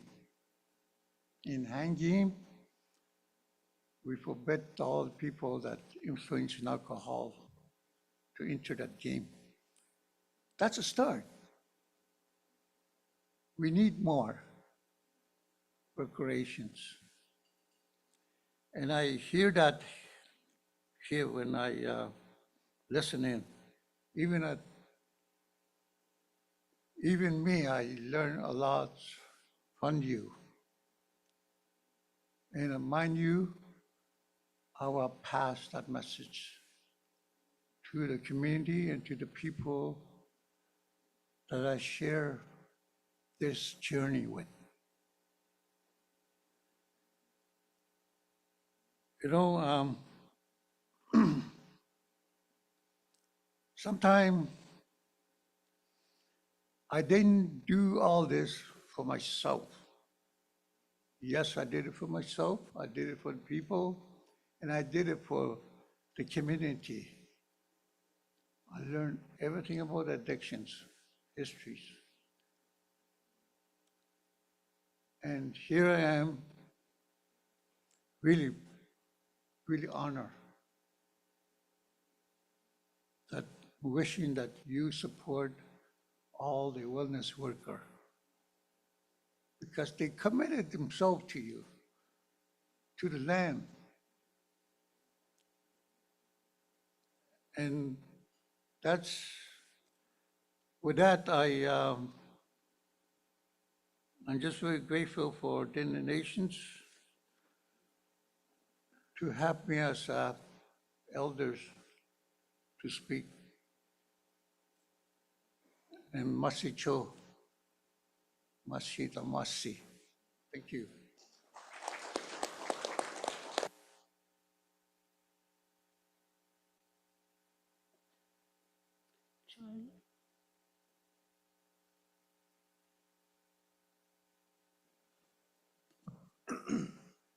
Masi. Ko tiri mo to ko che desi da chale de dai jila. Anko sei ko che do se dina le sale. Dia ni wona u si desi da desi. Anko won ko che deni de na u le ji san ko che ang de. Dio la je chi da nya sin la sin wa un ko che de. Se ti chi da nya sin la se di ha un ko che de. Tas ada se dini de hadde.这困是这去那这样的风，人家山里讲说呢，还记得是秋。17年前的，所有胡子俺家伙说呢，阿姨的那些个个那东西去，那前提下呢，我个让我还能形容的，估计是这种的东西。有些的，我前提个让那有些的，那个。那他那么你的那爱你钱给我老，习惯在家里的用了在一起，然后那咋个点呢？那咋个点呢？好我心我了去，可以呢，小在家我给他去看听，后来的是我打啥的，啥个在地上这个。都过来那为啥哩？都没做过同学呢，做孩子哩，是那题的这些，都没那在题做家题，后家庭里，可以的那都那留下呢，都没做些这些拿的哩，可那个听说呢，都那一点，俺听说的话，这一点大家兄弟哩。一次地震上，这其实的问题我混了啥的，还从中国一在各个那个东国浪，还你问了他在提了个你个这些太后进了，我跟那个新批了，红旗火的呢的，哎呦啊这地是他，个咋的那个他，还跟我这样，一次在看见实在有个多，那些那提那些也提货。他当然他啥的哩，中国老人那回事哈， sa gyan he gyan sa gyan go ta da wu zu da le ko du wa la ni ha ni wa mi ha ya chi du ko ko shi wu ke de chen ta na a ya ale sana tin chun a li ha ni ko ta di de xin ha de chen ta da chi xin de hu chi chi le ha ni 이的chen ta shi da sa du ne di ya 이 하면서 가타게 굴리라서 색피도 색킬로 이렇게 굴리라 신단이 서자네 디지선 사기야시 타다라 와고 제딘 이신고 잔디 하워시 타 대체 다휘치 유나사 사기야 니샹르 오시 다 카체데 자 아시 두야시 통산다 산다 세지那当然我是都蓝个天嘞，记得我是，那当年是亏他是去弄是那弄了，还是去缺口是给进去了对的。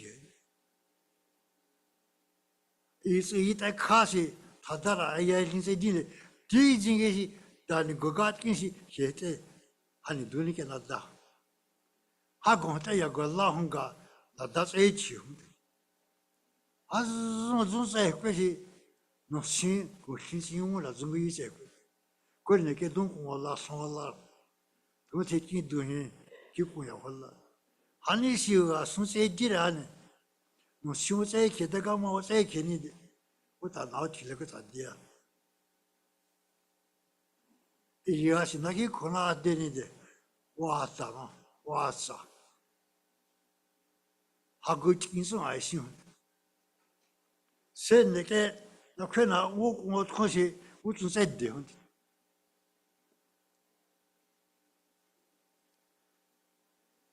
我里不给是第二个第三的是，这说到实是，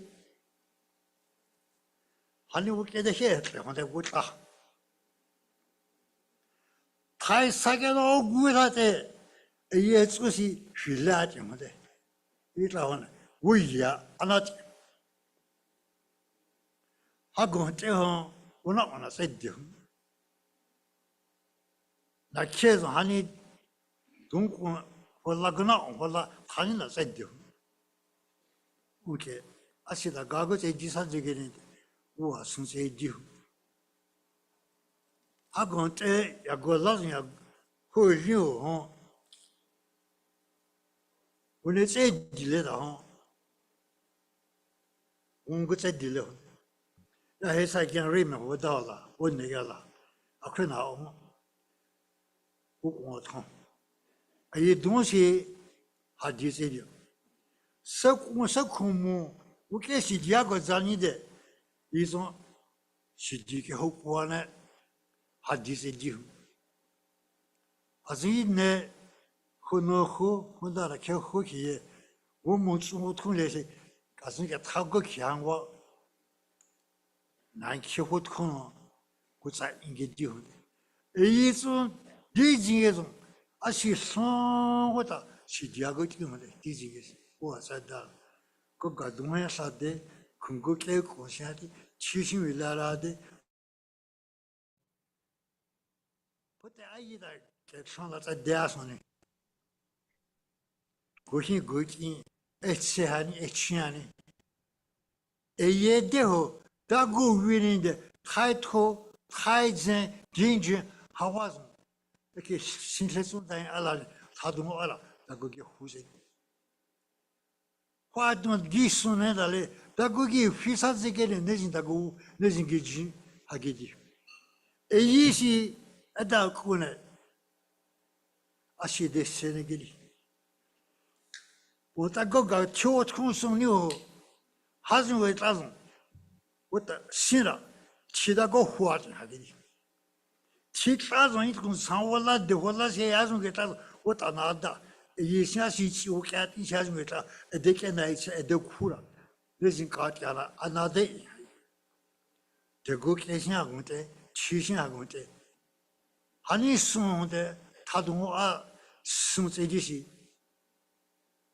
我打送哪的，还给爹了，我带下送哪听问人，爹的跟我打，啊下子我弄的，还有那这爹了，那个真糊弄的，我结婚带人，我结婚带啊，还跟我这块讲，得去。这是我在电脑上拍进那屋，拍进过地，拍进你来，拍进你来去，任何在的。人那过去，也过去送来给呀提来的，给过地来的，给那屋来的，给那屋是干的，公费来着，还是我给他们拉通，那在热通，还是给了是热通，还是我他是我给你讲，他在点。现在这块米也是他，什么呢？在那给苦了装，现在那人没得那给治，给他红你是好，一定是我是，我给你讲，还是点我好的了噻，他听说这个我的他，你真的从来你的，来人他嘞，你真的从来你的，你去你干打了，你去干听了，还给定。大好用，大在点，你人来到，你人来想不到你花呢。听说那个乌总在空啊，在那里的，给莫来上上去，我带人给他个叫，我从过去，是去，你这样打了开了也，给你也打不出来那样。还讲在你心里头的大年的，家家那在点，或者。中山这些天听我在那某些公路给这东西，我那在听的，所给你也得过听，还是给他过年的过听，家家那点了，家家那点了，啥讲？那些在现在，过现实弄前提个了在的，在现实，弄前提的那些过去的苦的现实，那去，那熊那钱，俺们挖过这这些，还你。那就我那呢，那拉达达达，我去搞点子，就我那些个德行没事出。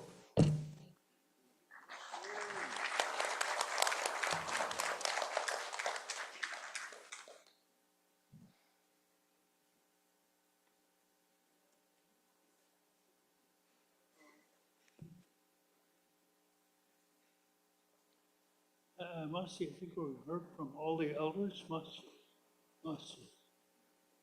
We're going to take a break. Sorry?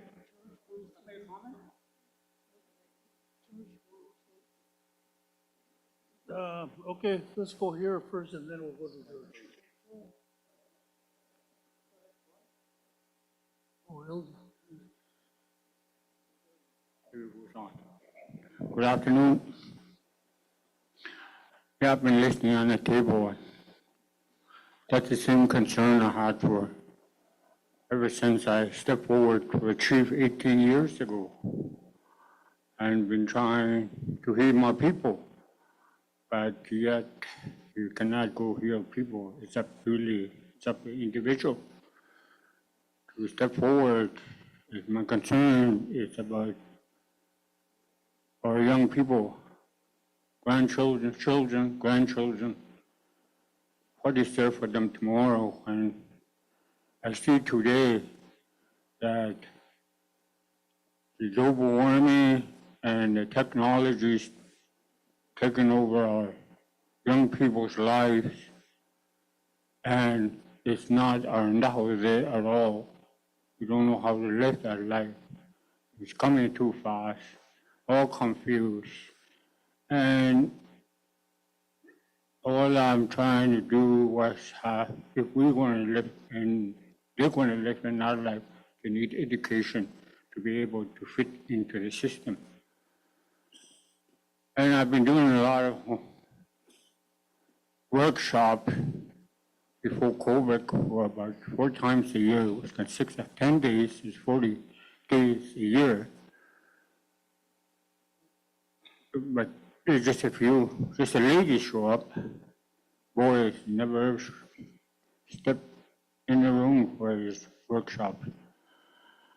And I've been banging my head on the wall for 18 years, and for me to look at it is that somehow we need to get through to young people or old people also. It's one of the things I had to do was that I had to take the journey of what happened to me in residential school. And I realized that I've been going through treatment and that it wasn't working for me. So one of the couple elders reminded me that you are a Dene. Go see an elder. You're going to a place where it's not for you. So eventually I had to go to the elders, sit with the elders, knowing Alberta, and around the territories, and listen to the stories of their life. And most of them wanted to, asking that they couldn't help me because it's medicine. I said, it's not medicine. I mean, I just need to hear the experience that they went through their life. And I had to go through all that. It's hard for me to look at in the end when I look at it is that those elders, when they make a statement, when they come together and make a statement, it's powerful. It's really, really powerful because they have tools to maintain the spirituality, the emotional, physically, and mentally. The four components they may apply to their life every day. Every day of their life they apply. And those four components consist of four directions of the wind and 4 seasons of the year. That's how it was interpreted to me.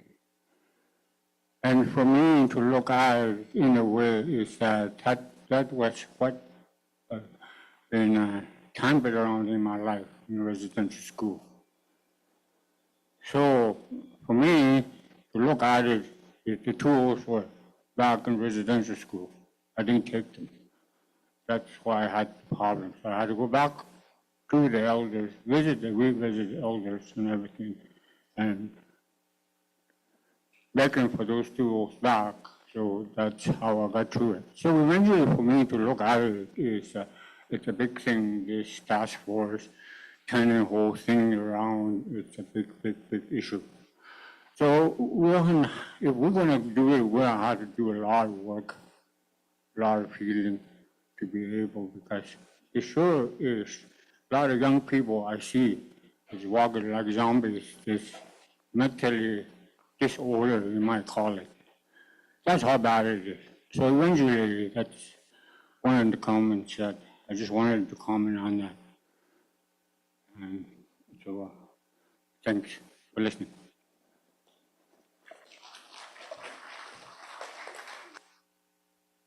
Before we take a break, we want to hear from National Chief, George McKenzie. Merci, Yati, Nizinsi Kuri, Salsa Nakalaza, Yati Nizinsi Kuri, Hani Hunde. Thank you for very encouraging words we heard this afternoon. The time went by very fast. When you hear good words, you sit there for hours, it doesn't bother you. That's the way it went this afternoon. I want to thank every one of the elders that have spoken. The whole thing the elders spoke, it's not on the topic of task force. It is related to task force, what they're trying to tell us, what they heard from the elders of the past, and what they're trying to say to us around the table. You can't get any more strong message than that this afternoon. We watched related watched Oilers game yesterday. Thank God Oilers won. But when you think about the Oilers game, that's a reality. Our fathers, our elders were like Edmonton Oilers players. They never gave up. Tracking moose, caribou, oh, we know stories. There's some elders, they see an old caribou track, old one, but they go after it with their dog teams, wandering around for days until the track gets fresh. When the track gets fresh, the dogs get excited. Now they can smell it. That's how they track down the animals. They never gave up. Our elders were like the Oilers players that we watched. The Oilers, they never gave up. They're not giving up. We around the table, nobody's going to give up. Nobody is going to give up. We have the tools that the elders passed on to us. Now we have to apply the tools that was given to us for the young generations. That's what we're hearing. Very powerful stories. The best way to tell your story is through your language. There's no other way to tell your stories if you want it to be powerful. It goes through your language. And this is what we're not going to give up. We're going to go to our generations. We're going to make them speak their language again. We're going to put every effort, make our generations speak their language. If they speak their language after we're gone, they will be a powerful nation again.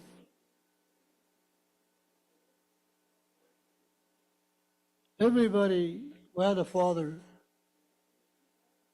our father talks to us every now and then.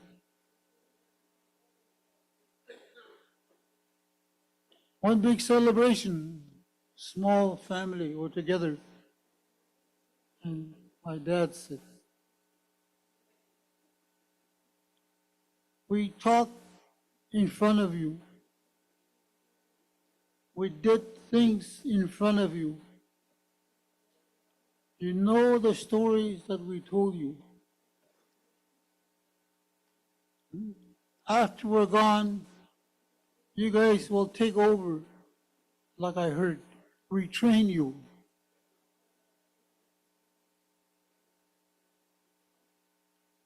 Our assignment through this task force is we're going to train the young generations, find a way to make them speak their language again.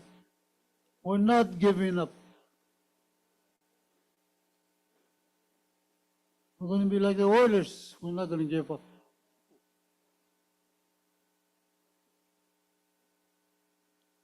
So the elders are saying, and what I heard around the table, there is hope in everything. Maybe the society thinks we're a weak nation now. We don't have the language. We don't have the culture. Our young people don't go on the land like they used to. Technology is too much for us. No.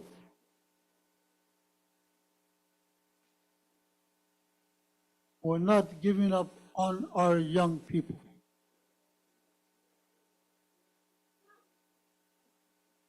On the table, if we give up, there's no hope.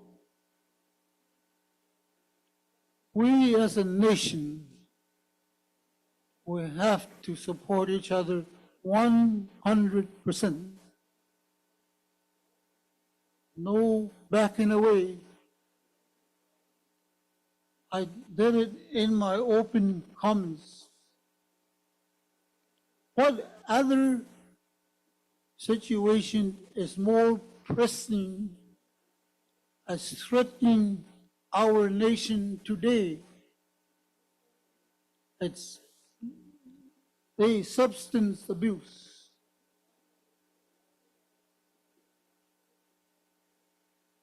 So we're not giving up, but every way we can, language, culture, you name it, we will find the money. We will find the money. And I heard a comment by an elder. I really appreciate that. We have title to the land, we have treaty to the land, everything on the land is ours. The resources is ours. That's why the elders tell us everything that we get is not free. We get education. We get housing, not the way it's supposed to be, but we have to go after it. Clinton government went after it through treaty, like the elder told us 10 years ago. Housing is our rights. You know, we got the money. That's, I heard, and now they say, we got treaty, we got sovereignty. People might think their nation's got no money. But they're the nation in the right way, sitting on a big pot of money. We need to open it up and claim it back for us, for our young generations, through sovereignty. Who's got our money today? That money, where is it? We know where it is. We know who's got it. That's what I mean. Put every region's 100% behind each other. Full force sovereignty approach and go after our money that's rightfully ours. It's going to take time, but there's hope in everything that we're trying to do, that we want to do.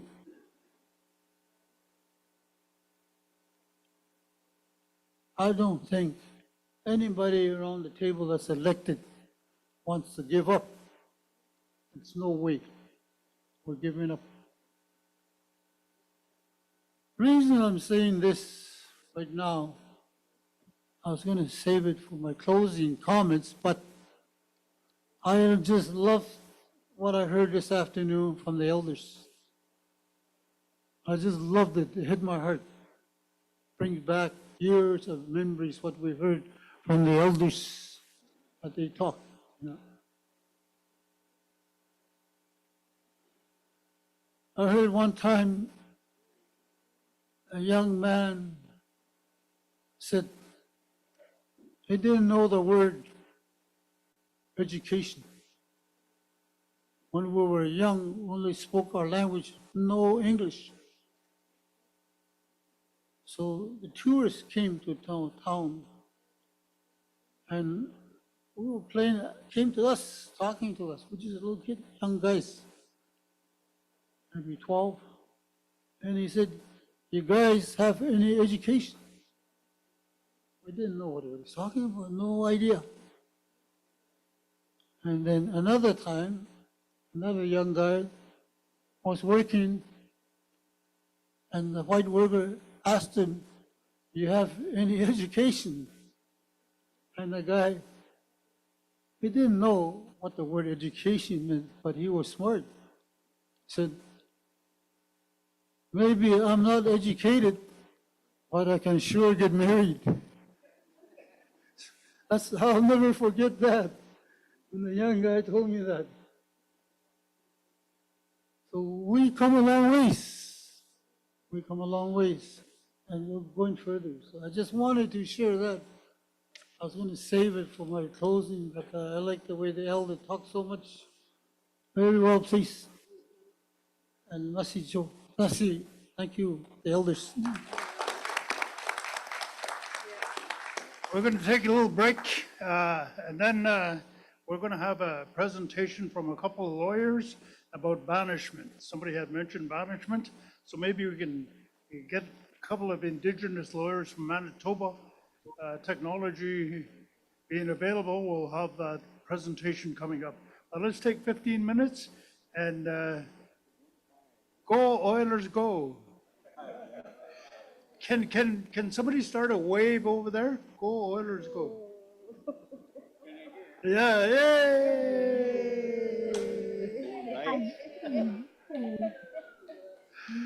15 minutes. Yeah, you buy the 52. You buy this in.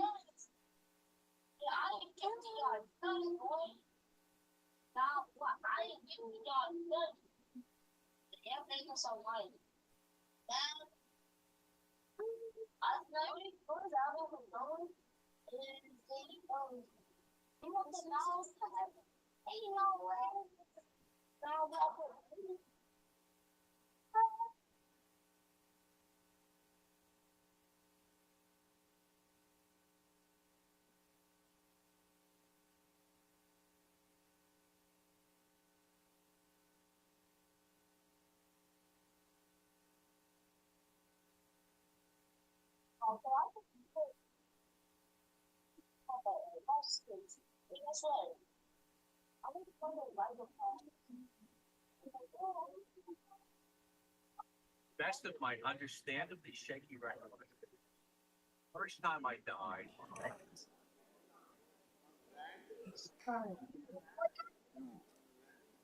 For me, it sounds like that's a big point or that's a ego.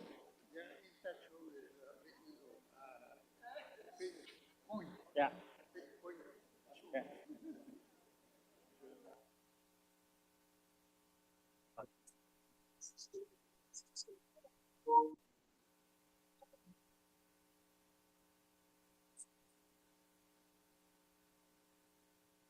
Again? They're still accepting donations for Tommy Lockhart. Fraser Golay is over there. So if you can donate a couple of dollars, be much appreciated by the family and the community and the nation.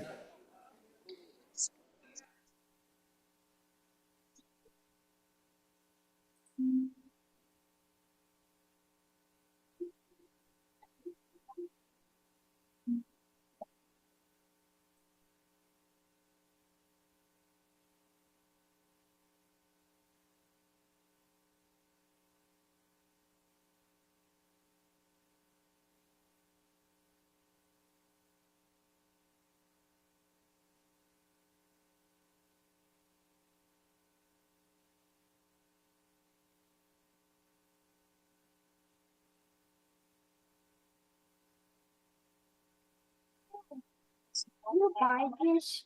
My friend Big Mike says I buy it a week at $3 a week. I buy it. Why are you being nice to me? I will be nice if you buy it. You're manipulating me.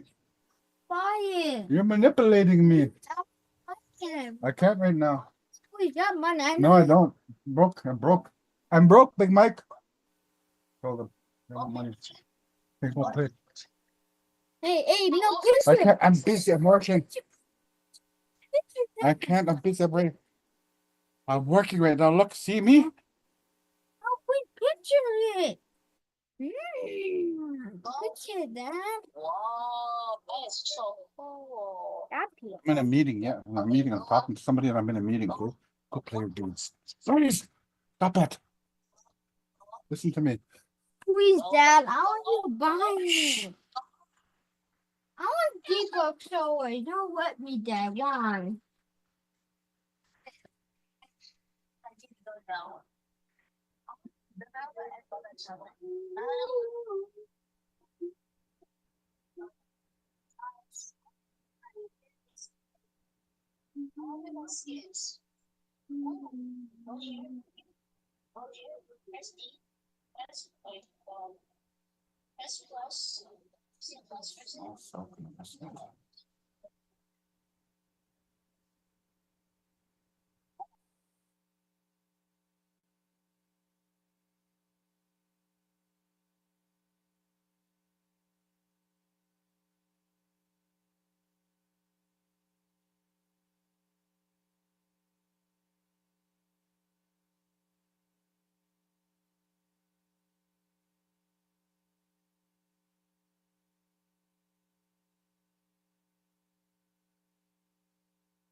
Hi, hi, Shoshana. We're just hoping to, we're just gonna wait to see if we can yeah, just keep speaking so that we can get you on into the gallery speakers.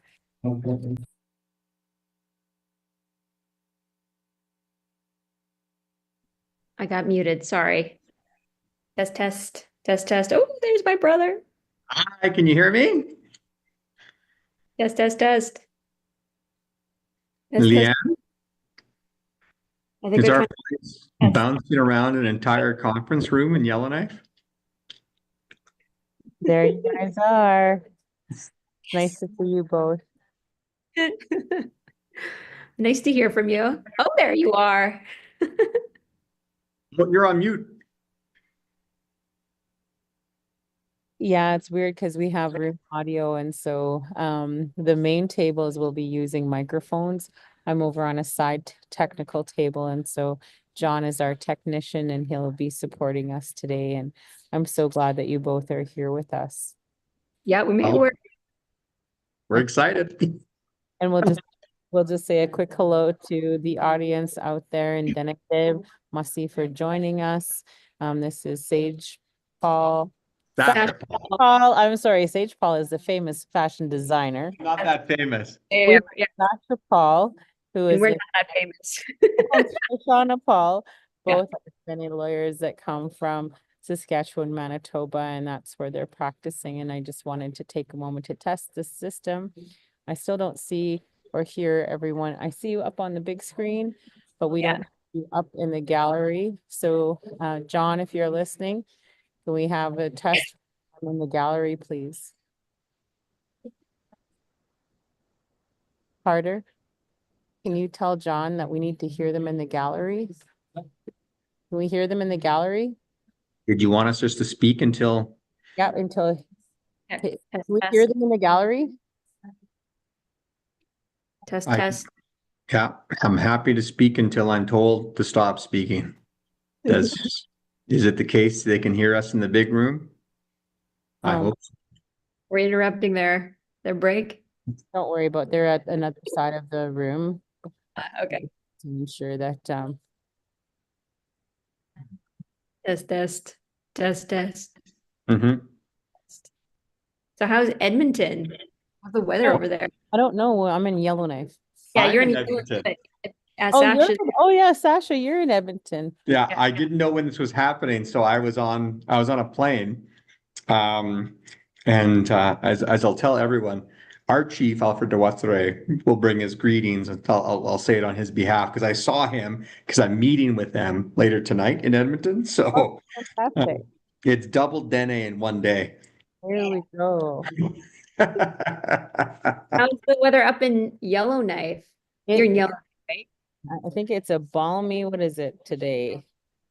Yellowknife is a balmy +9 with a bit of overcast. It rained this morning, so it's warmed up quite a bit. Nice. So we still don't have room sound, Melissa. They're not coming through the room. No, okay. No. Bummer. And he just went away again. Yes, here. He's over there doing whatever. John? But anyway. Yeah, we're at a balmy 24 degrees here in Saskatoon, but it's really windy. Yeah. And It's sort of windy in Edmonton and overcast. I think it's 20 or something. It was much nicer in Winnipeg when I left. It was Was sunny. it?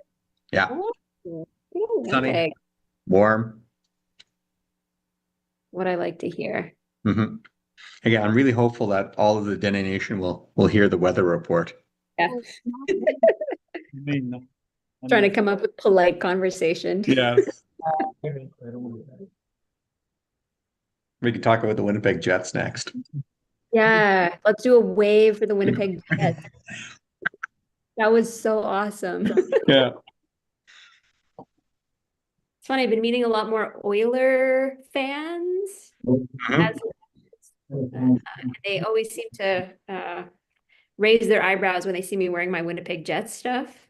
And I'm just like, I just registered the trademark. So yes, I like the Jets because they're from Manitoba, but I cannot speak in any depth about On the hockey. Jets. That's great. I can tell you how to register a trademark. There you go.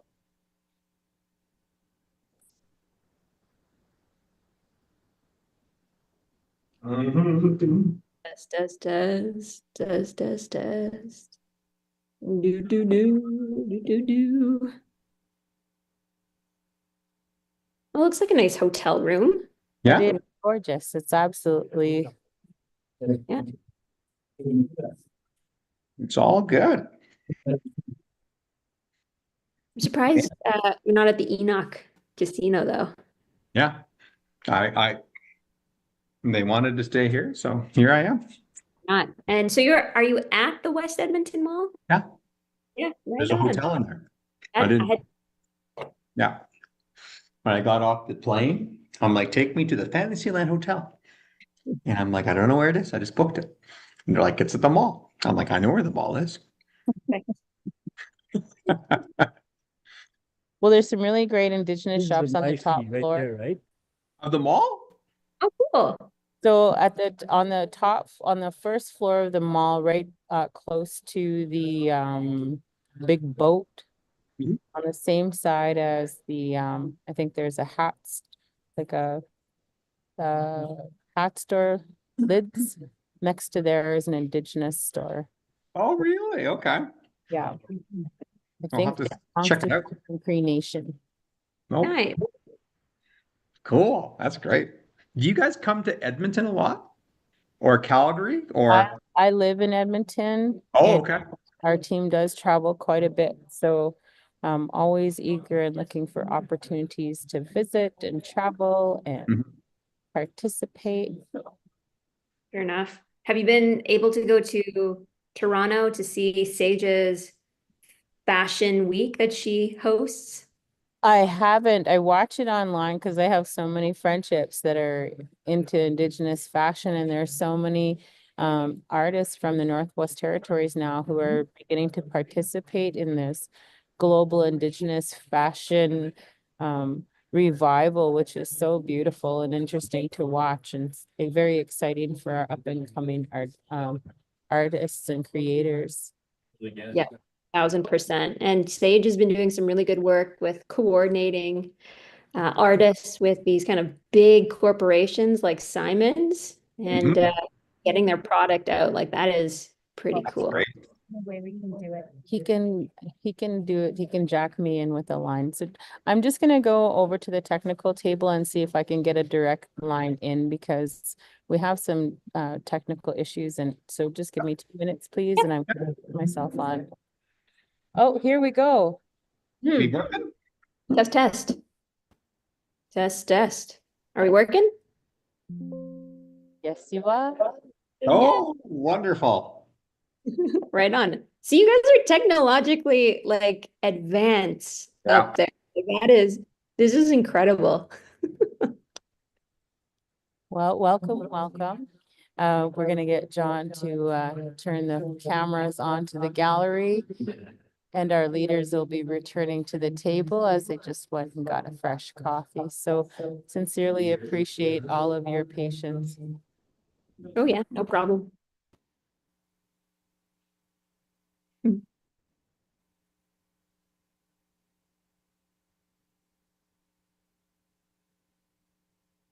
Maybe I'll share my slides, Sasha.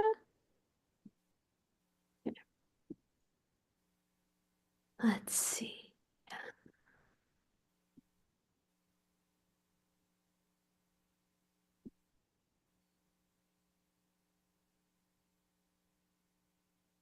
They're just giving you some power here. Yeah. Can you see that, Leah?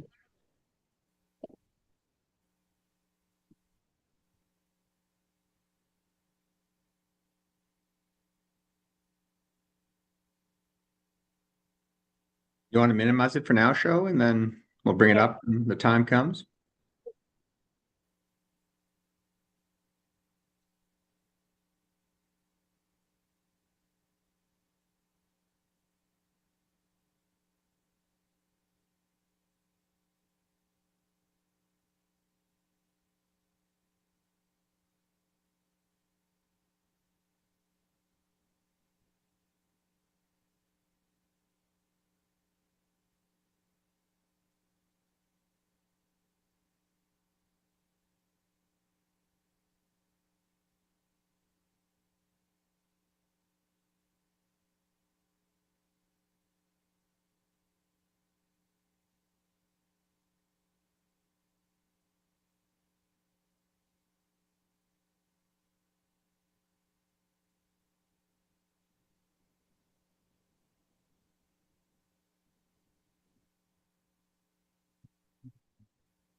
Shoshana, can you speak for us? Yeah.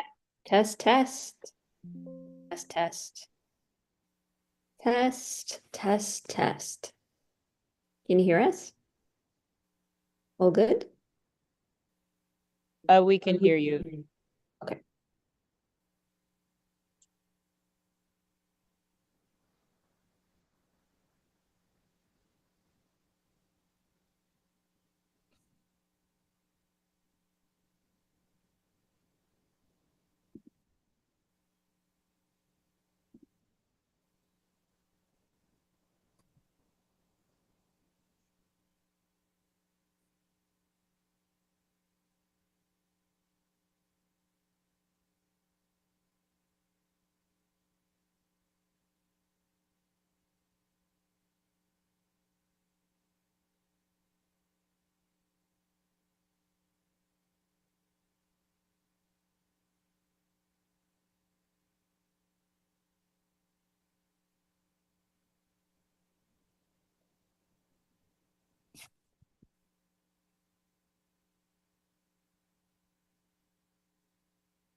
everybody, let's get back to the meeting. Uh, Just a couple of more things and then we're done for the day, so. Yay! Oh my goodness. While we're here, I know Grand Chief Wilbert Cauchon wanted a couple of minutes while we're waiting for everybody. Can we go to you now, Wilbert? Go ahead. Merci, Mr. Chair. Có được sự gặp lại của the Suriname zone. I want to share a little story.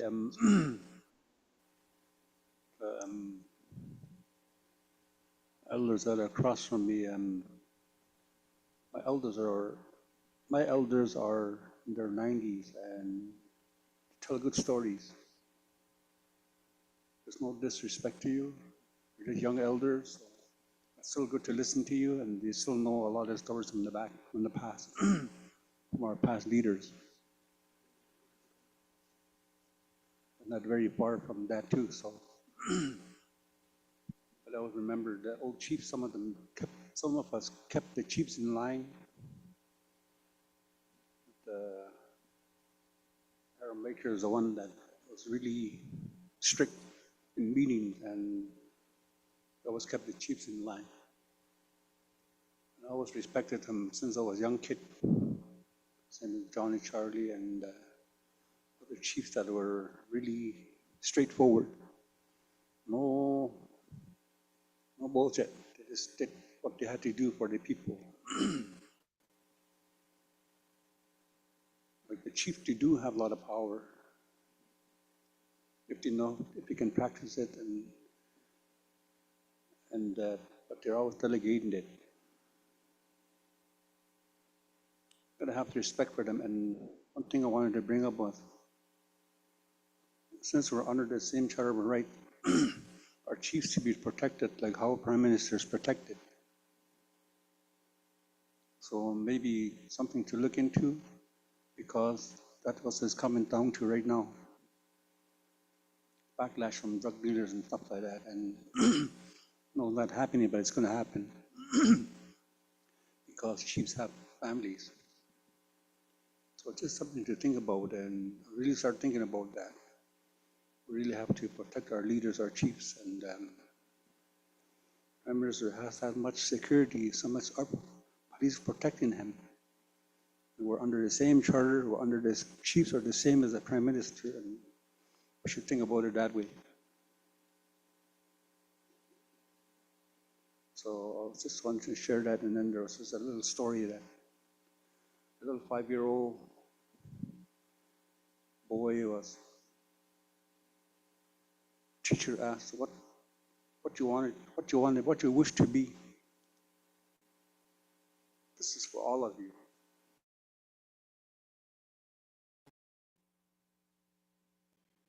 That little boy said, the teacher was read, and the little boy wrote that, I wish to be a Samsung phone.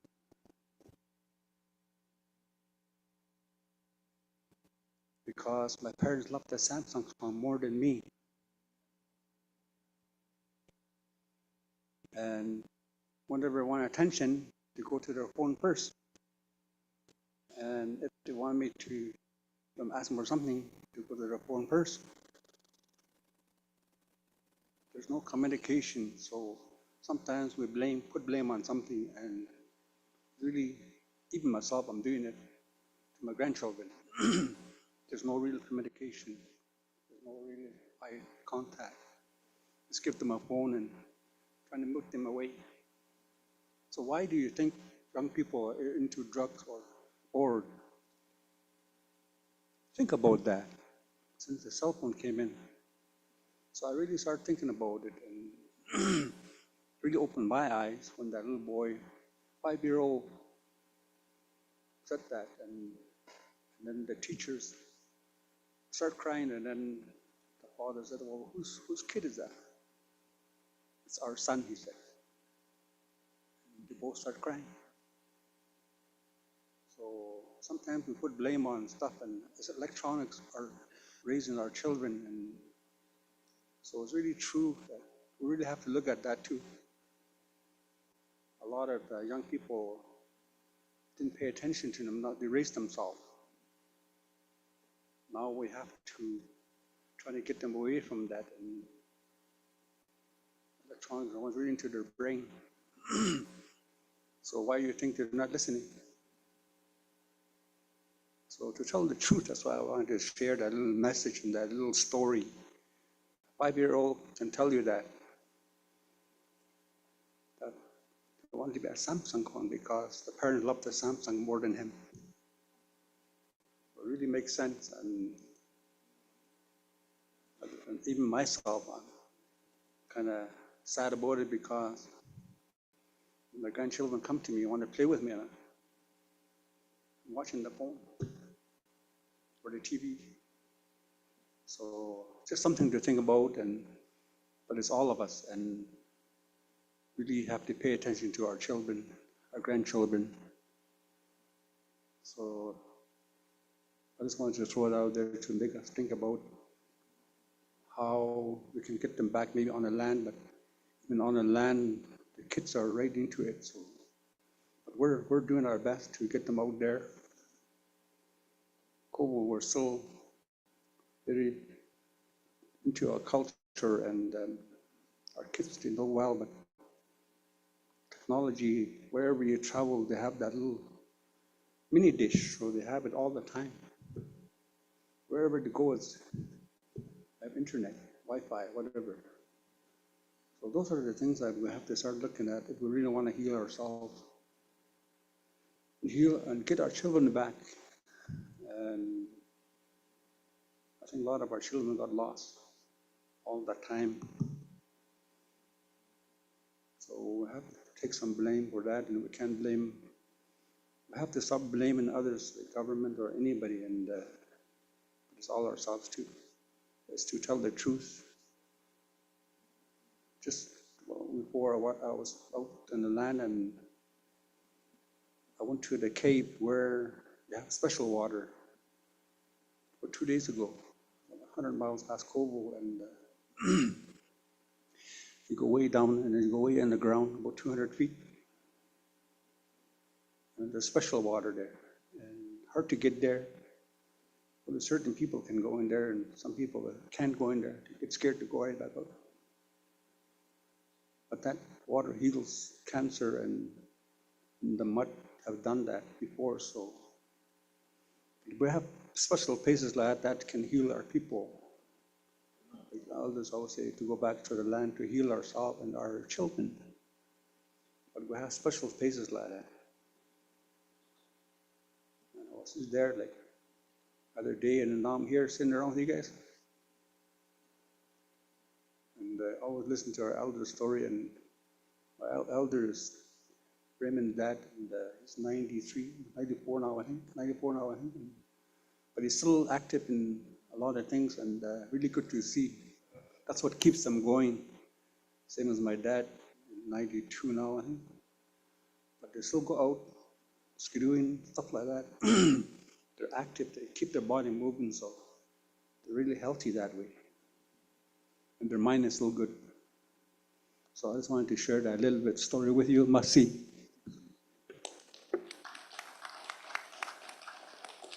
Merci, Grand Chief.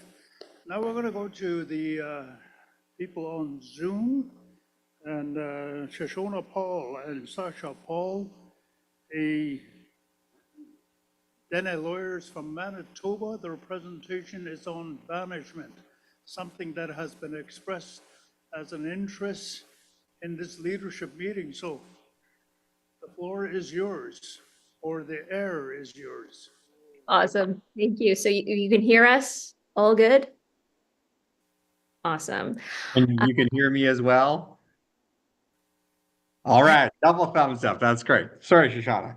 Awesome. Okay, I just want to start off by saying thank you, Masicho, for inviting us here today. Thank you to the leaders and the elders and the Dene Nation for having us here today. We are privileged to be here.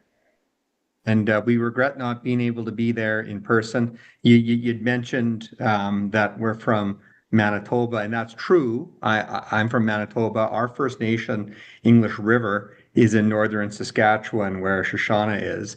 And it just so happens that I'm in Edmonton right now, meeting some representatives of the English River First Nation. And Chief Alfred de Voiture passes on his greetings on behalf of English River First Nation to the Dene Nation and wishes you all a productive and a good meeting. But he wanted that to be shared with you when he realized that we were going to be speaking with you. So with that pleasantly out of the way, I'll turn it over to Sho as we get into some of the details. Awesome. Okay, I'm gonna share my PowerPoint presentation. All right, can you all see that on the screen? Is that good? Looking for the thumbs up. I'm assuming that's on the screen. Yeah, we can see it.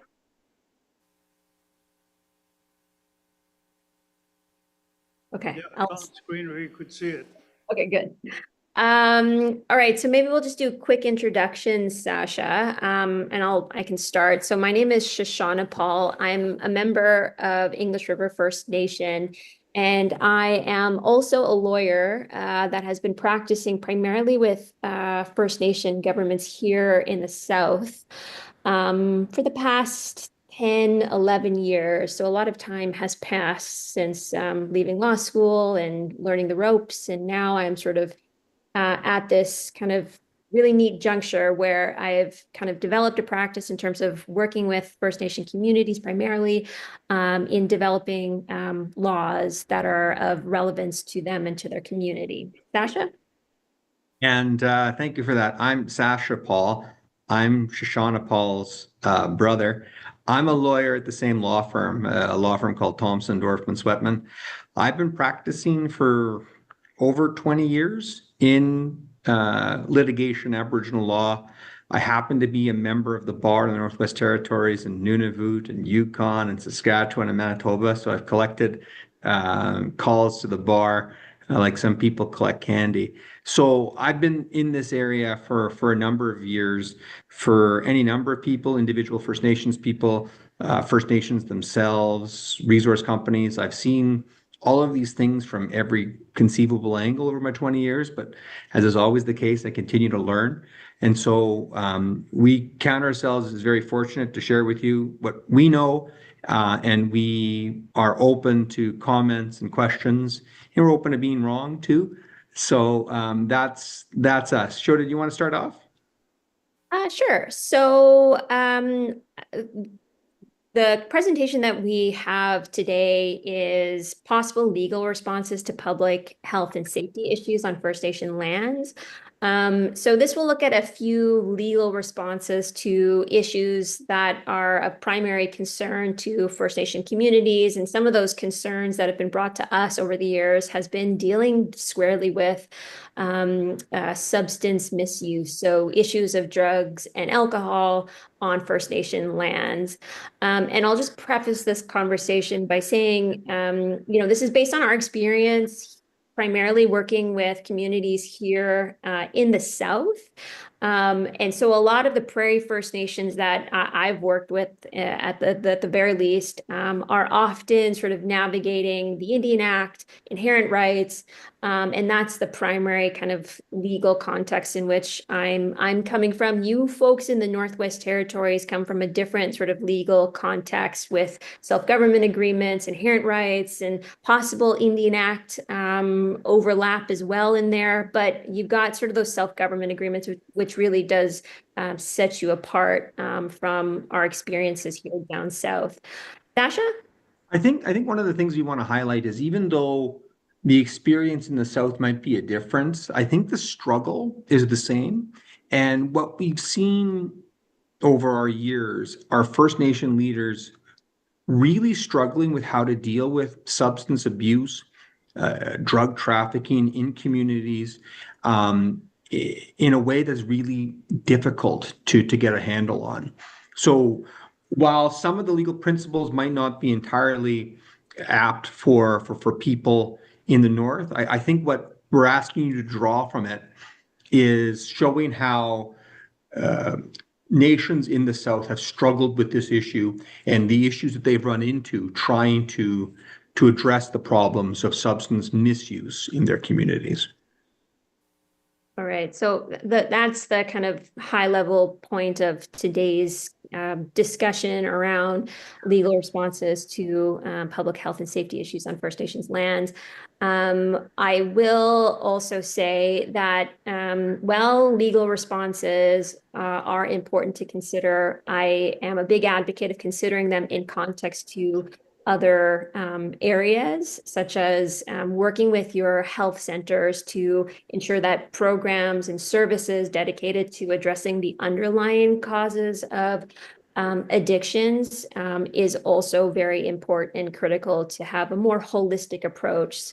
Because if you're just attacking the issue of substance misuse through legal responses, I'm of the view that you're not going to get too far. But that in combination with other programs and services and a holistic kind of strategic vision, I think you'd be down a good path.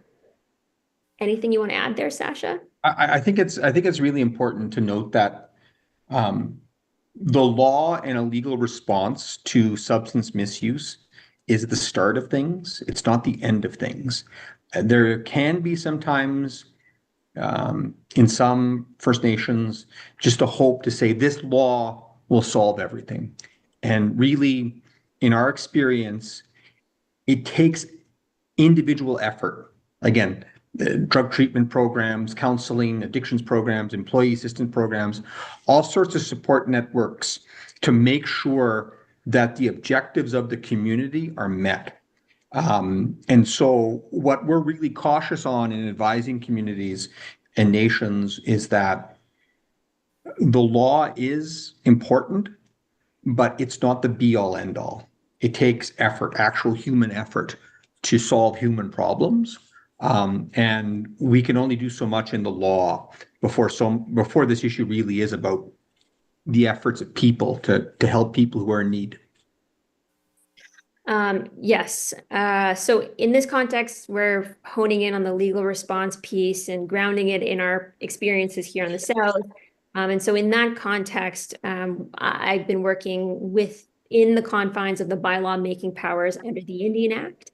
And so there are sort of legal foundations within the Indian Act that provide some options for First Nations communities that are still within operating within the Indian Act to address disorderly conduct or nuisance on reserve, for instance. In addition to the laws within the Indian Act, there are also workplace policy approaches that you can take as an employer for your employees that might be working within your administration.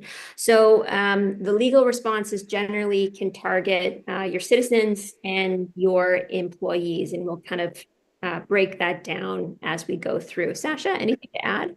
No, why don't we move on to the next slide?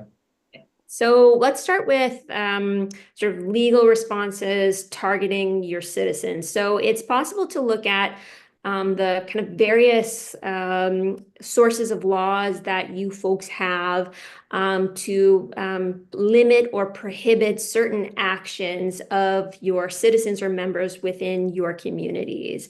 Now, this all must be done consistent with the Charter of Rights and Freedoms. And on the prairies, at least from my experience, I've operated under the Indian Act. So looking at the bylaw making powers under Section 81, as well as the section, kind of, I would term it dry reserve type of bylaw making power under Section 85.1. So Section 81 of the Indian Act provides the First Nation lawmaking authority to further observance of law and order. And under the Indian Act, there are many subsections that fall within this sort of general description, such as the prevention of disorderly conduct and nuisances. So disorderly conduct could be preventing drunken behavior within public spaces within your communities, or prohibiting roughhousing and fighting and things that might be associated or incidental to drunken conduct.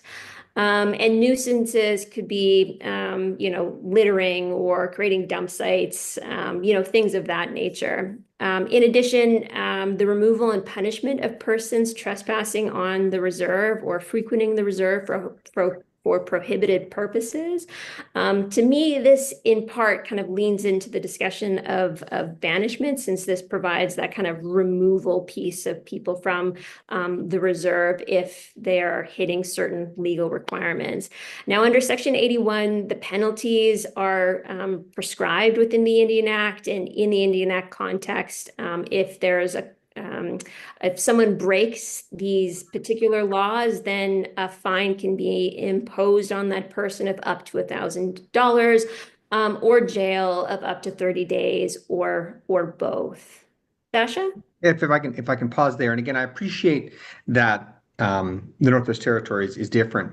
One of the things, even though the Indian Act has a limited application in the North, one of the things I want everyone to draw from this is just how much effort is taken to show like the root of where a government can pass a law on disorderly conduct, what we call jurisdiction. And in our experience, courts have been really, really exacting. Like they want to make sure there's a straight line from the root to the top to make sure that the law on banishment or intoxicants is passed appropriately. And again, I appreciate that the regime is different in the Northwest Territories, but when that route isn't a straight line, courts start to be anxious. Not just courts, but police. Like police who want to enforce these things start to get anxious if they can't look at a statute and say, okay, that's where it starts from and that's where it ends. And I think one of the sad realities that we face from time to time is that when nations, exercise inherent self-government rights, that's where police and that's where courts start to get standoffish. And it's a practical problem when it comes to this issue. And one of the things that we try to do, again, in the South, is we try and make sure that our clients can draw that straight line from A to B. And that straight line can sometimes be difficult. The other thing I wanted to add is you'll notice, again, at least in the Indian Act, just how small the punishment is for some of this, like 30 days in jail, $1,000 fine. Like to get to that point for a $1,000 fine is going to cost a nation tens upon tens of thousands of dollars in enforcement costs and legal costs to get there. And so it really puts a lot of pressure on a nation to invest a lot of money in a way that you will never get it back. Like the importance is the principle of enforcing Indigenous laws in a way that sends a message to the citizens that we are here to govern the collective and to protect the collective from issues of substance misuse. But like I want to make it clear, because someone could look at this cynically and say, you spent $500,000 in a prosecution, you only got a $50 fine. There needs to be other rationales for it that I'm sure you can all speak to. But again, I want to show just how paltry the consequence may be. I'll flip to the next slide. So I've chatted briefly about the concept of disorderly conduct. There is some overlap, at least in the Indian Act context, between this concept of disorderly conduct with the criminal code, and within the criminal code context, it defines disorderly conduct to include being drunk, among other sort of bad behavior. Now, another section that I was going to chat about is the section 85.1, which has been used to create sort of dry reserve, so a complete prohibition of intoxicants on reserve lands. This particular section can be broken down into these 3 points on the slide, which is the prohibition of the sale, barter, supply, or manufacture of intoxicants on reserve, the prohibition of any person being intoxicated on reserve, and the prohibition of any person from having intoxicants in their possession on reserve. For this to pass, at least in the Indian Act context, you need the assent of the majority of electors who voted at a special meeting called for that purpose to pass this particular to pass this particular law and approve it in that context. So it's a pretty high bar in comparison to the other bylaws we were talking about in the previous slide. The penalties are equally small. So if the bylaw concerns the prohibition, or if the offense concerns the prohibition of the sale, barter, supply, or manufacture of intoxicants on reserve, then the fine is confined to 1,000 or jail not exceeding 6 months, or both. If the issue concerns being like having a person being found to be intoxicated on reserve, then the fine is not more than $100 or jail not exceeding 3 months, or both. Sasha? And again, this is in my experience in the South. You will find nations who have complied with this process of, passing a bylaw, having its memberships vote on it, and then have it be enforced. Sometimes nations don't follow the process. And those, as I said previously, when the process isn't followed, that's when the courts come in and they strike down the law. And so it becomes really incumbent on nations to follow everything to a T, A, B, C, and D, to make sure that it all lines up. Because if it doesn't, you risk a court striking it down. And then also you risk the embarrassment of having the law struck down. Like, again, the issue of embarrassment isn't in the law books, but one of the things that we try and do for our clients is to say, okay, let's try and take the best shot we can at ensuring that the laws that you pass will withstand scrutiny. No one can guarantee that anything is bulletproof, but what is important is ensuring that the laws that are passed are as bulletproof as possible. And I think one of the real things that we want to leave you with today, and I know you know this, but is patience. Patience in the face of a public health emergency like substance misuse is hard to come by, because patience is frustrating when you see your citizens suffer, when you see people suffering, when you see the community suffering. And I know as legal counsel, like me and Shoshana, we can see on leaders the desire to act and to act quickly. And we have to be the ones preaching patience, because we want to make sure that everything is done as appropriately as possible, so that we try and save nations from the potential of an embarrassment that a law gets struck down for some procedural reason. That's been our experience with the intoxicant sort of bylaw from afar.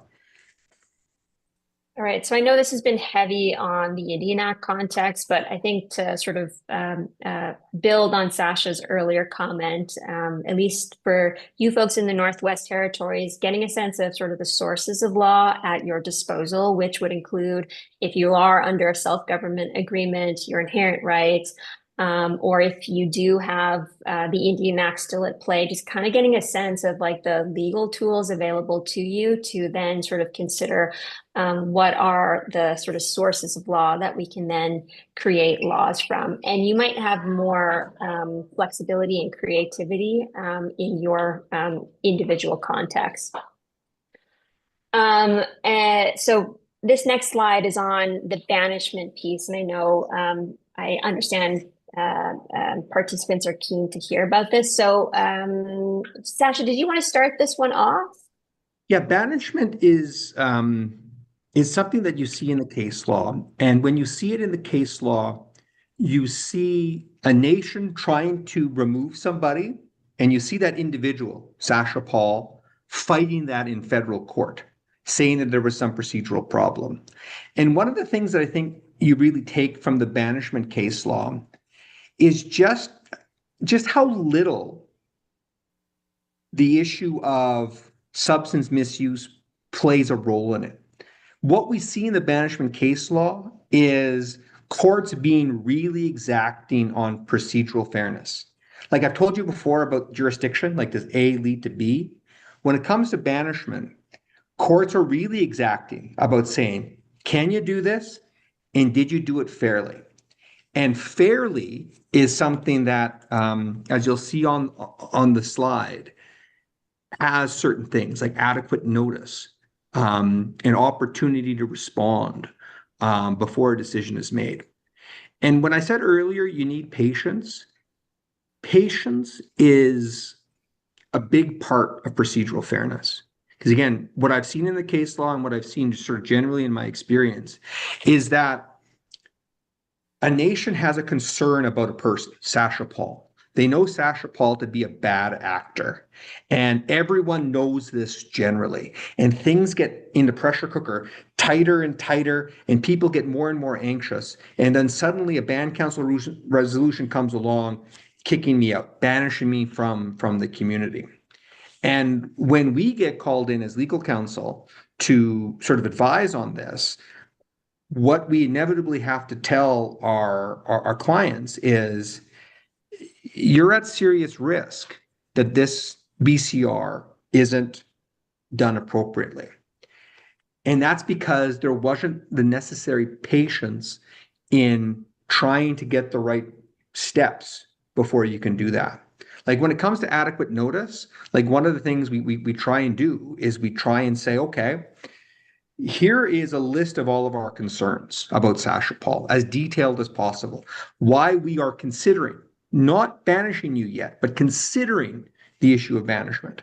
So Sacha Paul should be able to know, oh, if the concerns are this, that I don't know, it's alleged that I'm trafficking in crystal meth from my house. It's alleged that I'm trafficking in alcohol at my house, right? Like certain things that move beyond vagueness and into particulars, like that move from vague to particular also takes time and it also takes patience.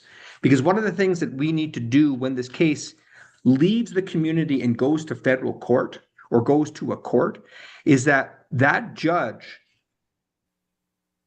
is most likely not going to be an Indigenous judge as it stands right now. In fact, I think I'm only aware of one Dene judge in Canada, and that's Justice Smallwood in the Northwest Territories. Like the chances that the community will have a court that is conversant with the community in the sense of being from there is going to be really, really low. And what the court's going to bring to it is the need for procedural fairness, like things that you would see in workers' compensation, things you would see in expropriation, things that have nothing to do with substance misuse, but there are steps that need to be taken that requires lots of patience. And it begins with adequate notice of what you're saying that I did. And it also then leads to allowing me the time to respond to it and listening to my response. Again, that's where the patience also needs to be brought to bear, is that you may view Sacha Paul as a bad actor, as someone who is untrustworthy or what have you, but I might have a good response to the concerns, right? To say, when you see people around my house at 2:00 in the morning, it's not because I'm trafficking in crystal meth, it's just because I'm a night owl. I mean, there are responses. Some of it may not be good, some of it may be good, but the patience that brought to bear and the fairness that I'm entitled to as an individual requires nations to wait for that response after a reasonable period of time, and then to be seen to consider that response. Because I think one of the things that leads next from notice to hearing from Sacha Paul is reasons, saying why we're banishing you. And again, all these steps take a lot of time and a lot of effort. And articulating this is the best way we try and advise clients to be as bulletproof as possible when the court starts to look at these things. Let me pause there. Sure, did you want to add anything further there? Yeah. And I think like being strict, like I having worked with communities, I know resources can be limited, and often you're trying to scramble for money and trying to kind of make it work. To me, using tools like banishment, I think it needs to be done in sort of a strategic kind of effort. So that if you're trying to target perhaps a known like drug house, like a particular person or a particular home that community-wide, it's believed that this place is sort of the epicenter of where the drugs are being trafficked, then perhaps that's where you're directing your resources. And so making sure you got your legal foundation in place so that if you do pursue banishment, that you've got that sort of foundation there. And then all the patience that Sasha's talking about really requires like effort on the part of the government, working in coordination, possibly with your police force that you may have on reserve or in your community, or that you're working with in terms of contracting with the provincial or territorial government, and sharing information and trying to build that case in a kind of strategic, targeted way, may be one way to sort of take a view of where your resources are and how much you can allocate to sort of being, targeted, if that makes sense. Yeah, the other thing I'll add Sasha? to that is that, I mean, I want to be clear, like we as lawyers, we see the cases of banishment that go to court. Like we see when an individual says, I'm not going to take this from my nation, I'm going to bring it to the federal court to have someone else adjudicate it. What we don't see is the situation where banishment is simply accepted by Sasha Paul and he just leaves. Like sometimes that can happen. Like I don't want to give the impression that banishment cases are always everyone's got a lawyer and everyone's got their guns out and everyone's firing at each other. Sometimes it works short of it. But part of the bad thing about being a lawyer is that we always have to look at the worst possible case, which is a terrible way to live in many instances. But in terms of giving legal advice, it's probably the best place to start. You want to go enforcement? Yeah, let's do that. So enforcement is an important piece, and the enforcement piece is the act of compelling observance and compliance with the law or rule that you have placed upon your citizens. Generally speaking, a law should have a penalty and a method or a way of enforcing that law. And generally speaking, First Nation governments are responsible for enforcing their laws through various means, including bylaw enforcement officers, police, or other agents that have the required authority to be enforcing the law. So a community wellness officer might be another person or position that can enforce Indigenous laws. Under self-government agreements, First Nation can appoint its own prosecutors and justices of the peace to enforce its laws, which is a very different context than in the Indian Act context. In the Indian Act context, if a bylaw is being sort of questioned, it will go to provincial court, whereas under self-government agreements, generally speaking, you have the option of having your own prosecutors and justice of the peace, which are essentially judges of your choosing that you can appoint to enforce your laws. So if you don't have that, it might go to the provincial or territorial court as the default. And enforcement is a really important thing not to lose track of. Again, when a nation goes down the path of banishment, Sasha, we need you off of the community. That decision to go down that path is something we tell clients that you need to be prepared to finish that path. And to finish that path is to be prepared to enforce it in the worst possible scenario. Again, we've mentioned that sometimes Sasha will leave, but sometimes Sasha won't. And in that scenario, are the police going to enforce your order? Like, is this a time where you need to call up the police officers and say, will you enforce this? Because if you make an order and no one leaves, that sends the wrong message to the community, right? It sends a message that suddenly the rules, the laws of the nation are now optional and not mandatory. And so taking the steps to ensure that banishment is enforced is something that the nation needs to be prepared to do and needs to know who will do it. And if it's going to be the RCMP need to be on side. And if the RCMP aren't on side, then we need to think of other methods to do that. And sometimes that's going to mean having to take a lawyer to go to court to get an order to evict somebody. so that then the police will have the confidence that they can physically take Sasha from his house and take him off of the reserve. Again, all of those are pretty remarkable things that, you know, we as lawyers sometimes take for granted, of saying, okay, of course, people will comply with the law. Sometimes that doesn't happen, and we need to make sure that nations are prepared to go all the way down on enforcement and spend the time and effort and make the connections with the RCMP to make sure that the laws are indeed enforced. Because the alternative is, when you don't do that legwork, you open yourself up to be looking weak in front of the nation when your laws aren't being complied with.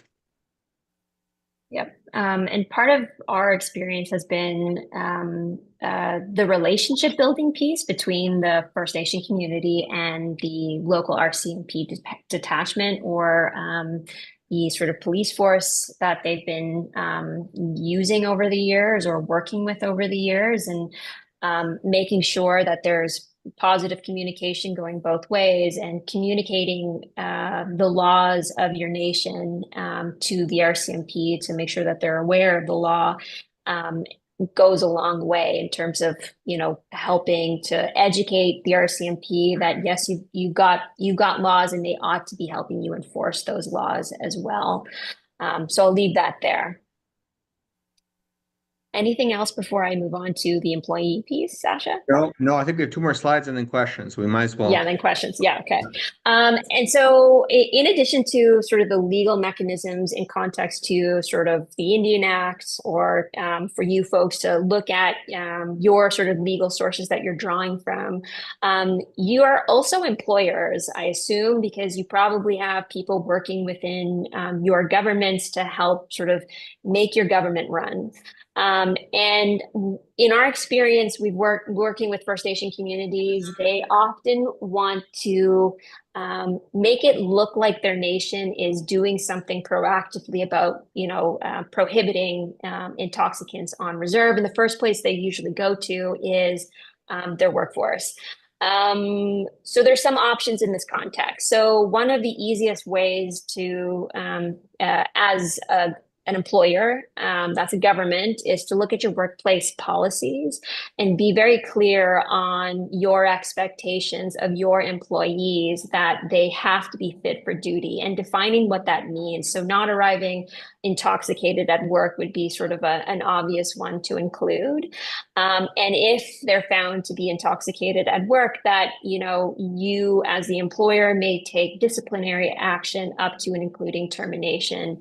And of course, in the background, always complying with sort of your disciplinary procedures, which includes some level of procedural fairness that you also have to employ within the banishment context. So making sure that you're talking to that employee to understand the circumstances, and to make sure that if you got to talk to witnesses, you're talking to those witnesses, and just collecting information to completely understand exactly what happened, so that you can then make a decision in terms of disciplinary. And looking at sort of the spectrum of disciplinary options, also critical to make sure that it fits the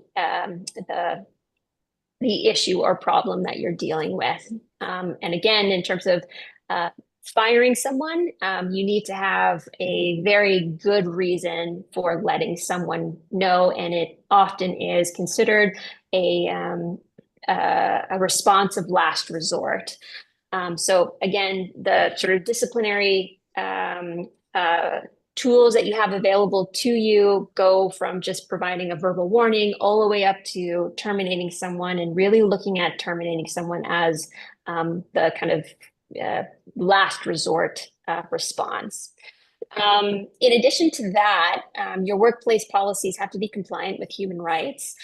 So that would include accommodating addiction issues within the workplace, and drug and alcohol addiction is considered a disability in context to human rights law that does warrant accommodations.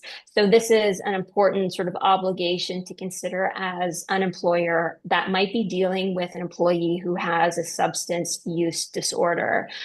So just making sure on a case-by-case basis, you're looking at sort of the circumstances of what the issue is and really taking into consideration whether or not there's a disability that you have to respond to and potentially accommodate according to your internal accommodation process. Now, finally, one of the kind of hot topics that I've had to deal with within a workplace for First Nation government is doing drug and alcohol testing of their employees. This is quite controversial, and the case law it does expose a lot of risk to employers who potentially use this in a way that is problematic. So if you're going to be using drug and alcohol testing, you've got to be consistent with human rights laws. So if you're dealing with a disability, you got to make sure that you're following the sort of obligations to accommodate and going down that path up to the point of undue hardship. Again, drug and alcohol dependencies are considered disabilities under the human rights under human rights law, so does warrant a accommodation response. You want to head to the next slide there, Cheryl? Yep. Just for 2 Oh. seconds here. Yeah, of course. Yeah, we got about 5 more minutes for the presentation. Okay. And we'll open up to the leadership for Questions. any possible question. So 5 minutes, okay? Thank you. Yep. Yep. And lastly, and this is the last slide, is so testing. Sorry? Okay. Broad mandatory testing, like drug and alcohol testing, is generally not permissible and therefore should be considered on a case-by-case basis. So just kind of putting a broad policy to your entire workforce that you're going to test them is generally not something one would be advised to do. If you got sort of individuals that you are concerned about, then perhaps considering testing on a case-by-case basis. Testing may be permissible, generally speaking, where a job is within a safety-sensitive environment, so like a construction site, for instance. And there's reasonable cause to believe that an accident was the result of an employee being under the influence. So that might be a scenario in which testing might be permissible. Random alcohol testing can be permissible in safety-sensitive workplaces since it can test for present impairment. If it can't do that, and specifically I'm thinking about random drug testing, because random drug testing cannot generally speaking, detect present impairment or actual impairment, then that's generally not considered permissible to do random drug testing. So instead, consider alternatives like your employee assistance programs, workplace health and wellness programs. Consider doing performance testing for safety-sensitive positions, and doing performance reviews, and really following your employees and making sure that your employees are healthy and safe. Sasha? And the only thing I'll add on this before we turn it over to questions, because there might be questions or comments from leadership. And also, I think both me and Shoshana have other sort of commitments that we have to run off to, unfortunately. But the reason we go through the employee issue when it comes to substance misuse is that we've seen First Nations show their commitment to dealing with drug and alcohol by implementing policies on employees or terminating employees. And then it turns sideways when those employees make human rights complaints or sue for wrongful dismissal. It can become pretty ugly pretty fast, which is why one of the things, again, I'm sort of the downer of everything. Like one of the things that we have to advise clients is, again, if a nation is trying to implement drug testing on everybody at all times, like we give the hard advice that that's most likely going to lead to significant problems, legal problems for the nation, and that they may need to consider another way of dealing with that issue, because safety sensitive positions are really safety sensitive. It's like driving bulldozers. It's not answering phones at the band office. So we wanted to give you all that as a background, and we'll pause there. Okay, thank you for that presentation. Just going to open it up to people here. Is there any questions from anybody here? And we're going to go first of all to Herb Norwegian, who is the Grand Chief of the Cho First Nations. Okay, thanks. That's a lengthy presentation. We were waving our hands and wanting to get in on the action here, but being lawyers that you are, you've really taken us a long way. But the question of banishment is one of the issues that has come up a number of times, especially when dealing with issues in communities. I was involved in, not directly involved, but we had to deal with the issue of banishment. It had to deal with a couple of elders in one of our communities. And there's no reserves up here except for Hay River. But the community had gotten together and the membership came together and had reviewed the situation. And then there was a decision by the membership to banish the members in their community. And the outcome was that they were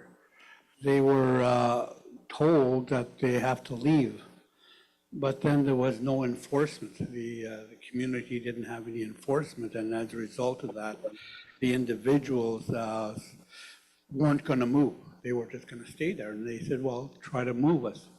And there was a bit of a ruckus over that, but eventually, I think the community had just left the issue. And then it was never resolved. But the issue of banishment is something that, if individuals in the community are not abiding by local law or custom law, and they've gone all out to sort of disrespect the law of the community or the law of your local government, then the individuals, the membership has every right to banish. Now, in a case of what does that mean when you remove, say, for instance, maybe a couple or even a family from the community? Well, it would appear that if you banish a family or individuals from that community, they are still a member of your First Nation. And because they are a member of your First Nation, just because you may have taken them out of the community and they moved to somewhere else, you are still responsible for them. And I'm thinking that if that's the case, then it would mean that the couple that had been banished would still have to be taken care of. You would still have to take care of their housing. You would have to make sure that their children are being fed. And there's a whole series of other things that are attached to that. So to do that, it would be quite an interesting approach on how to deal with banishment. So banishment is just something that I kind of dealt with before. So those are just my comments. Thank you. Any other comments or questions? Okay. Well, thank you very much for wonderful presentation, I thought. Thank you so much for everyone's time. It's appreciated, and I'm happy you were able to fit us in. Yeah, Masicho, really appreciate it. Yeah, merci. Yeah. Thank you. Bye, everyone. Bye-bye. Okay, a couple of things before we go. Again, the National Chief announced the hand games tonight at 6 p.m. here at the hotel in one of the big rooms, I guess, where the hockey game is. Buy-in will be $20, and the $20 will be used for donation from the hand games, followed by a drum dance. Okay, so ready to boogie. And I'm assuming that's it according to the agenda that I have. So I wonder if I can find a volunteer who will do the closing prayer for us. Okay. Grand Chief Wilbert Cochon will do the closing prayer for us. Asi. Zogo ching de sri kasi tendi ka long kasi ri chena zong. Kasi tegawa kasi ri chitu wana zong. Sri asiguri go tadi te hani sri lakini wasin lakasa rawat te goga. Ke gan zong go wo go into ki kasi ri chika gara kana zako. Kasi ri chilna di gan zako all hina gong. Sri lakini wasin lakasa rat na khana ko zako de yu ga hon ne wai. So khadi chen na zo ka den hi shaka ga lo cha ka di chen lo arthat akon ka tu sir ko na go de ni aba ga wai sir khadi chi ka gar ana khom sir ke ko no go ri wa ga hon tiri tha so tha ta khadi wi thi gu ni la ha de wi ti ni khang ko ta na go so ra ta sa and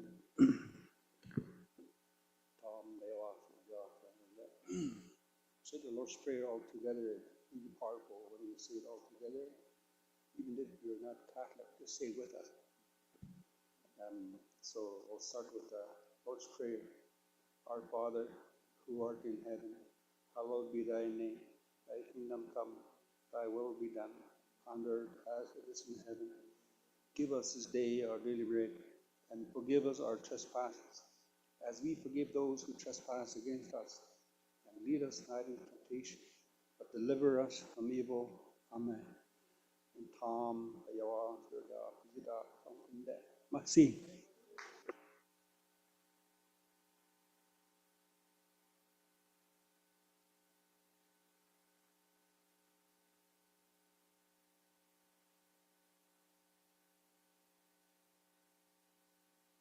I just want to correct the chair. The hand games is going to be held in the area where everybody was eating their meal.